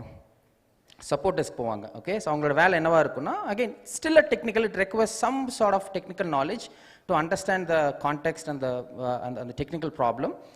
But now AI is completely replacing the customer support desk itself, right from the voice to emails to chat, right? Even now if you are talking to an Amazon e-commerce agent or a state bank app, அங்க எல்லாரும் வந்து பின்னாடி ஒரு AI agent தான் பேசிட்டு இருக்கு. So that job is gone, right? Second, Chegg அப்படின்ற ஒரு பிளாட்ஃபார்ம் இருக்கு, எத்தனை பேருக்கு தெரியும்? Chegg Okay, so usually in the check platform la enna nadakum appadina, and mostly in the western countries, when they have given with an assignment or a homework, right, they don't do by themselves. Okay, in the check la வந்து நிறைய mentors and freelancers இருப்பாங்க, அங்கே கொடுத்துருவாங்க. நம்ம எப்படி நம்ம ஃப்ரெண்டையோ இல்லை அப்பா அம்மாவையோ ஹோம்ஒர்க் எழுதி தர சொல்லுவோம், அதே மாதிரி அமெரிக்காவில் இருக்கிற பசங்களாம் இன்னும் கொஞ்சம் ரிச்சுங்கிறதுனால என்ன பண்ணுவாங்கன்னா இந்த செக் பிளாட்ஃபார்மில் போட்டுருவாங்க. Okay, for every homework you will get $10, $5, $20. Where in countries in India and Africa, people like teachers, what they will do is just to make some extra money, they used to solve for these questions, right? But if you could see, and the company or stock market literally ஒரு few $100 இருந்துச்சு, அது literally படுத்துருச்சு ஒரு 2 வருஷத்துக்கு முன்னாடி. ஏன்? Chat GPT, right? Chat GPTல ஒழுங்கா கூட question கேட்க தேவையில்லை, சும்மா நீங்கள் ஏதோ ஒன்று தூக்கி போட்டிங்கன்னா அது கரெக்டாக ஆன்சர் கொடுக்கும், ரைட்? ஸோ இந்த online tutoring, mentoring, right, even the physical tutors and educators like us, right, even we need to rethink how the modern education is going to be like, right, in the AI era, right? Third, freelance writers in Kenya were struggling to make a living, right? Online freelance professional more vulnerable for the automation, right? இது வந்து 21% fall in weekly demand for their skills. Writing, of course, copywriting, translation, proofreading, right? இது எல்லாமே என்ன ஆயிருச்சு இப்போ? Again, copilots. Grammarly, Quillbot, okay, and GPT, Claude, Gemini, தூக்கி போட்டா correct பண்ணி கொடுத்துரும். ஸோ அந்த ஜாபும் காலி. ஆல்ரைட். ஃபோர்த், ரொம்ப முக்கியமான வேலை, நம்ம எல்லாரும் அதுக்காக தான் படிச்சுட்டு இருக்கோம். என்ன? Read the line. 4,500 years of development work saved by autonomous agents. 4,500 வருஷம் டெவலப்பர்ஸ் உட்கார்ந்தா இந்த வேலையை முடிக்கிறதுக்கு இவ்வளோ வருஷம் எடுக்கும். அந்த வேலையை ஆட்டோனமஸ் ஏஜென்ட்ஸ், கிரோ அப்படின்ட்டு ஒரு ஏஜென்டிக் பிளாட்ஃபார்ம் வச்சுருக்காங்க. உங்களுடைய lovable R Claude coding agents மாதிரி அமேசானுக்குள்ளே வந்து ஒரு என்டர்பிரைஸ் கிரோ அப்படின்னு இருக்குது. லிட்ரலி ஜாவா 8லேருந்து ஜாவா 11லேருந்து ஜாவா 17 இதுக்கு வந்து no human intervention, just human direction is given and the agent is able to rewrite the entire Amazon's platform code base from an older version to a newer version. They saved $260 million. Thousands of crores they have saved. And literally they didn't require any developer at all. So developers ku enna ayiruchu? Enna ayiruchu? Apudana. Okay? But that's the reality that we are in. All right?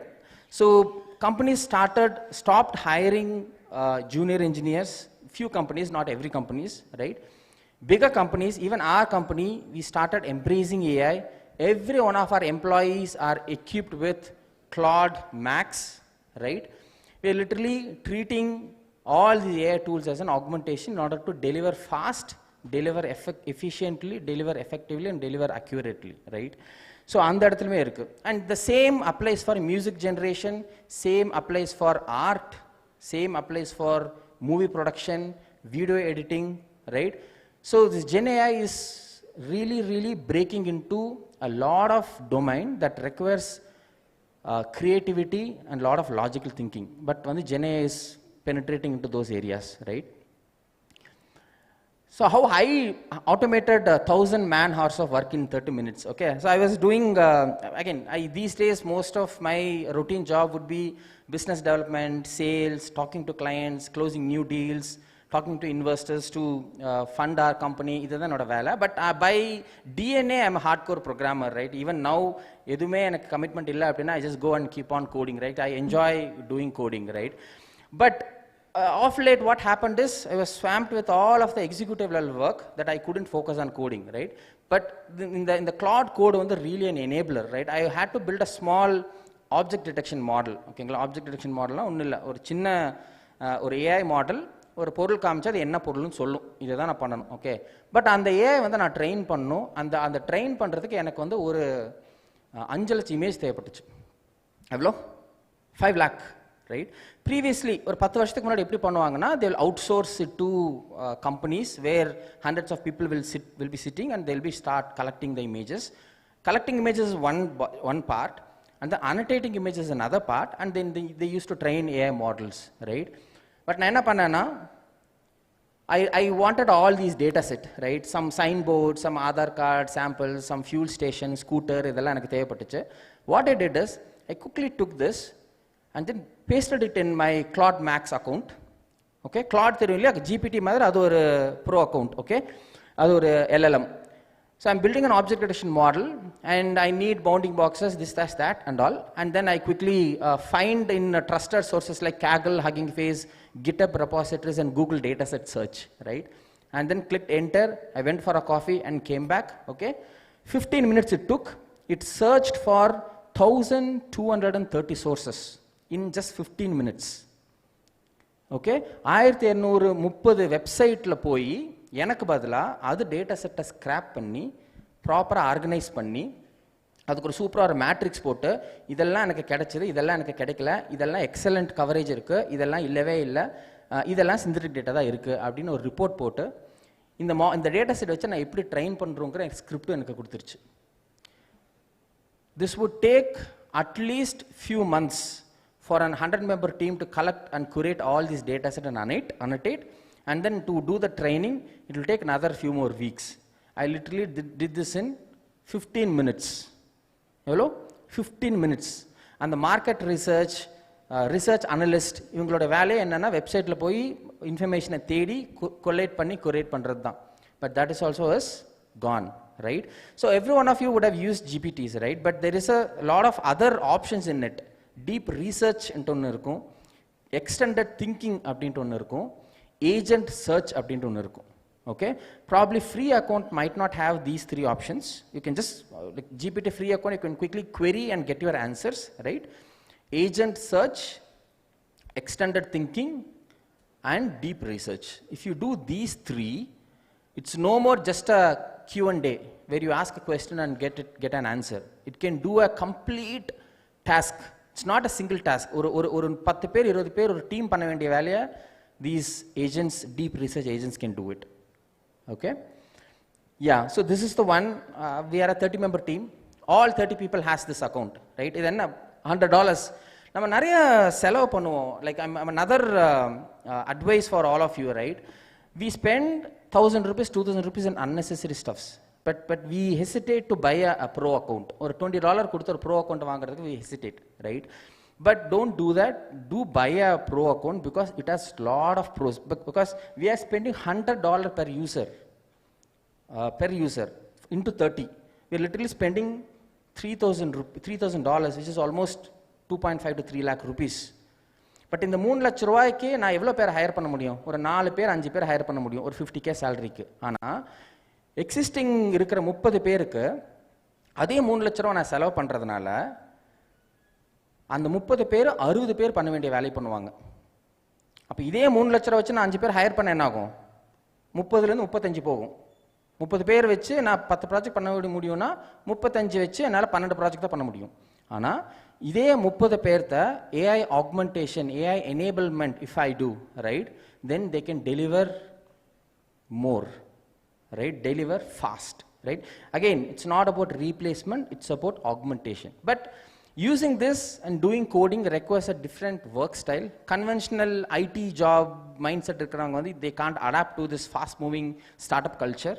All right. This is more of a personality trait and mindset shift on how the modern AI-based development happens, and also enabling them with all these technologies. Purida? Yep. All good so far? Right? So AI என்னென்ன jobs replacement பண்ணது, augment பண்ணது, how Nunnari, a Coimbatore-based AI startup, is using all these AI enablement to deliver world-class software at faster pace. இங்கிறது வந்து நான் பேசினேன், right? Next வந்து AI bubble, right? இந்த AI bubble அப்படின்னு பார்க்கும்போது again since first year students எங்கால சொல்கிறேன், பபுளுக்கு நான் ஆல்ரெடி ஒரு மீனிங் கொடுத்துருந்தேன், என்னன்னா டெஃபினேஷன் கொடுத்துருந்தேன், right? So when there is hype, when there is a trend, lot of companies will try to, ஒரு ஸ்டாக் மார்க்கெட் மாதிரி தான், எவ்வளோ காசை உள்ள டம்ப் பண்ண முடியுமோ டம்ப் பண்ணி அது ஒரு ஹைப்புக்கு வந்ததுக்கப்புறம் காசு எல்லாத்தையும் எடுத்துட்டு எக்ஸிட் ஆயிடலாம். அப்போ என்ன ஆகும்னா மார்க்கெட் அப்படியே கிராஷ் ஆயிரும். Alright, so that is every company is doing that. Like literally all of these companies are powered by NVIDIA GPUs. NVIDIA has invested in OpenAI. OpenAI is again using that invested money to buy hardware from NVIDIA, all right? And then Microsoft is also invested in OpenAI. And then Microsoft also uses NVIDIA's servers. So, Oracle has invested in both NVIDIA and OpenAI. Like, so, this is a cycle.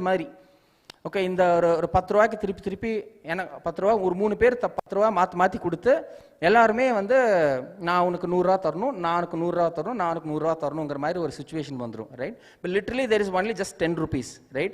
If you keep circulating it, right, the value of that 10 rupees becomes huge because one is the hype, another is FOMO, right? FOMO and a fear of missing out. யாருமே வந்து இந்த AI hype AI wave and solvanga, right? So AI is a monster wave, right? So riding the wave, you can really build top-notch companies and capitalize, right? Chuma IIT and verum third tier college linde padichu ipo SF la Silicon Valley or San Francisco la vandu hundreds of millions of dollars funding vaangi irukra people ella irukanga, right? So you have to ride the wave and then capitalize on it, right? So that is what every companies are trying to do. Okay, so in the market cap பத்தி நான் சொல்லிருந்தேன். But in the market cap வந்து இப்போ hypeல இருக்கு. So if you see this Gartner hype cycle, right? All of you, like again, இதுக்கெல்லாம் engineering முடிக்கணும்னு அவசியம் இல்லை. Even basic English knowledge வச்சே வந்து Gartner hype cycle வந்து you can interpret, right? So every year Gartner publishes an arc called hype cycle. இதுல வந்து எந்த டெக்னாலஜி வந்து ட்ரெண்ட்ல இப்போ இருக்கு, ஓகே, எந்த டெக்னாலஜி வந்து டிப்ல இருக்கு, எந்த டெக்னாலஜி ஸ்டார்டிங்ல ஐ மீன் வெரி ஏர்லி ஸ்டேஜஸ்ல இருக்கு, எந்த டெக்னாலஜி வந்து ஓரளவுக்கு ஸ்டெபிலைஸ் ஆயிடுச்சுங்கிற மாதிரி ஒரு சார்ட் இருக்கும். Basically you can use this to shape your career.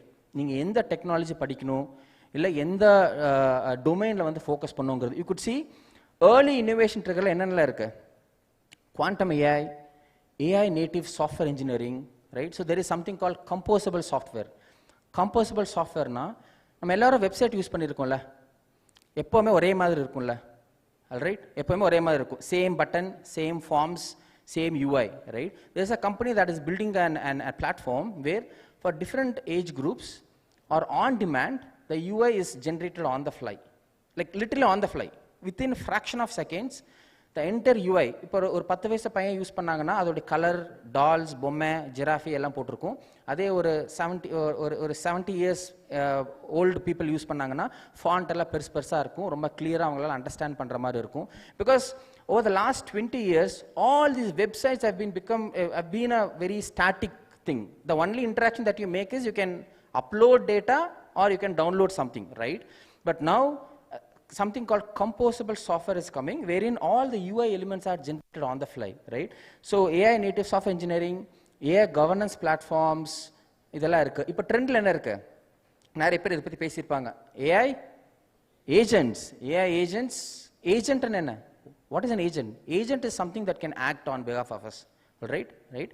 So Q&A இல்லாம it is literally a human, a digital worker that can do a task or achieve a goal on behalf of me. AI engineering இருக்கு, responsible AI இருக்கு. But Gen AI, Edge AI எல்லாம் ஒரு அளவுக்கு அப்படி tip ஆக போகுது. Tip ஆகுதுன்னு என்னன்னா கொஞ்சம் ஸ்லோ டவுன் ஆகும், அதுக்கப்புறம் வந்து it will again stabilize, right? இந்த ஸ்டெபிலைஸ் ஆன டெக்னாலஜி எல்லாமே it will stand for very long time, right? So this is where we are. If you see the most important ones in the next 2 to 3 years வந்து AGI, agent development framework, prompt engineering, orchestration frameworks, multimodal AI that can understand any data like voice, audio, image, video, agentic AI, RLHF, RAG and model ops இதெல்லாம் இருக்கு. Okay, so just பார்த்துக்கங்க, very important stuffs. Okay, just Google them and then equip yourself with all these modern terminologies. சரிங்களா? And some adoption என்னென்ன பண்ணிட்டு இருக்காங்க, consumable AI, again you know GPTs, Llamas, Claude, AI as a service. Again every company are sort of redefining their offering. They were like no more a platform provider or a database provider, right? They are moving as a service provider, right? AI as a service provider. And then embedded AI in your watch, AI in your smartphone, AI in your washing machine, AI in your TV or AI in your whatnot, okay? Some of the recent trends, probably we'll skip this, okay, Edge AI, small language model, governance and agents எல்லாமே. These are some of the interesting AI startups in India, right? So நிறைய பேர் வந்து GPT, Midjourney, Claude, Gemini இதை கேள்விப்பட்டிருப்போம். இதில் இருக்கிற ஏதாவது ஒரு கம்பெனி நீங்கள் கேள்விப்பட்டிருக்கீங்களா? Leave the right side, this is the traditional company adopting AI. Left side ஏதாவது கம்பெனி உங்களுக்கு தெரியுமா? Can anyone spot familiar companies?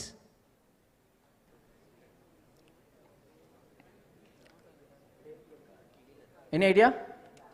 In video you should have seen, right?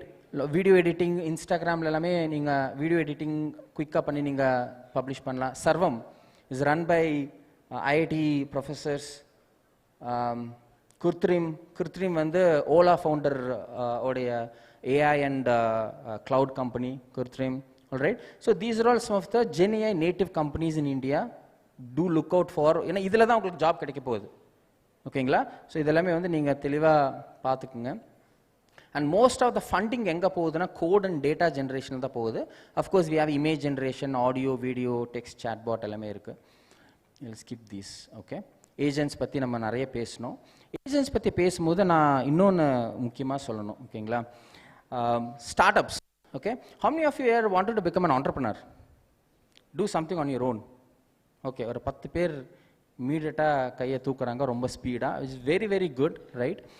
And trying entrepreneurship in your college days is something which we couldn't do when we were in college. நான் college முடிக்கும் போது 2015, right? College முடிச்சு ஒரு 5 years freelancing, research அது இதெல்லாம் பண்ணி 2020 தான் I got an opportunity to start a company with a huge risk because I had to take care of family and then I had a lot of commitments and EMIs, right? And then startup பண்ணீங்கன்னா success rate, the modern startup success rate பார்த்தீங்கன்னா 1 out of 10, right? Or even 1 out of 15 கூட சொல்லலாம்.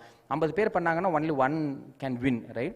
So there are a lot of risks that is associated to building a startup and then running it for a longer period of time, right? Somehow luckily we were surviving, we are 5-year-old but still surviving, right? நான் ஏன் college படிக்கும்போது இது பண்ணலாம்னு சொல்கிறேங்கன்னா, after you get to a stabilized job, you'll get into a lot of life commitments like marriage, babies, house loans, car loans, right? You will have a lot of commitments on you, right? Then you cannot take huge risk. But being in a college, being in a 3rd year and 4th years, you have a lot of labs here, you have a lot of innovation centers here, right?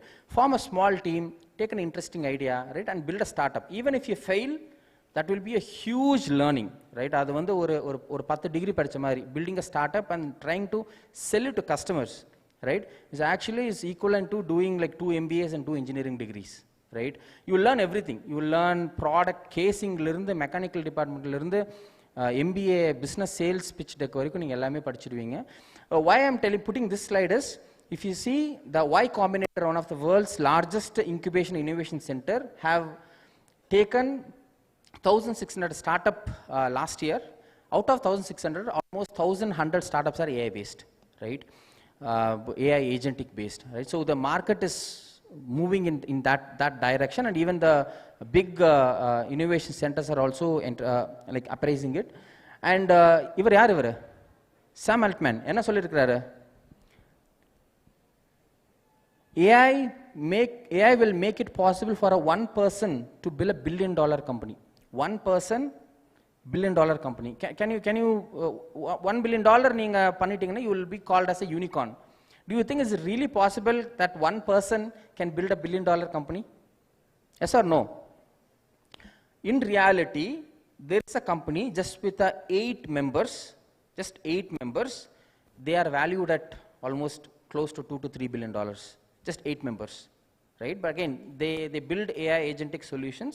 They are also powered by AI agent in their workflow and engineering practices, right?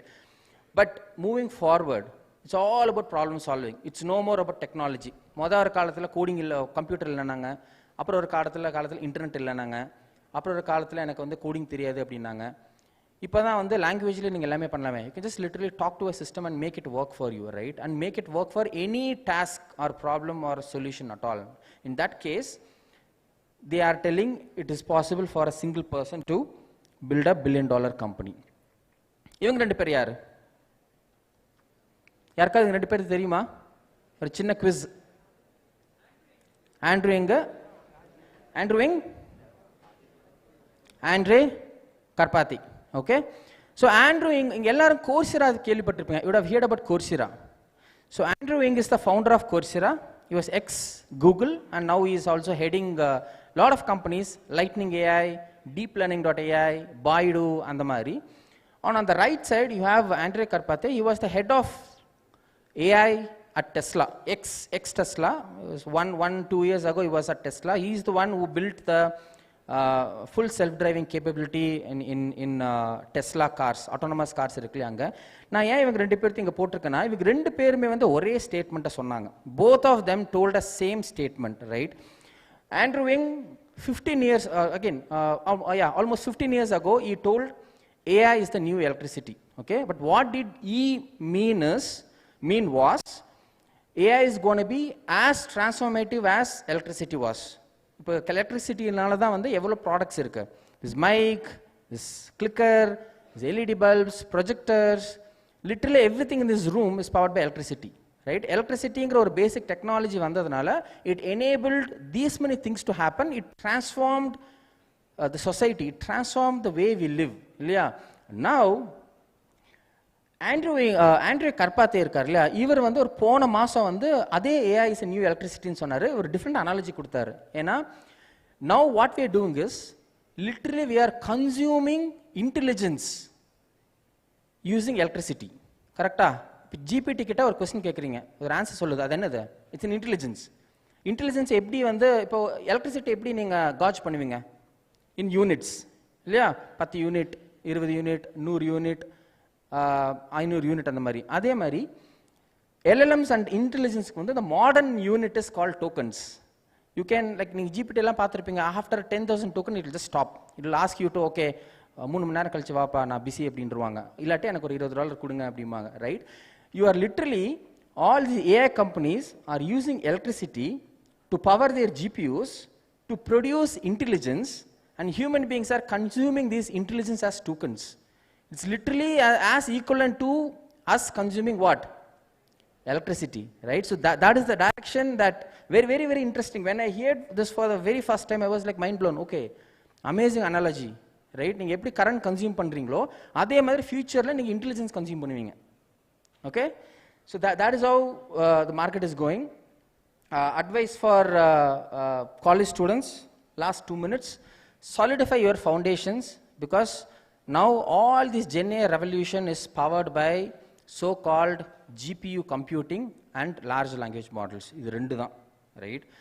Only these two alone is creating trillions of dollars of value for everyone, for every company, for every individual is creating. But AI வந்து LLM மட்டும் கிடையாது. ஏஐல quantum AI இருக்கு, reinforcement learning AI இருக்கு, traditional casual inferencing இருக்கு, probabilities and statistical models இருக்கு, right? And AI is infinite. There are lot of other ways to solve for AI. And even pioneers Yann LeCun R Joshua பெஞ்சியோ வந்து என்ன சொல்லுவாங்கன்னா, LLMs எல்லாம் over hyped, இன்னும் 1-2 வருஷத்தில் இதெல்லாம் செத்து போயிடும். லைக் ஏன்னா இது ஏன் நான் சொல்கிறேன்னா, ப்ராம்ப்ட் இன்ஜினியரிங் வந்து ஒரு பெரிய ஸ்கில்லுன்னு சொல்லிட்டு ஊர் ஃபுல்லாக வித்துட்டு இருந்தாங்க, which is actually not. Okay, any common man can do prompt engineering. Even an LLM can do prompt for you. உங்களுக்கு prompt ஒழுங்கா எழுத தெரியலன்னா LLM கிட்ட போய் எனக்கு இந்த டாஸ்க் அச்சீவ் பண்றதுக்கு prompt எழுதி தர சொன்னா அதுவே எழுதி கொடுத்துரும், right? So where engineering comes is right from the infra to the logic to the API to the end business use case. You have to know, you have to be a solution provider or a problem solver. That is how you can win in this AI age. Like no more, okay, எனக்கு Java 8 தெரியும், Python 3.7 தெரியும், எனக்கு prompt engineering தெரியும்னா it's not a skill at all, right? Again, you could see a lot of online courses selling prompt engineering, but you can just watch a 30-minute video and know what is prompt engineering and what is not. All right? Don't get overshadowed by all these modern AI gurus, right? Solidify your foundation. Because I'm an embedded engineer. I did EC in my college. But I'm known as an AI guy in Coimbatore, right? You can just go Google search AI Coimbatore, the first name will pop up is Navneet Malingan, right? The only reason is I had a very strong foundations in programming, databases, parallel processing, microprocessor and controllers. Even being ECE, I had to learn signals and systems, DSP, electromagnetic waves and interferences and whatnot, right? All of these subjects and concepts help me to master AI later in my life. Okay, so solidify your foundation is very, very important in first year, second year. Focus on your foundational papers. Okay, foundation papers நல்லா ஸ்ட்ராங்காக focus பண்ணுங்க. Open சோர்ஸில் contribute பண்ணுங்க. This is literally free work.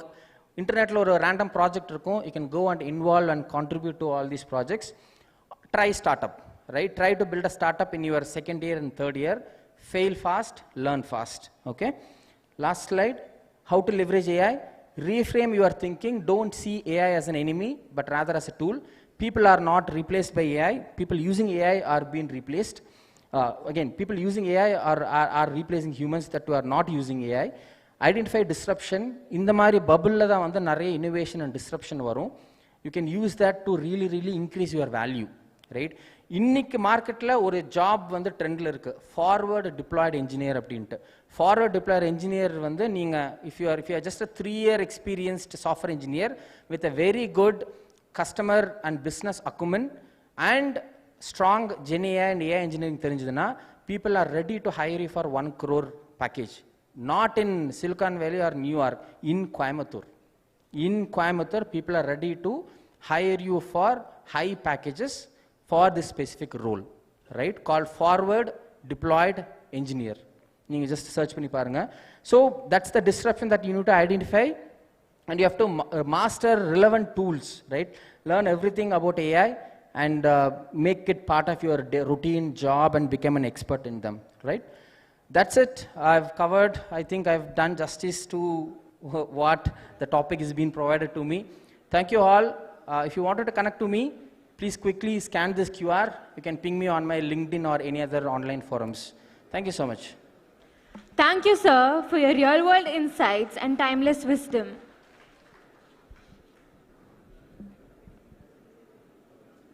We're elated to welcome Mr. Dilip Dantuluri, Associate Director at BI3 Technologies. Sir implements intelligent systems and data-driven strategies to enhance business efficiency and automate processes. He specializes in creating scalable AI solutions that align innovation with organizational goals in global enterprises. We're honored to welcome you, sir. I kindly invite sir to come forward and grace the stage. Hello everyone. It's nice to see you all. I know it's already too late for you being sitting here from morning. I'll try to keep it short and crisp and so that at least make it very useful for you. As she was telling, yeah, I represent BI3 Technologies. So our company primarily is a data analytics company. Previously, like 4 or 5 years back, when probably it was more around just revolving around data, generating reports and all. But once this AI came into the world, right, once the AI was just pushed into everyone's life, even we also have to adapt accordingly. So that's where we started putting AI into everything we do. So primarily we as a service-based company, right? So we wanted to make sure like we first get full grip of AI and then we take our knowledge, our products, whatever we build onto the client's environment and see how we can improve their environments or how we can make their products better in a way that they make more profits or they give better service to their customers and all. So today I'm just going to walk you through some of the use cases or some of the work we have done to one of our clients so that you just try to understand the thought process we go around in how AI as such is implemented into a certain company or a certain practice or something that way. I won't be going too much into technical and all because I know most of them, I was told that you're first year students and also I won't go too technical on how we were implementing it, but at least I'll try to cover on the thought process we do or how we identify a problem and how we try to come up with a solution using AI and eventually try to showcase you how that kind of solution with AI has solved their problem or able to serve their customers in a much better way. So BA3 as such, right, we are one of the technical partners for one of the big one of the largest airport in Australia. So I just wanted to cover some of the use cases that we were doing in that airport.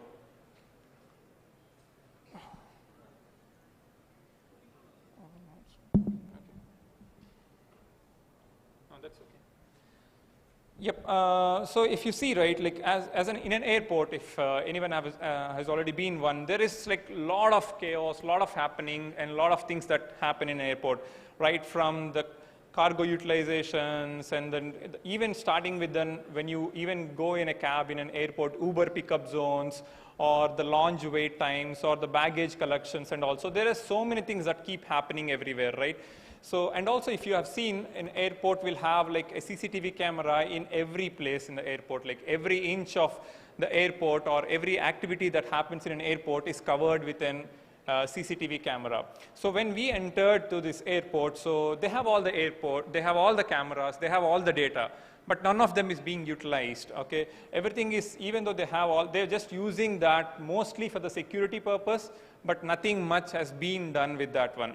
So when we entered the space, we thought, okay, this really can be leveraged. Right? That's when all this AI thing has boomed in. The models have become better and better. So what we started doing is we started building one video analytics tool. So as a BA3 internally, we built an AI video analytics tool that is known as i4.ai. So using this tool, what we tried to convert all of those CCTV cameras into a data collection tools. So what we did with those data that is collected from all those cameras, and then we started generating reports out of it. So basically what we are doing is like here, we are using all that AI information from the models that we custom build the models, train the models or tune the models based on their requirements, and we are just summarizing them into the reports and just giving to that management of the airport team or the decision makers of the airport. So it's not like the AI is making the decisions here, but the AI is helping them to make the decisions easier or to make an accurate decisions. So all we are doing is collecting the data, and then we are able to use our models and all to create and reports and do some predictive analytics, or either just give an accurate information of what's happening there, and then give them all the information to the final decision makers, where they were able to make instant decisions or accurate decisions or fast decisions, eventually making the customer who is coming in the airport or leaving the airport, make it more convenient to them. Okay, the first one is, I would just cover 2-3 scenarios where it really helped them in either making them a bigger revenue or also even making the things smoother. The first one is the cargo utilization in airport. Like, see, airport is a very costly thing, probably you know, right? Everything is costly there, even for the cargo space, right? Even it's a very costly thing. That is, if you see the material, every container or in the cargo space will be staying in the airport, right? Every minute is very valuable there. So every minute, an extra minute that stays in that space, it involves a lot of revenue, a lot of money and all. So previously they were really struggling to track how much time a container is in the space, how much time it is taking to move from one place to one place, and also like how much revenue really are we generating with this one. So they're really struggling there, but at least once we started doing this video analytics tool or using this AI models and all, right, we were able to directly with this CCTV cameras that were there, we were able to give them a complete report on every container, how much time it has spent in that space, when did it arrive and when did it leave. So using this accurate, it's like not even a 1 minute or delay or something, right? It's not any approximate things no more. It's like accurate information of how much time this cargo material was there. So using that, they were able to bill exactly, accurately, and also remove any of the errors or miscalculations or reworks on any of those things. So it looks very simple on paper, right? But this was able to save a lot of money there. But all this thing is simply achieved just by collecting one data and using the AI models, and then just generating the reports and give it to them so that they were able to take the proper decisions.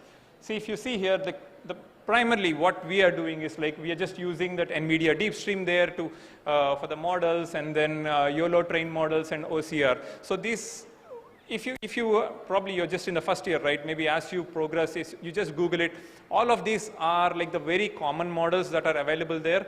It's all about how do you fine tune those models? What is the data you're giving to train them? So even all the open source models or whatever they are there, right? They're all available there, but you can always leverage them according to your requirements by just training them with your own required data and then just fine tuning them. So the next one I wanted to show is the launch occupancy, right? Again, the other one we were able to really help them is like, if you've been to airport launch, you already know how chaotic it is, and like even recent times it has become quite busy and all. So again, this, the camera analysis, the video analytics tool was able to help to do some predictive analytics for them, collecting the information from everywhere in the airport to at least provide them information that, okay, next 1 hour, your launch is going to get busy, or more people are going to come to your launch. This is so that the airport was able to be prepared with that, with providing extra staff suddenly, or like cooking more food there, or just making arrangements in a way that no one feels uncomfortable, or just they can easily go in and come out, right? Again, how is this possible? Again, see, as I said, like again collecting information from all the cameras in the airport, all the information, we were able to provide the information with what flights were coming at what point of time, are there any flight delays, or like what is the wait times of the customer, and we also were able to provide the information of what flight from which country comes, which type of people will be visiting the launch, at what time of the day if a flight comes they would be visiting the launch. So all this kind of data was provided into this model, and then the model was able to give them an insights or a predictive insight saying that, okay, next 1 hour you're going to get a big rush of people, so be prepared for making arrangements into the launch. Similarly, another major one is like the car parking and the Uber zone areas in the airport. Okay, so again here, like, so what happens is like primarily in the Sydney airport, right? Like, so if in any case scenario, if there is a long wait time or something that way, even when the Uber cars, they come to drop off and all, if there is a wait time, so that wait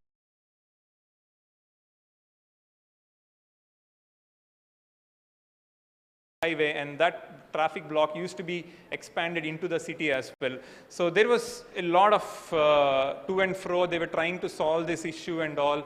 So, and none of them were helping. And eventually, when they were able to use again this I4AM model, right, they were with this information, with all the information that we were able to provide on the flight details or any delays in the flight, even the weather, giving the weather information, all those things, right, they were able to get an insights on when you can expect a big rush of people or the more cars are going to come. Okay, just a simple thing, like if it's going to rain, more people are going to come in their own transport rather than a public transport. So that's just one simple example, right? All those things we were able to predict using our AI models in a way that they were able to optimize their process of parking, or the Uber pickup zone providing extra staff again there, and then making sure there is no much wait times there and all.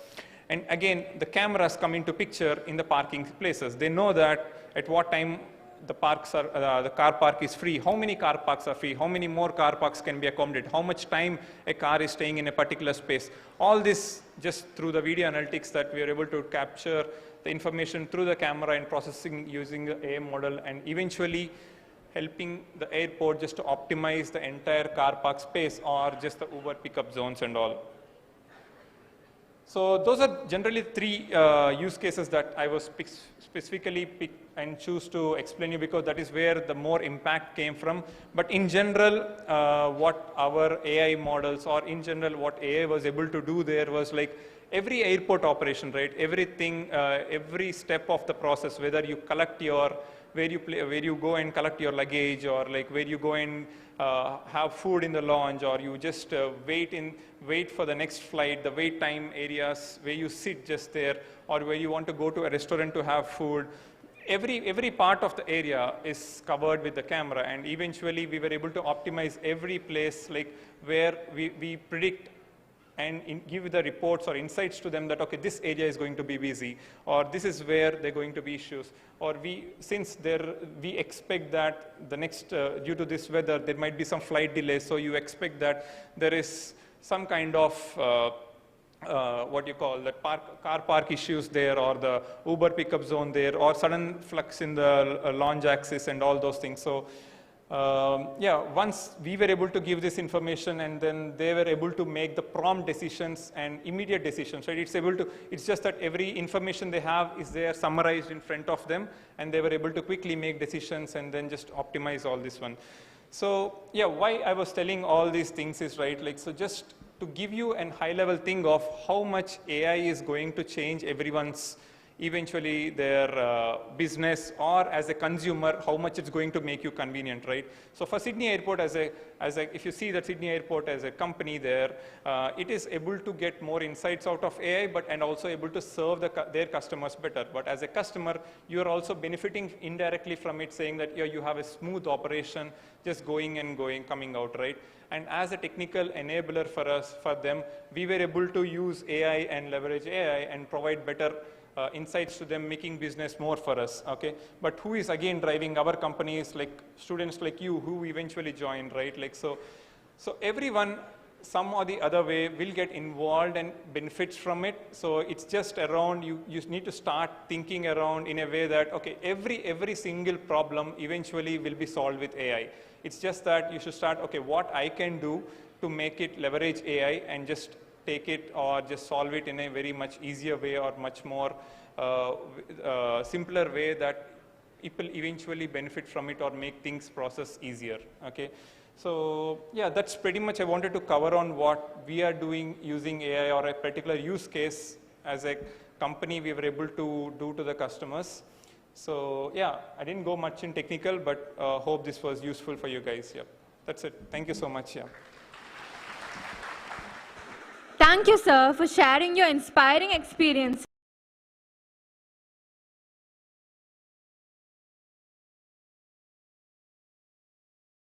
Into enough and more. We welcome our most respected chairman, Shri S.V. Balasubramaniam, to the stage to felicitate the speakers of the day. Firstly, I welcome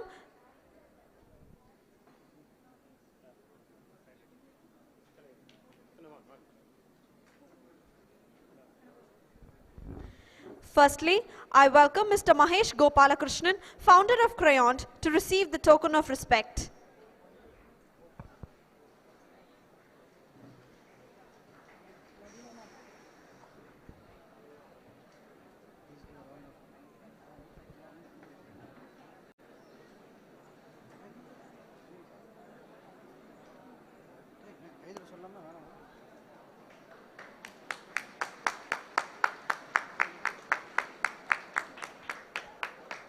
Thank you, sir. I welcome Dr. K. Nandish Kumar, Chief Operating Officer of Navigate Labs, to receive the token of gratitude.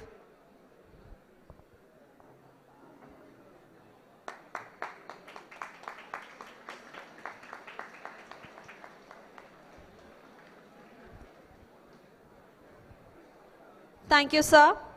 Now I welcome Mr. Navneet Malingan, founder of CEO of Nunari Labs, to receive the token of love.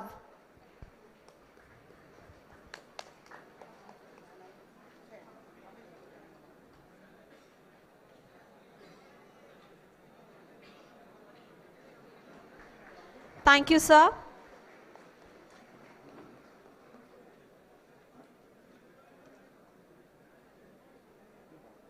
Now I welcome Mr. Dilip Dantuluri, Associate Director at BI3 Technologies, to receive the token of love.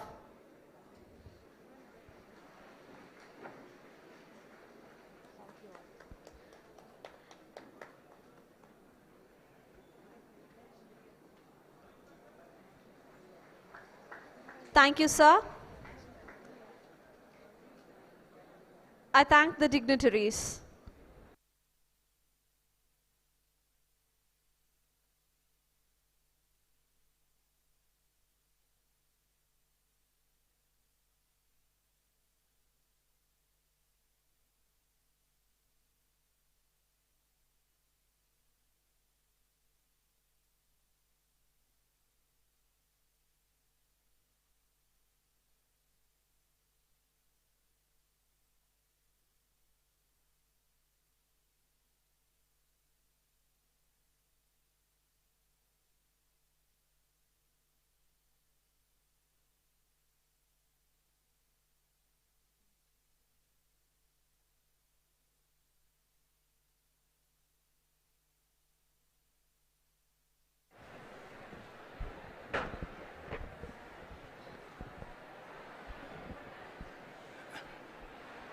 அனைவருக்கும் வணக்கம். இன்றைக்கி காலையிலேருந்து I think ஒரு morning 10:30 ஆரம்பித்தோம். இப்போ ரஃப்லி 4:30. It's a very long time that you had to spend. நார்மலாக வந்து இவ்வளவு நேரம் ஸ்டூடெண்ட்ஸு ஒரு ஆப்டாக வந்து அட்டன் பண்ணுறாங்கன்னா ஐ திங்க் இந்த ஏஐயோட மதிப்பு எல்லாம் நீங்கள் தெரிஞ்சிருக்கீங்க. ஏன்னா ஃபியூச்சரே வந்து ஏஐ தான், டெய்லி லைஃபாக ஏஐ தான் யூஸ் பண்ண போகிறீங்க. It is going to help in a large way. எல்லா விஷயத்துலையுமே வந்து உண்மையாக வந்து ஏஐ தான் இருக்க போகுது. ஏஐ தெரியாமல் உனி வாழ முடியாதுங்கிற அளவுக்கு அந்த ஸ்டேஜுக்கு வந்தாச்சு. அந்த வகையில் தான் we thought that we should conduct. AICTE also thought that this is an institution which can certainly do a good job getting all the experts both from the industry and academia. அப்படிங்கிறது நீங்கள் காலையிலேருந்து எல்லாருமே listen பண்ணியிருக்கீங்க. ரொம்ப நல்லா இருந்தது. I want to thank எல்லோரும். நீங்கள் இருந்தால் பொறுமையாக இருந்து எல்லாம் கேட்டது எனக்கு மிக்க சந்தோஷம். இதுலேருந்து பிற கல்லூரியிலேருந்தால் ஆசிரியர் பெருமக்கள் வந்திருக்காங்க, அவங்களுக்கு என்னுடைய வணக்கங்களும் நன்றி. அதே மாதிரி கல்லூரியிலேருந்து பல்வேறு கல்லூரியிலேருந்து ஸ்டூடெண்ட்ஸ் எல்லாம் வந்திருக்கீங்க, உங்களுக்கு என்னுடைய நன்றி. அது இல்லாமல் பிஐடியில் எல்லா ஸ்டூடெண்ட்ஸும் இங்கே இந்த கான்ஃபரன்ஸ் நடக்கிறதுக்கு உறுதுணையாக இருந்திருக்காங்க, அவங்களும் அட்டன் பண்ணியிருக்கேன். உங்கள் எல்லாருக்கும் என்ன நன்றி. இதுபோல் இன்னும் பல conferences in the years to come, in the months to come, we are going to conduct. Maybe in December kuda it is likely they will have a conference on some subject on technology. Adile we will make a request to all the colleges in Tamil Nadu irukra ella colleges. We will send the invitation to all the faculties. Neenga ella register panni please come. Please come and join. We will try to do our best. We will make it convenient. I think all those who have come from other colleges, both faculty and students, I think we have made it convenient for you. All your food and other facilities we have done properly. I hope. I think you would have enjoyed all those things. In future also, we will try to still make it much better than what has been done today. With this, I want to thank all of you for coming and attending and making it a big success in conducting the AI Summit. With this, I, on behalf of Bannari Ministry of Technology, on behalf of principal, deans, faculty and all our students, I want to thank all of you for listening to the talks of the various experts, and sure that you would have gained some good knowledge about AI.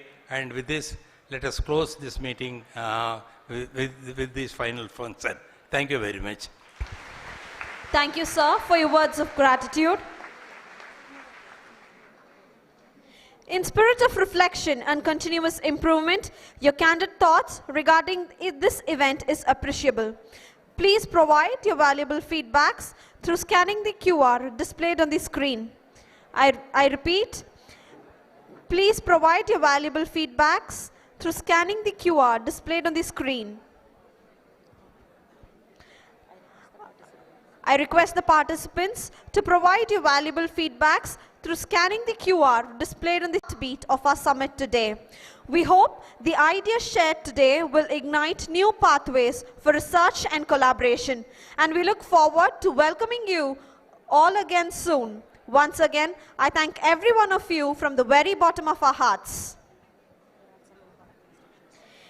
Here are some important instructions to the participants. Participants from the other colleges are requested to board the bus standing outside the auditorium to travel until Sathyamangalam. I repeat, the participants from other colleges are requested to board the bus standing